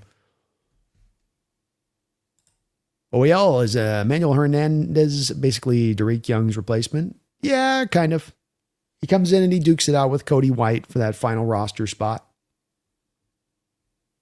There's some talent there, former 5-star guy. He has special teams acumen that he brings. Maker, as much as I'm trolling the 49ers with Debo, I'm expecting Rams to sign him now. I mean, I'd feel better as a Rams fan if at least, I'm not a big Debo guy, but at least something there. I mean, where it stands right now, Mumfield, like that cannot be the answer. The receivers you're looking to bring out there, that cannot be the answer. You know? Dogzilla, thank you for the $2 donation. The new cheerleaders draft could be fun too. That could be enjoyable. It could indeed. Oh, thank you, man. Appreciate the dono. Josh B, have you ever seen Jay Moore's walking impression? A dog has no tail. You should check it out off the stream. You'll love it. No, I have seen it. It's a great bit where Jay's like, walking. It must be nice to have a tail. People see you coming up and they can tell what you're thinking. Jay Moore's like, wouldn't you rather fly? He's like, no, I can always take a plane. If I have a tail, you see it's wagging or not, leave me alone. Come on over. It's great. We've not signed Clowney. Not yet. Hopefully soon. What's up, Alberto? Got us here right at the end, my man. Jesse after Stribling. Why? Why does this always happen, man? Why? I got to go check that out. I hadn't got it yet from Jesse. Oh, man. Oh, baby. Alberto, hey, Brando, are you ready to let Jake have it on the round table tomorrow? It's more going to be a little bit of the vibe of like, show me where the bad man touched you, Jake. You know? It's a little bit of like, you know, do you want me to get you the blanket? What can I give you to bring you a little bit of warmth in this time of need? I think it's going to be a little bit of that because as I understand it here, Alberto, Jake's in a place that's like, you know, some guys you can have the draft day where you crap all over a draft and you're like, this was horrible. And then you come back and you think about it for a couple of days and you get your emotions under control and you come back around, you think about it and you talk yourself into it being good. I'm not so sure I've gotten the vibe from Jake that he's talking himself into this being good. So I think it's going to be a lot of Jesse and Jake, of me saying, you know, you guys' draft were crap and them nodding and going, yeah. Uh-huh. And that just speaks to how bad the drafts were. That you get people that are going to be inherently wired to try to make it positive and a plus who will come back around and go, no.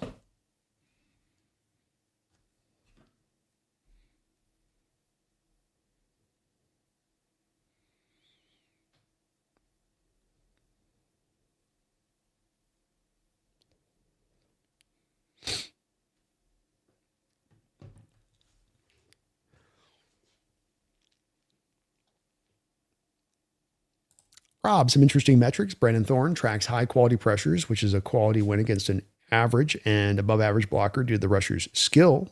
The most, Will Anderson, 51. Hall and Mafe both had 15. Murphy had 18. Leo has 19. Owe had 21 and J-Lo Phillips had 22. Interesting.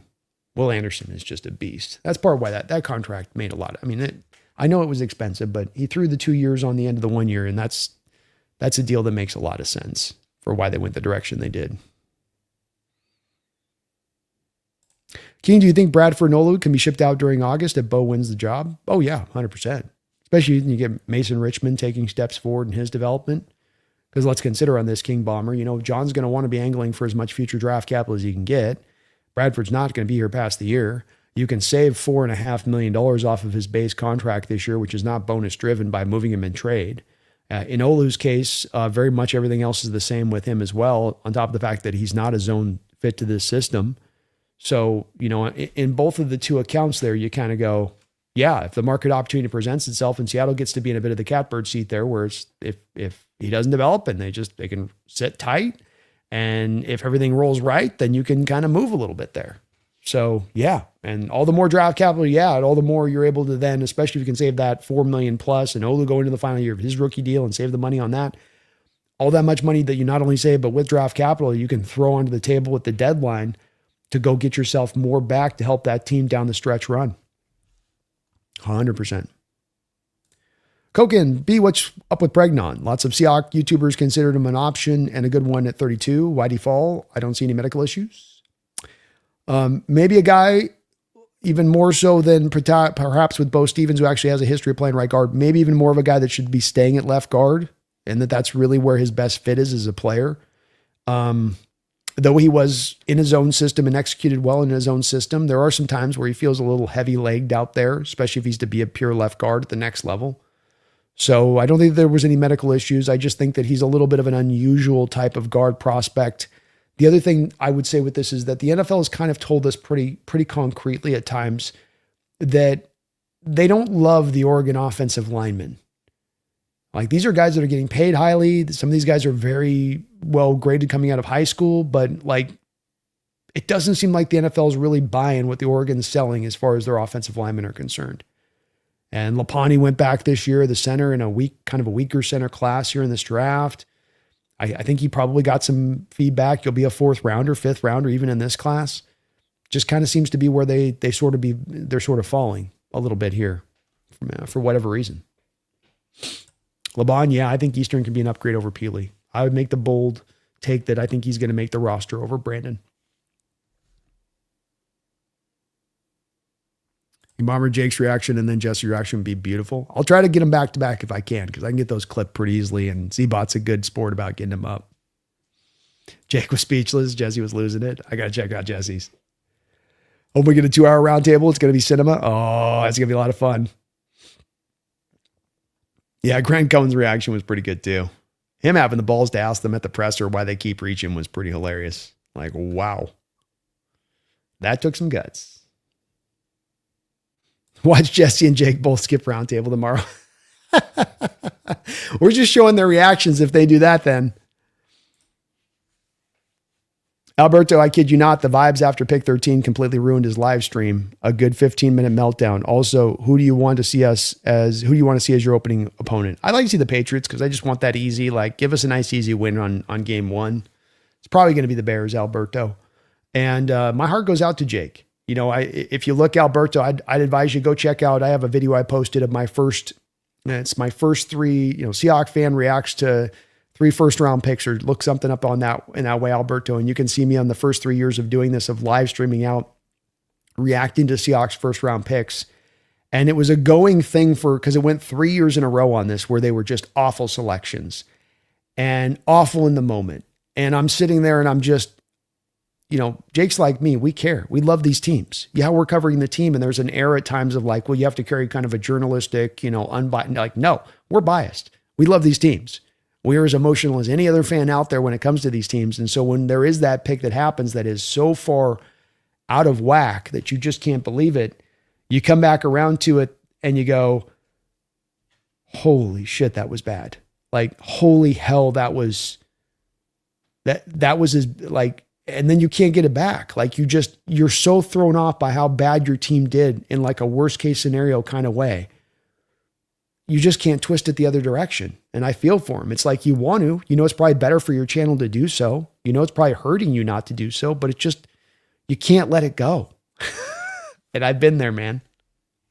I've totally been there. Yeah, Grant's reaction. Grant he's his typical sarcastic, a little smarm. Also, Brock Ewer's reaction was funny. John Lynch smiling. I would say to him, if I remember correctly, didn't you guys draft Trey Lance in the top 5 a couple years ago? And how'd that go for you boys? Well, he had a lot of guts just to say what he said. And kudos to John Lynch and Shanahan for not just completely, trying to get emotional there on that at the moment. But yeah, Brock's reaction was pretty cool too. And Brock, that's a quarterback reacting to that Simpson pick, by the way. That's a former NFL quarterback who is not only that, but is a guy that covers these college games and does the play-by-play. There's no more better person to go look for in a reaction to a bad quarterback pick in the first round than literally Brock Heward in that respect. So when you see him clapping, when you see him going nuts like he did there, take that to the bank. There's something to it. Chad says, we're the only team in the West that drafted to win this year. Exactly. We're the only team in the West that seem to want to have returns from our draft this year. Everybody else is like, 27, 28. We'll get something from him then. Yeah, Catalyst. Brock Heward when Rams pick Simpson. Yes! He had to like raise his thing. It's my reaction too. It is a no-brainer stupid, no-brainer dumb, no-brainer like you can't do this. You guys can't do this when you're sitting there in the moment like that. You can't make this kind of mistake. It just cannot happen. You might have just cost yourself a Super Bowl on draft day. Legitimately. Not in just what a fan says. Like, legitimately, this just might have happened in front of our eyes. And Brock's thinking the same thing in that moment. We'll see if it proves out to be the case. King Bomber, has the Oregon tackle been pretty good? Yeah, he's been all right. He's been okay. There's just been some through recent years that I'm thinking about that be like your Shane Lemieux and these type of guys that'll be kind of hyped up and then they get to the draft process and they always seem to drop deeper into the draft than they're slated to go as we walk in it. Banker says, if I see Ram fans are speaking that the draft was good after a few days, I want the weed they're smoking. It's a tough one, isn't it, Banker? I mean, some drafts you can validate. Hey, even if you're just going to a couple guys for a Super Bowl ready-made team like you guys and you say, hey, though, these 2 guys, though, are going to provide some instant returns. So yeah, the rest of the stuff's a little bit wait and see and got to wait to get the returns. But these 2 guys will come out and they'll give it. But then you don't even have that on this year's draft. And it's wild to see. And I don't understand it. I cannot even work up an explanation for it, Banker, here, outside of just that there is a difference in the outlook of Schneid to McVay, and that maybe there is something to this whole Stafford and McVay are kind of connected through this process and wherever that process takes them. And then that Schneid understanding that operates by however manner he wants to operate, knowing that he's got to look ahead on how he's going to adjust to this. Antoine, hey, Brandon, maybe next year draft can be at the Plaza Hotel. Maybe Christopher Walken could announce Seattle's first round pick. That'd be great. Seattle, the first pick, selects wide receiver. Seattle with the first selection after trading up with the Browns for a future first rounder and a second take. Jeremiah Smith, wide receiver, Ohio State.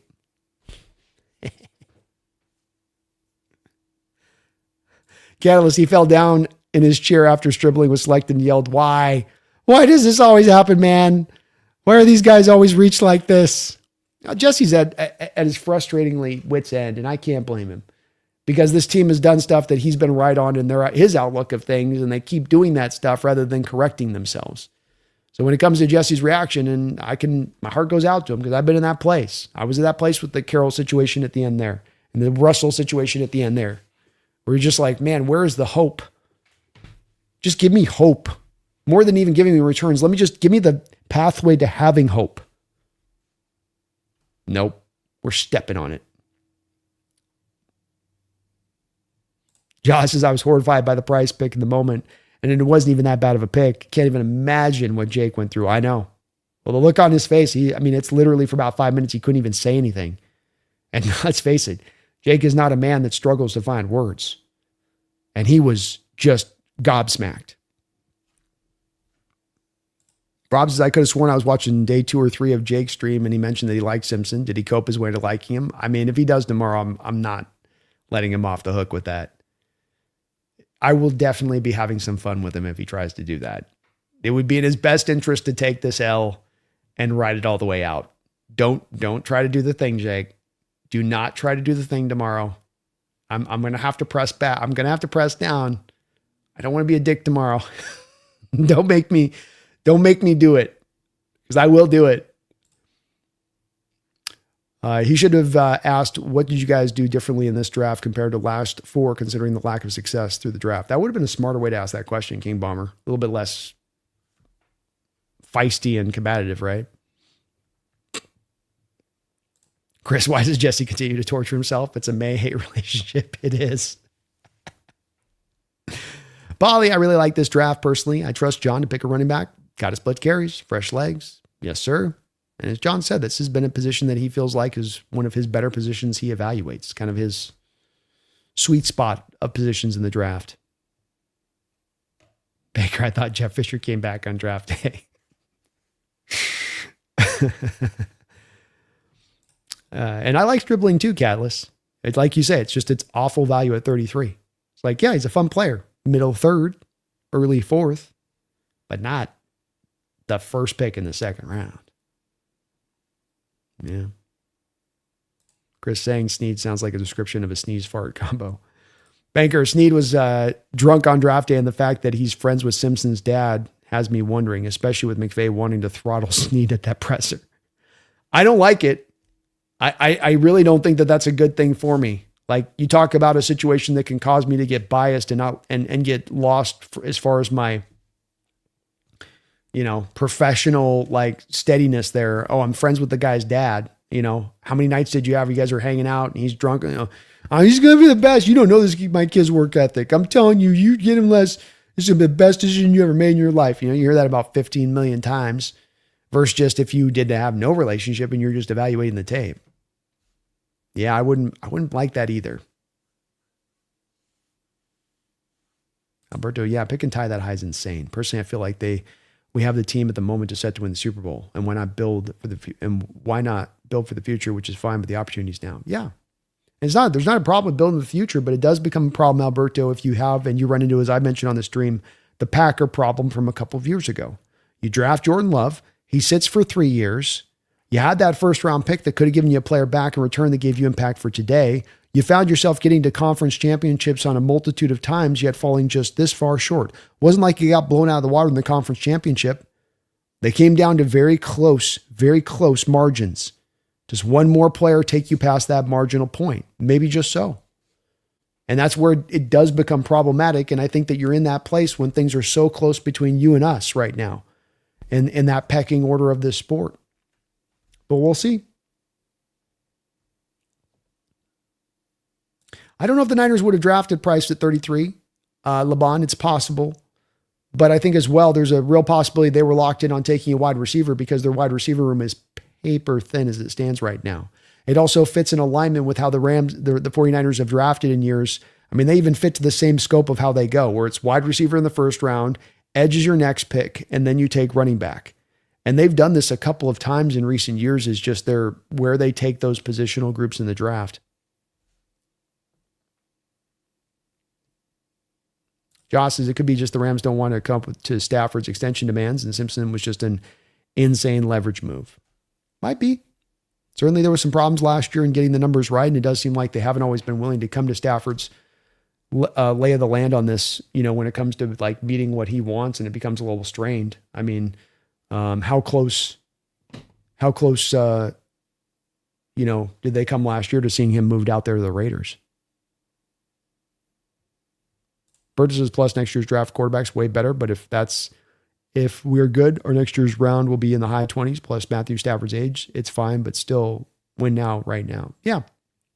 That's the other part of this with it too, right? Alberto's, if you have a place or you have a position, you have a team next year that you could trade up for in the draft to grab a quarterback that you like better than Ty Simpson, that's off the table now. So it's not only about the commitment to Ty and what this does to push Stafford out the door, but also the other quarterback you could have had that could have been the better talent that brought more of a first round ability to the table and what they're bringing by waiting. That's the other aspect of it. King Barber, what's the worst reach? LJ Collier at 20 signs, Stripling at 33. Collier at 29, because Collier was never going to get anything done. And Stripling's going to find productivity. I mean, he can be a gadget yak guy if that was just the minimum you're using him, but he's an adept route runner. He's a good receiver. I think he's missing sparkling top end kind of production, but they can turn him into a Jawan Jennings in that offense. Like he's going to, whereas Collier took forever to get on the field. And then once he got on the field was just marginally productive. Kaz says, Jesus, can I pick neither king? That says Rams said F them picks, Niners said F them rounds, and Cardinals said F this money.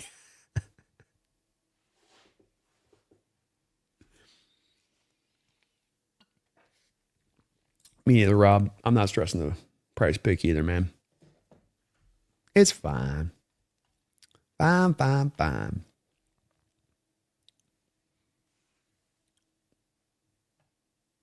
No, 27 fourth round, that ain't work. I'm not to get Beau to get an offensive lineman. You target on an offensive lineman that's a purified fit for your system by moving a future forward to get into the fifth round of this draft. No issue whatsoever. And at the end of the day, you're not picking the 12 native picks you currently had going into next year's draft as it is. Not to mention, Rob, good chance we might have a couple of players that we move for picks, be it a Bradford and Olatimi type, trade that comes down the line that you're able to get this back later on. I think there's no issue at all in that one. No stress whatsoever. Baker, if Mumfield winning him drops the pass on fourth down in the NFC Championship game, Mekhi Lemon was there. Omar Cooper was there. Hell, lots of receivers are there. This is my exact point. Is that it's like, yeah, you say this and as like, well, what's the likelihood of that happening? This stuff happens. This was a tight conference championship this last game. These games get down to these great teams tend to be tight. They tend to come down to one possession. They tend to come down to that.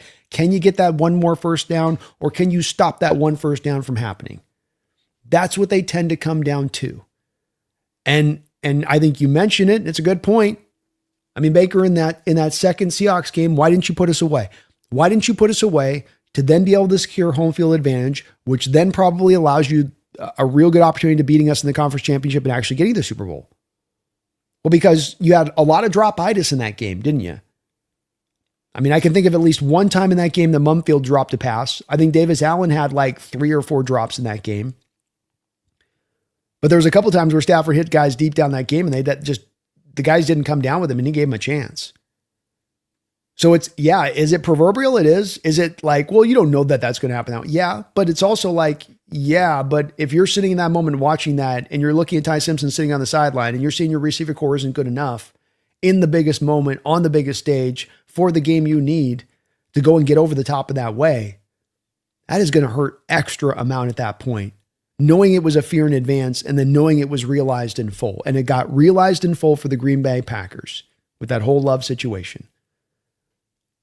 I don't know for sure if you don't go for Love and you actually go and try to target a wide receiver, God forbid the Packers try to package it together and go get like a true like blue chip receiver and put that on the other side of Devontae Adams at that time. Oh my God, that would have been the worst thing, right? Rather than the Packers mantra of we're going to make every receiver a second, third rounder, essentially. I know they took Golden this last year and Watkins at one point, but like at that time they were operating in this sort of like second round, third round, second round. We'll develop them. We'll develop them. Take a different path, take that different approach. So I think you're on it with this. It's where you can end up falling short and it can end up hitting you in that way where you feel that loss. This is a sport of parity in any given Sunday. You need everything you got. You're going to need every bullet in the gun. You don't just take the revolver and pull one of the bullets out and go, you know what? We just need 5 bullets in this 6-shooter.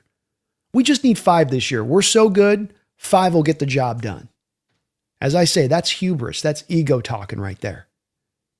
And that's leading you to the pathway of not getting over the top. OEL, aside from the price, what draft pick do you think will have an almost immediate impact this season, Brandon? Evan Neal. And that would be because of the fact that he's a big corner, and so Mike can use him on matchup basis. Mike can use him up against, maybe you got bigger receivers you're going up against who struggle off press. Well, I can throw him up and press on that guy all day and have him kind of, travel around with him in that way a bit. Or sprinkle it in throughout the course of the game as a kind of a counter punch, even if he's not starting per se. And as you saw last year with Woolen, eating up over 900 snaps is essentially the fourth corner in your team. You're going to tend to call upon that fourth corner, and I have a lot of confidence that Neal instantaneously becomes better than what you have in Nehemiah Pritchett and better than what you have in Igbanogany. Igba not going to be here very long. I'm probably going to get 1/4, 3/5. That's about right, Jail. Yep. It is honestly hilarious Colliers in the league still. And of course, it's on the Cardinals. Of course. Rob, the Ifedi draft was the first draft I did my own hardcore scouting. And for the entire first round, I kept repeating, anyone but Ifedi, anyone but Ifedi. And this is what happens. And this is what happened to Jake. Jake, that was Ty Simpson's guy for Jake, where he's just like, just not this guy.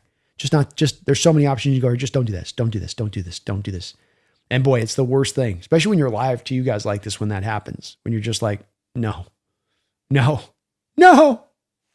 It's brutal, man. That's the draft for you though, man. It'll break your heart. It'll send you soaring. Will, hey, Brandon, do you think the Niners get better or worse relying on AI so much to do their drafting? I think it's ridiculous. They're relying on AI to do any of their drafting whatsoever or trying to consult with that in any way. I love doing mock drafts for NFL teams, and I think that's a good way to deal with different scenarios that could play out come draft day. But that's different to me from like having AI trying to actually consult with you, inform you on what to do. That does not seem very smart. Clark and Neal are both willing tacklers. More tape to watch. I think Neal's man coverage will improve working with Carl Scott. Me as well, Paulie. I think it's accurate. Yeah, LeBon, I think that Fuller's better than Pritchett. And the real big key with Fuller and Neal, a little bit back up here to Paulie's point on this, though he is including Bud Clark on that. But I would say, especially with Neal and Fuller, is that these two guys tackle at the forefront in what they do. And what Nehemiah Pritchett and what Igbanogany don't do at the forefront in what they bring to the table is tackle. And so can they be good enough as far as cover guys to supersede that in Fuller and Neal, who are also going to be really good cover guys? We'll see on that part of it, but that's going to be where I think the competition of that's going to play out between those two cornerback factors, those two sections of the cornerbacks of the roster.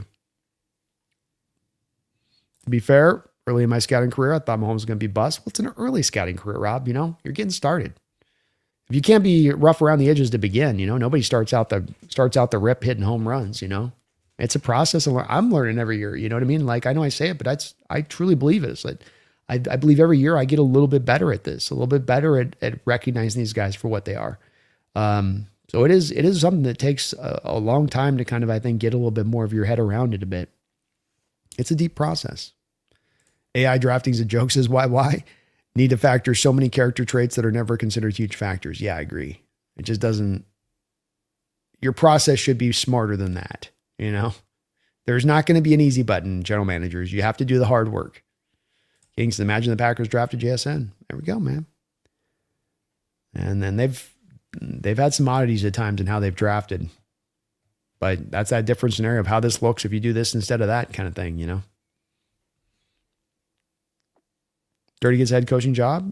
We'll get a third. Could be a decent chance he's considered. You never know, man. Very much a possibility.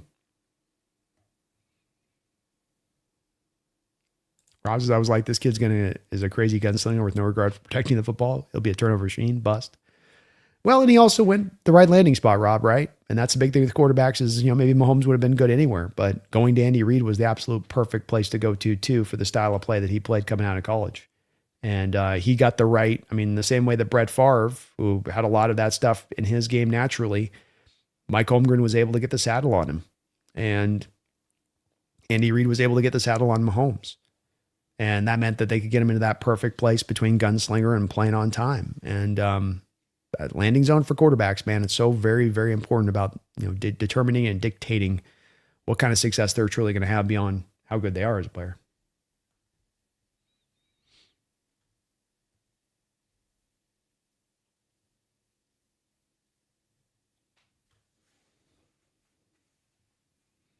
Baker says, Brandon just watched Simpson's going to be wide receiver 3 running a dig route. Well, you'll run out of them in game, so they have nowhere else to go to. I can see Okada and Clark rotating, Rob. And one of the interesting things that you see with Mike Macdonald's defense is that he has shown a willingness at times to kind of move guys in and out. Not just on you're starting, you're in there all the time, but what's the matchups? What am I calling on this play? What are we trying to execute? And when you have a defense that's so detailed-centric and has so many iterations of what it can do, having guys specialized to certain packages is not the worst of things. Agreed. I don't think Bud Clark will start. No. I think he's going to be finding snaps on the field and kind of like Rob says, they'll find some rotations in there, but Okada will be your starter day one. It's a guess, though. I mean, he is a 3-year guy, 3-year team captain. He should be pretty far along, and it's going to be a competition there. But Okada's just familiar with this defense. And, let's remember with this defense, a lot of it's driven by the safety communication on the back end and the ins and outs. And it's not just kind of a simplified defense where you just get to come in there and you don't have to think a lot and you can just run. I think Clark's got a lot you got to kind of bring on with the playbook to kind of master it. And that's going to take some time.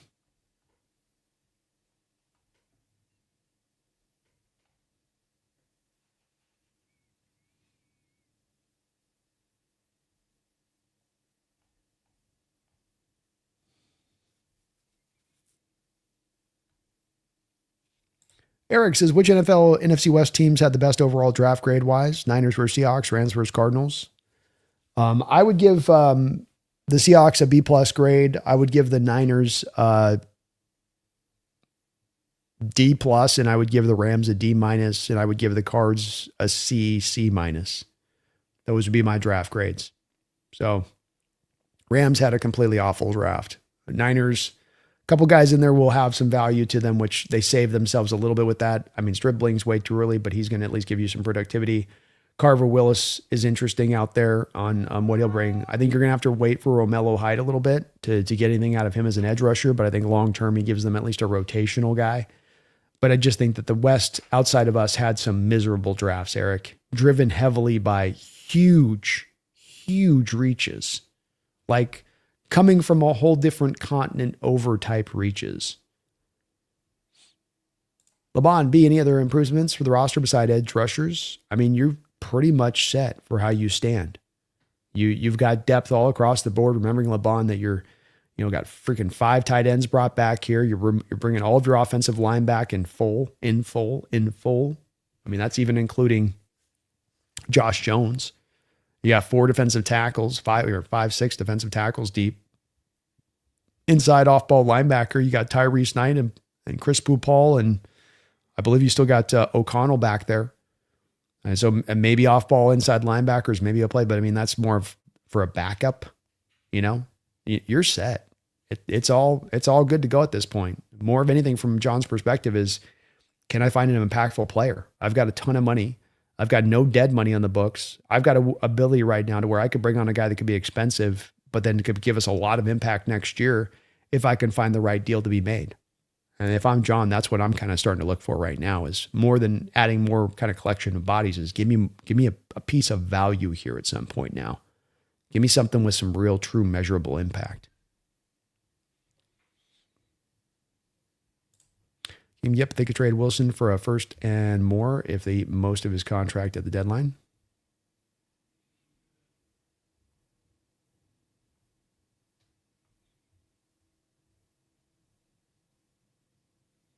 I'm spacing on the Wilson that you might be meaning here. Oh, Wilson, the wide receiver. I get you on that.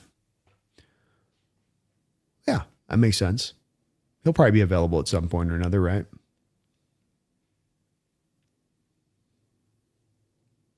Gotta imagine Fleury had some input on the price pick, but probably doesn't swing a lot of weight in that room at the moment. Banker says, I didn't look at Neal much, but I expect he doesn't have the Woolen traits of taking plays off.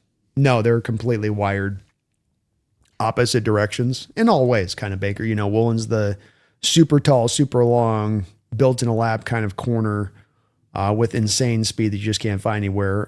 Neal's got fine speed, average quickness, but much more of the rugged cornerback type, tackler, get after it, feisty, much more of, I think, of the kind of the archetype you look for from a mentality standpoint, the cornerback position. So they go about their business completely different.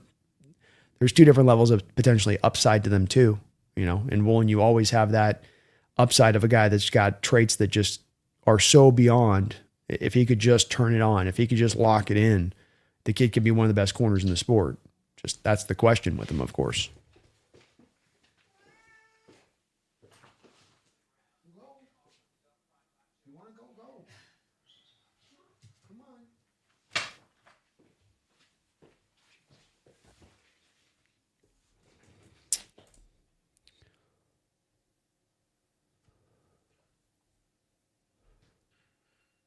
Well, hey, Brandon, I'm looking forward to seeing the battle between Love and Price 2 times a year. How about you?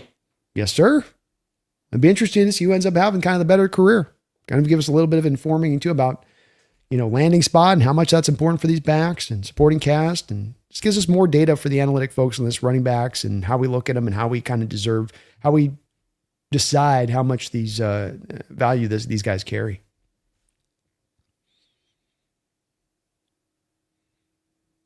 I like your grades there, Seahawk Daddy. Like them a lot.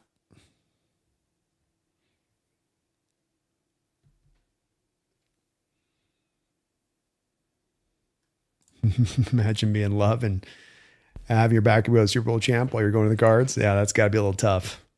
Especially because it ain't getting rosier into the future. I bet Goodell doesn't want to see the NFC West dominating again. Maybe not. I bet the NFL would probably like to see a little bit of a change up from one of us always representing the NFC. It's like one of us or it's the Eagles. One of us or it's the Eagles. Josh Jones was an unsung hero last year, man.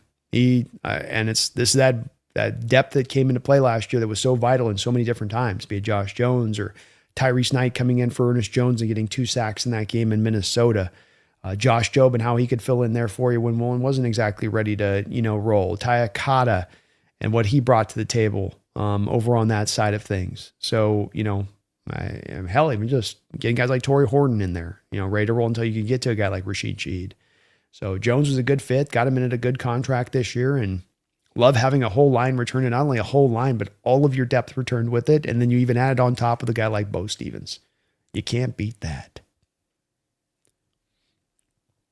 Can't wait to see our new gunner Henderson, 23 miles an hour. Woo! That's smoking fast.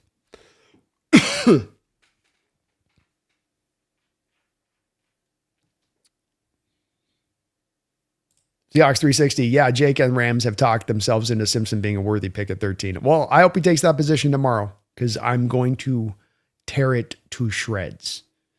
There is no way you can talk yourself into it a couple days later, but it don't make it the truth. Yeah.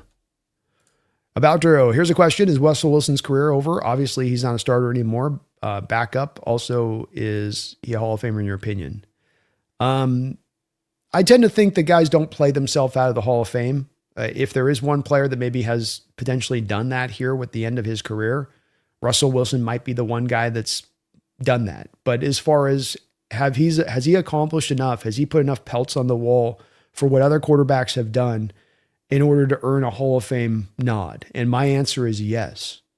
It's really the rushing yardages to me what kind of seals it. He's already kind of around there on the passing yards, passing touchdowns, efficiency, passer rating, all pro, Pro Bowls, throwing some of these kind of accolades in there. But then you put on top of it, 5,000 rushing yards or something on top of it that he's thrown into the table. Like that pushes him past it to me, in my opinion. Super Bowl champion, 2-time Super Bowl appearances. Just barely enough though, Alberto. I won't say that he's like a first ballot. Everyone needs to be, it's like you're just squeezing in, probably takes him a couple votes to get in there. But he'll be an interesting kind of example to see. I don't say that with like supreme confidence. I'll tell you that. No, he's not a starter anymore, and it's probably due to retire. Russell Wilson was the first guy to run into the very same thing that Cam Newton ran into, and exactly probably the same thing that I think that Lamar Jackson ran into. 1 second here. So I would say that that's where you as a mobile quarterback kind of get yourself tricked a little bit, where you play the position like a running back. You're running all over the place. You're young. Your legs feel great. You can take every hit in the book. You bounce right back up. Everything's beautiful and great. And then you run into a place where your legs start to go. Oh, now you can't bounce back off the hits as much. Well, did you advance yourself enough as a quarterback from the neck up to be able to sustain yourself into a 30s?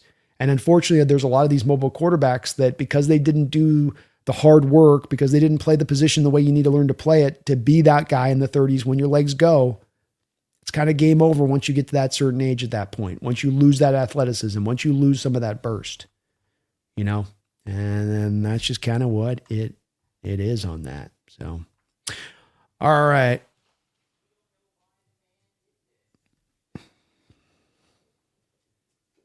Yeah, I'll be at Jake. If Jake's going to paint him into this corner, then I'm not letting him off on that one.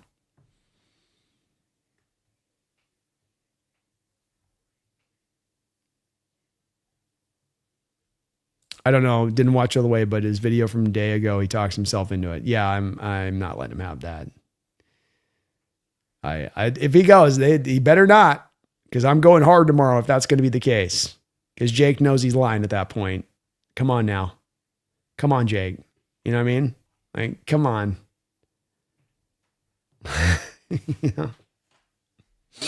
Come on. Yeah, Prime Russ was filthy. He was awesome, man. As fun a quarterback as you'll ever get to watch play when he was in his prime. Mumbles. Thank you for the $10 donation, Mumbles. So what I'm hearing is the national media is going to help the Seahawks get higher betting odds. Say less.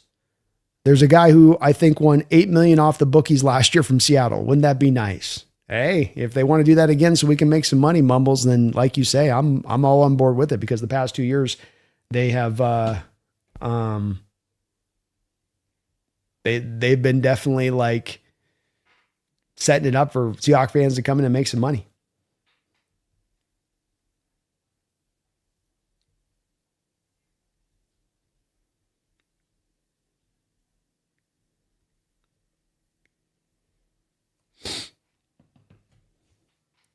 So 8.5 wins. If that, I like, get us at like 9 wins or something. And give us at like 9.5, Mumbles.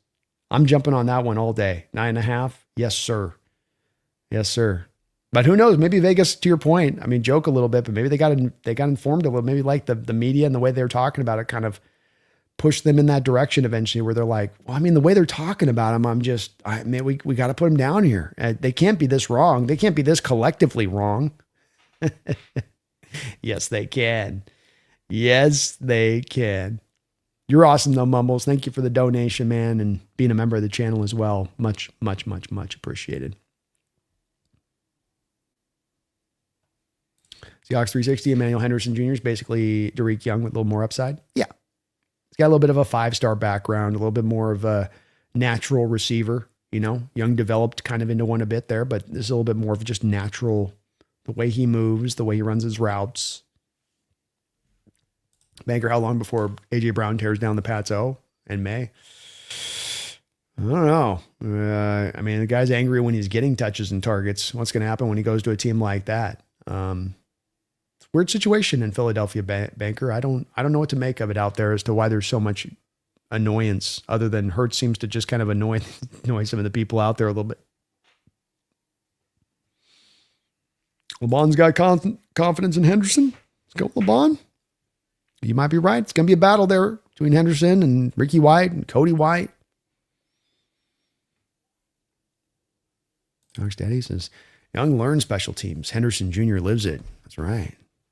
You were just born into the darkness. I was born into this. Russell did pioneer the new age of short quarterbacks, man. He kicked open doors, man. He kicked open some tiny little doors. Some itty bitty little doors, but he kicked them through. I like me some Fuller too, Seahawks 360. Really one of my favorite picks in the draft. Both that and Eastern are two of my more favorite picks in the draft. Love the value there. Cal says good value. Very good value. Yeah, we will be starting the drives at 35 a lot. Teams will be scared. They continue to reinforce the special teams unit in part with this draft, JL, and you're making it one of the strongest in the NFL. And it doesn't happen by you just wanting that to be a thing or by you just having a great special teams coach. It happens by those first two things being a part of the process, and then you cementing it as part of the process by making sure you have guys on your roster who can play special teams and play it at an ultimately a really high level. And Seattle has reinforced this over and over and over again. And so when we come to, again, be a great special teams unit again next year, unlike what maybe the national media doesn't seem to understand on this, it's done by purposeful. It's done as a strategy. It's done tactically. And it's how you have built it up. Charbs and Price, shared workload will really keep the running game strong this season. You're right about that. A little bit of Wilson mixed in there. We're out of the age of being about the bell cow back, and we're more into the age of it being about, can you split these carries up, keep these guys fresh throughout the whole course of the season? That's what it's really all about.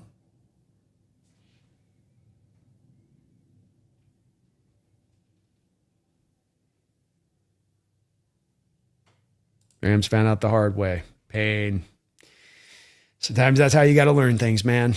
And we'll see on that. We'll see with Ty Simpson, what he can become, long-term there. But I just have this sneaking suspicion itching at the back of my skull that the Rams are going to walk into a situation next year where they're like, sure would be nice to have this right now instead of a quarterback sitting on the bench. I just feel like, and I think you're feeling the same thing, Alberto, on this, and Banker, our resident Ram fans in here are kind of feeling a little bit of the same thing. And I think you guys are right to feel that. Doesn't mean you can't overcome. Doesn't mean you can't go get a Super Bowl this year, but this makes it harder. This doesn't make it easier. Rob says, B, what do you think of this combo for Price? 98 speed of Dalvin Cook. They both ran 4.49, but run faster than the tape. Cook was a 5'11", 210 pound and have average explosive testing. You're on it, Rob. So if you look here early on in the stream, I was posting up kind of little cards for all these players. And so with Jadarian Price, here was my card for him, which is, if you look at, I kind of did two different projections. So you do your best case scenario there, where it's like, what is the best of what I think he could be if he was just to get to the highest upside I think he's got to give. I think he can be 90% of Terrell Davis. But I thought a realistic scenario could see him as being kind of an Aaron Jones and maybe a slightly less quick, but more fast Aaron Jones, or the speed's kind of equivalent there when it all gets said and done, Rob, on it. Like, it's where they're much closer than they're further apart. He's a couple inches taller. Jones is 5'9", but like you said, the testing numbers are really similar. And the way they run the rock is really similar, vision and decisiveness. And that's something that makes, I guess you said Cook. I said Jones, so you put Dalvin Cook in there. So I probably wouldn't go Cook, but I would go more kind of an Aaron Jones than Cook. To me, Dalvin Cook, there's just a little bit more short area explosion there on tape. There's more of an ability on tape to, really be able to be just faster in a phone booth than the man in front of me. And I think that James, his brother, does a lot of the same stuff. And that's not quite there with Jadarian, where there's a little bit more of the build-up speed there, a little bit. He can make cuts and be all that, but it's like just not as quite instantaneous ignition that I thought you got a little bit with Dalvin and James. Jake says, by the way, Brando, Jake is trying to convince himself the Rams had a good draft. Be prepared for tomorrow for the Cope. Also, please play the intro and outro on the round table. It's amazing. Was dancing. Let's go. You guys are digging the new Clips channel. I got my Clips guy over there cutting it up on that side of things. So if you guys are looking for clips of these live stream shows, we do have it over there on the Hawks Nest Clips channel going full, and he's having some fun with it over there with some tunes, which I'm digging. But thank you, man. We'll try to see if we can get a little bit of that out there on it. And I'm not letting Jake off the hook on this one. You can try, Jake. You can twist and you can shake and you can twirl. I ain't letting you off this hook. You know the truth. Josh, I've been wondering if we actually go to a 3-back system. It's possible, man. I think no matter what, we're out of the days of things being driven by the bell cow, and then we got to stop thinking of it in that way. And there's a lot of reasons for it. But one of the reasons we got to see last year is how fresh you can keep your running backs when you don't put too much of a load on their shoulders. Ryan says 4-back committee. Yeah, you never know. You never know. Rob says, Brando, you gotta be ready with the Jake clips of him shitting on Simpson when Mike was hyping him up on the round table. I gotta go find that one too. Yeah. Yeah, this is gonna be the hard part with Jake trying to double back on this one. I mean, he crapped on Simpson for months. I've never heard him one time say a good thing about Ty Simpson or the process of the Rams drafting Simpson, and I presented that to him. Hold on here. I might even have a text message proof of this, by the way, to show you how much from our guy directly.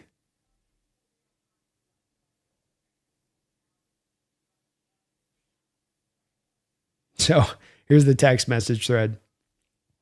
I texted him one morning. I'm like, after the rumors came out about Ty Simpson, this is before the draft. This is back in February. I said, Ty Simpson, bro, they're playing, right?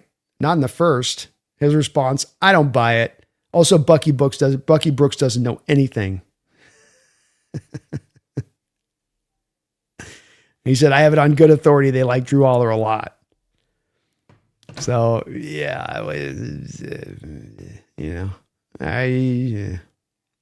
Micah Romello Hyde has toothpicks for legs. Don't put him out on rundowns, Micah. You know what I mean? He's getting pushed off the ball. He's got to be a situational edge rusher as it stands, and he's probably still going to need a little bit of time to get something out of him. Alberto Jake right now with a random sneeze. He knows what's coming tomorrow. A little twitch. Ethan Hawksnest, Brando, I need you to settle this debate. My friend thinks Mendoza is 100% worthy of the first overall. I said I'd take every first rounder over him, and I see a third round talent. Yeah, I ain't hesitant about it. I don't have any problem. As I say with this, you can laugh at my quarterback evaluations and you can say, well, what do you know? Who do you know versus all these NFL franchises that are paid to do what they do? But like I've said on this show a few times, I will take my track record of evaluations of quarterbacks over the last 6 years over anybody. I'll stand toe to toe with anybody else. And my videos are all out there. My draft evaluations and my horizontal boards are all out there and on the books. So yeah, Ty Simpson was a third round prospect in this draft. Mendoza's a third round prospect in this draft. If I take a quarterback in the first round, processing is really important. But if I am looking at the physical skill set and there's stuff that's leaving me wanting, I can't just get obsessed with processing and brain and, well, he's such a leader. I got to look at that other stuff too in my evaluation. Because there are throws that you can't make. If there are throws in inclement weather that you can't make, if you have a lack of mobility, if you have an inability to throw, on the run, off platform, your accuracy goes down and your velocity goes down, as does happen with Mendoza. That's going to affect the outlook of what you bring to the table. And you have limitations then that you bring to the table as much as the good stuff you bring to the table. And that's got to be factored in the evaluation as a whole to properly put you in the right place. But of course, this isn't the way it works with the quarterback. You have any reasonable talent, you're getting taken in the first round. That doesn't make it right to do so. That just means that teams are desperate to do so.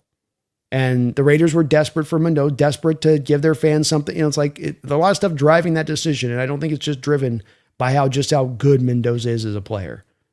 I think you go, well, we're going to end up with Kirk Cousins. And yeah, I know Kirk Cousins won the third round 10 years ago, but it's not the worst of things to end up with. That'll be functional for us. Well, fine. But don't tell me then it's a good first round pick. If you're taking a number 1 overall pick quarterback, it shouldn't be able to find a functional guy. You shouldn't be like sights set on getting a top 13, top 15 QB when he finally is ready to go. Is that what we're shooting for? Not exactly trying to, hit it out of the park, are we? Ethan's my only opinion is the only reason he's number 1 overall is you have to get the quarterback. That's it. That's the other part of this with Mendoza. And he had certainly a successful college career, but that doesn't make him a great NFL quarterback. And just because you have a need to go get a quarterback doesn't mean it's the right thing to go do, or this is the right time to do it, or he's the right fit to this offense. Another part of this is that the guy's been running RPO 24/7. Now he's got to go under center, play action. Ain't getting much out of him in the first year. We'll see on the second year. These guys, when they've been playing in spread, take a little bit of time on getting their footwork right with the under center stuff. You tend to have to end up turning a lot of your offense into shotgun to get them out on the field and playing.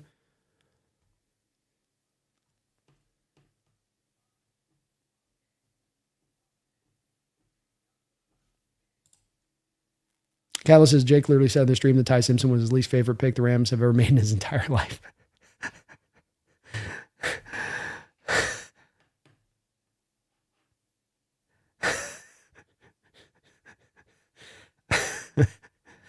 That's pretty bad. That's hard to walk that one back, isn't it? Banker put Mendoza and Simpson next year's class. Well, that's it. Then that's suddenly where what you'd see, Banker, to your point. Now suddenly you see their value going in the right place. Now suddenly the teams are like, yeah, that's definitely a third round valuation that we'd have on them. Maybe a late second. That's definitely where we're putting them there. It's like, oh, isn't it wild how once we get a more increased, better quarterback class, that suddenly their value goes to the appropriate, proper place. I agree with you 100% on that. 100%. They get washed. Yeah. It's absolutely 100% the way that this would have gone. And I saw it coming with these two guys because you can see the desperation of the situation at the quarterback position. No QBs, yet you got a good collection of QBs that are kind of in dire need of a quarterback.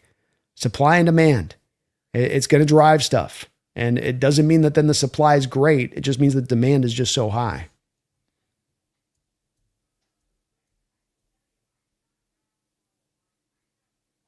I was watching Hawk Blogger, and I mentioned to Brian your comp, best case scenario for Price, and he can be almost like Terrell Davis. He wasn't buying it, though. Me sad.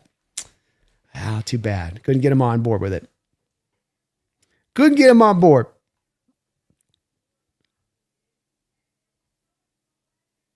It is ideally on that, I'd say, best case scenario. Every player's got their, absolutely everything works out to the greatest, the great.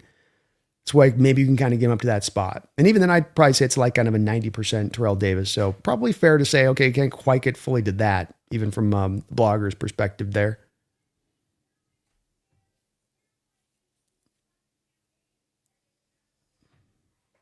Jack says, don't forget either. Simpson was the backup of Milroe, who we took in the third round. Milroe also has a way higher ceiling too. Agreed and agreed.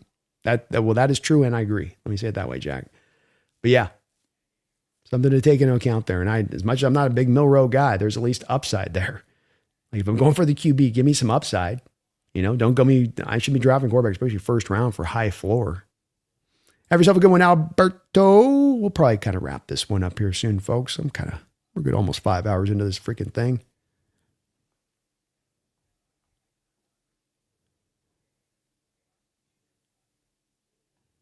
Rob says, seeing the Raiders draft Mendoza first overall makes me so grateful we have Darnold. I might even take Milroe for him. He can do things Mendoza couldn't even do in his own imagination. You'll see some of the limitations of Mendoza as he gets to be a pro now. Stuff that he can get away with at the college level. And a lot of what that offense was set up to do for success for him. Look, he made some good throws. And I'm not trying to totally pull away from Mendoza, not to say that he didn't earn all of the accolades that he got last year, but there's just a difference between being a good college quarterback and then what it takes to be a good pro quarterback. And I've seen plenty of really great success stories like Mendoza going back to Charlie Ward back in the day.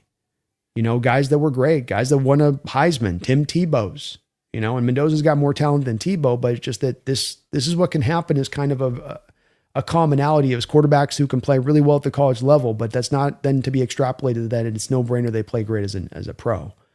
And it does come back to looking at the skill set, looking at the physical ability, and really determining where that physical ability lies. And I always start with a quarterback, for instance, for me, when I look at him, is where's your arm strength?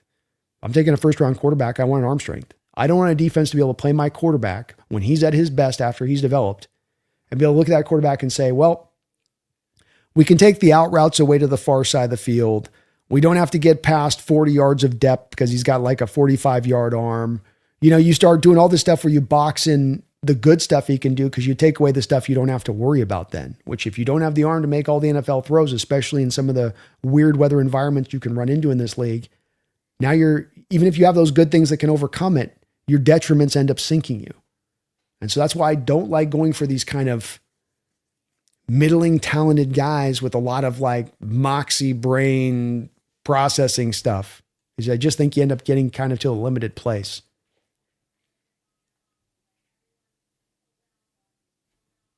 Eric says, is Ty Simpson a protege or Squire quarterback in training Rams? Ooh, probably a Squire. He's more first year Squire guy. Guys, I can find the live stream and out the timestamp in the comments if you need it for the receipts. I'm gonna try to look up a little bit tonight if I can, but I might have to call you upon doing that here if he's gonna take that stance. Rob says Milroe was born 8 days before Simpson. How come Simpson wasn't able to beat out Milroe? You guys are kind of onto something here, right? Like it's not like Alabama's not going to play their best quarterback, right? Now they're just going to play it. And in the NIL days now, right? The old deal of like, well, this guy's been the good soldier for us and he's come in here and he's waited his turn. So we're going to give him a start because he was the good soldier who waited his turn.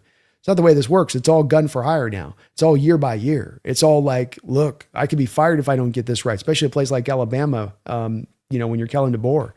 So why not? Why couldn't he? How was Milroe ahead of him? And then how do we get a year later where that guy that beat him out essentially has gone 2 rounds later than he went? How does it make it? And we all track it back. Well, it makes sense if you say, well, that draft was significantly stronger than this draft, then it does make sense why it goes like that. That's where we come back to the supporting data on this all points to around the fact that the Rams chose to take a quarterback in a year that was historically weak as far as a draft and historically weak as far as the quarterback draft class goes. So beyond adding on to their roster, the pick is just blatantly dumb. Jack says, Brando, do you think Jake still thinks the Rams have the better secondary? Yes. He will definitely say that. That's all he's got this offseason of the signings they've made. I'm against tanking, but if I were the Raiders, Jets, or Dolphins, I would have tanked this year. I would have too. I think the Cardinals are kind of quietly doing it, Banker, a little bit. And I'm not a big guy on tanking, but if there's a year to do it for the quarterbacks, it'll probably be available and to set that stage up for those teams where they'll be at. And those teams are doing a slow, good job of at least getting themselves financially in the right place to maximize that if they did take a quarterback. Jets, Raiders, now even the Dolphins started to build up that offensive line. Started to get some of that help ahead of time up front. Yeah. Seahawks daddy, Ty Simpson or Milroe? Do you take Simpson? No. I would, if I have the choice between taking Ty Simpson in the 3rd round or Milroe, I would probably take Ty Simpson in the 3rd round myself. But, it's the whole point be at the end of the day is they're 3rd round talents, And the biggest point here is just really back down to just, it's not a 1st round player. Shouldn't be taking him in the 1st round. You're really elevating him hard when you take him up to that spot. I guess, and I don't think either of the guys are going to be anything special, Seahawks daddy, really. So it's kind of two with it, where it's like, Milroe's interesting. He's got physical ability, but I think that he's going to have a hard time tapping in and getting that ceiling touched. Whereas we're ceiling with Ty Simpson, I just don't think he has much of a ceiling to go and reach to. might end up being kind of the same place when it's all said and done, like ceiling might end up being kind of similar.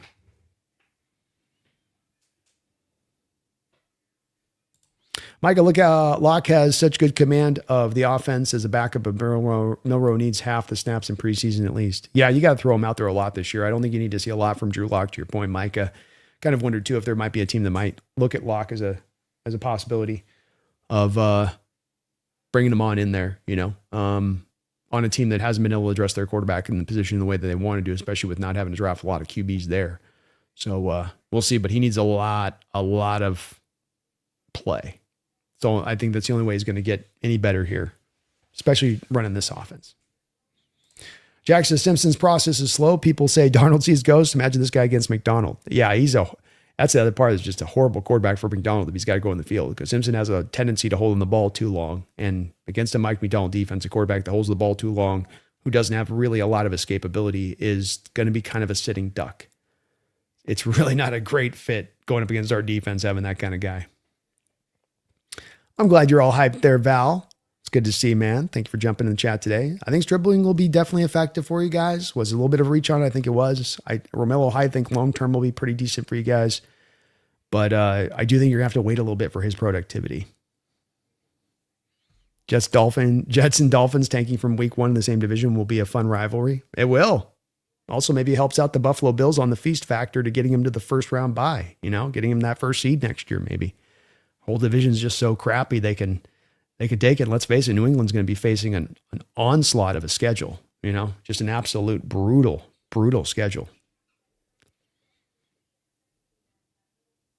Fowler signing tomorrow. Haven't heard anything that's going to be that fast, but it's coming down probably this week, Sean. Definitely coming down this week. Rob, Price at 32 is 1,000 times more value than Stribling. Yeah, I agree. The price thing for me was just at least drop back 10 picks, pick up an extra pick, and the value's okay. Is a little bit better there. You can do it, but with Stribling, you're a round and a half higher than you should be here. So it's much more egregious of a pull, I would say. Instead of Mendoza, Raiders should have drafted who if you were picking Brando? What I would have done as a Raider strategy would have been this offseason. I would not have sat there and gotten my panties all in a bunch over the fact that I couldn't get 2 first-round picks for Crosby.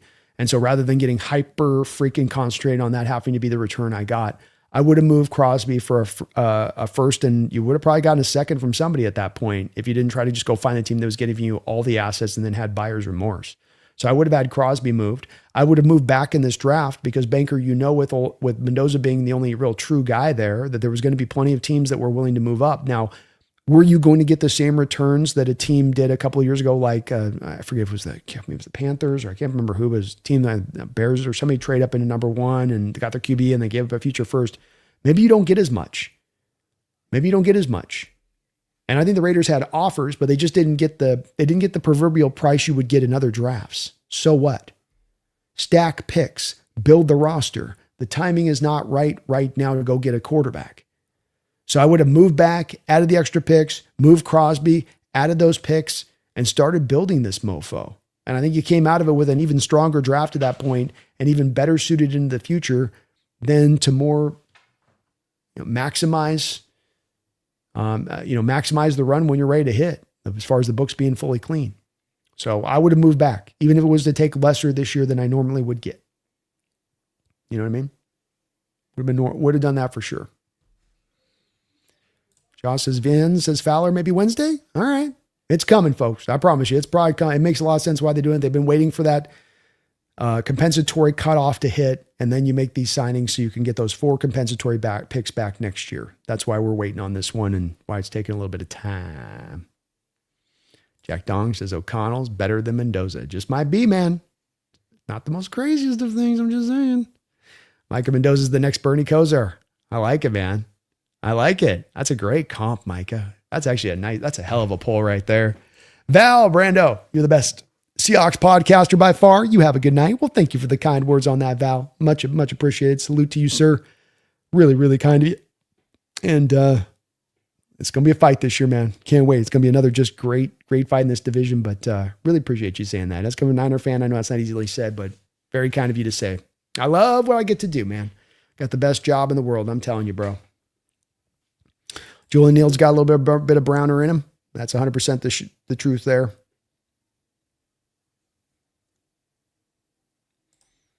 The Raiders had a good draft, but they had gotten more assets for Crosby, maybe even the best. Yeah, that would have cemented it, wouldn't it? Cemented it by far. Do I expect Sam and Shaheed to hit more deep shots this time around? Yeah. Getting on the same page on a mid-season trade deadline deal is really hard to do. And we're going to do just kind of one more question here with Ethan, you guys, and then we'll kind of wrap this one on up. Yeah, you get a guy mid-season as a receiver. It's very hard, especially for a guy that's this fast, to kind of get on that same page. Like QBs, when you get into mid-year, they don't have as many throws as they can necessarily make because they're trying to take care of their arm. So you can't go after practice and throw 75 balls to Shaheed to get that better timing right. Say nothing of Shaheed running those routes and burning his legs out. So that stuff has to happen in the off season, and it will improve, with time. Jaws, I think I saw Mendoza was a fellow nerd and said yes. I meant Kubiak saw Mendoza was a fellow nerd. Oh, he might have. He might have. I think with Kubiak, he was as much wanting to get Cousins in there. And I think probably Spytech was as much probably pushing for a Mendoza, or even ownership, pushing for Mendoza. Rob says Mendoza's the next Bernie Madoff. He's a fraud. Ethan Hawks Nest, I was watching AZ draft and thinking, okay, I understand Love at 3, then a great pick with Basantis. Okay, Arizona, I see you, but you couldn't help themselves. Carson Beck.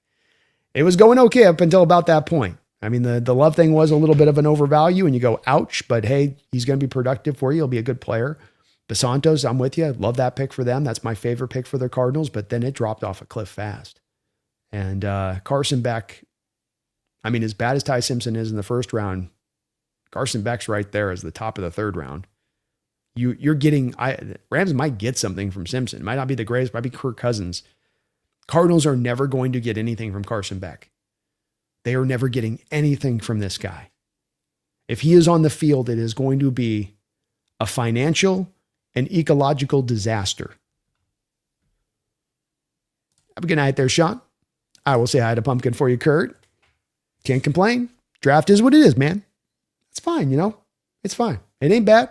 It'll do the trick. Maybe just what we need to take this thing back for a second run. So I'm perfectly good with it too. Thank you, Rob. Always love engaging with you, man.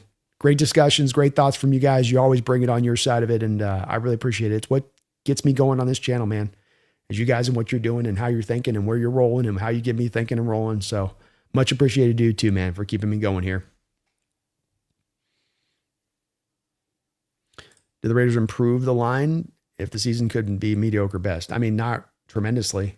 Linderbaum certainly helps them out hugely, and he's going to be a great addition, but are you playing two centers at the left and right guard position, out of position? That doesn't speak to keen improvement necessarily, especially when one of them is going to be a rookie, and especially when the other one of them didn't exactly look like he's a natural fit to the left guard position when you tried to rock him out there recently. So to be determined, YY, on that one. TBD on that one a little bit. A little bit on paper, but maybe not majorly on paper. You know what I'm saying? Maybe not paperly. All right. Well, you guys have a good night. Rob, Banker Alpres, appreciate you, Alberto, Catalyst, like my ecological joke. Appreciate you all for watching.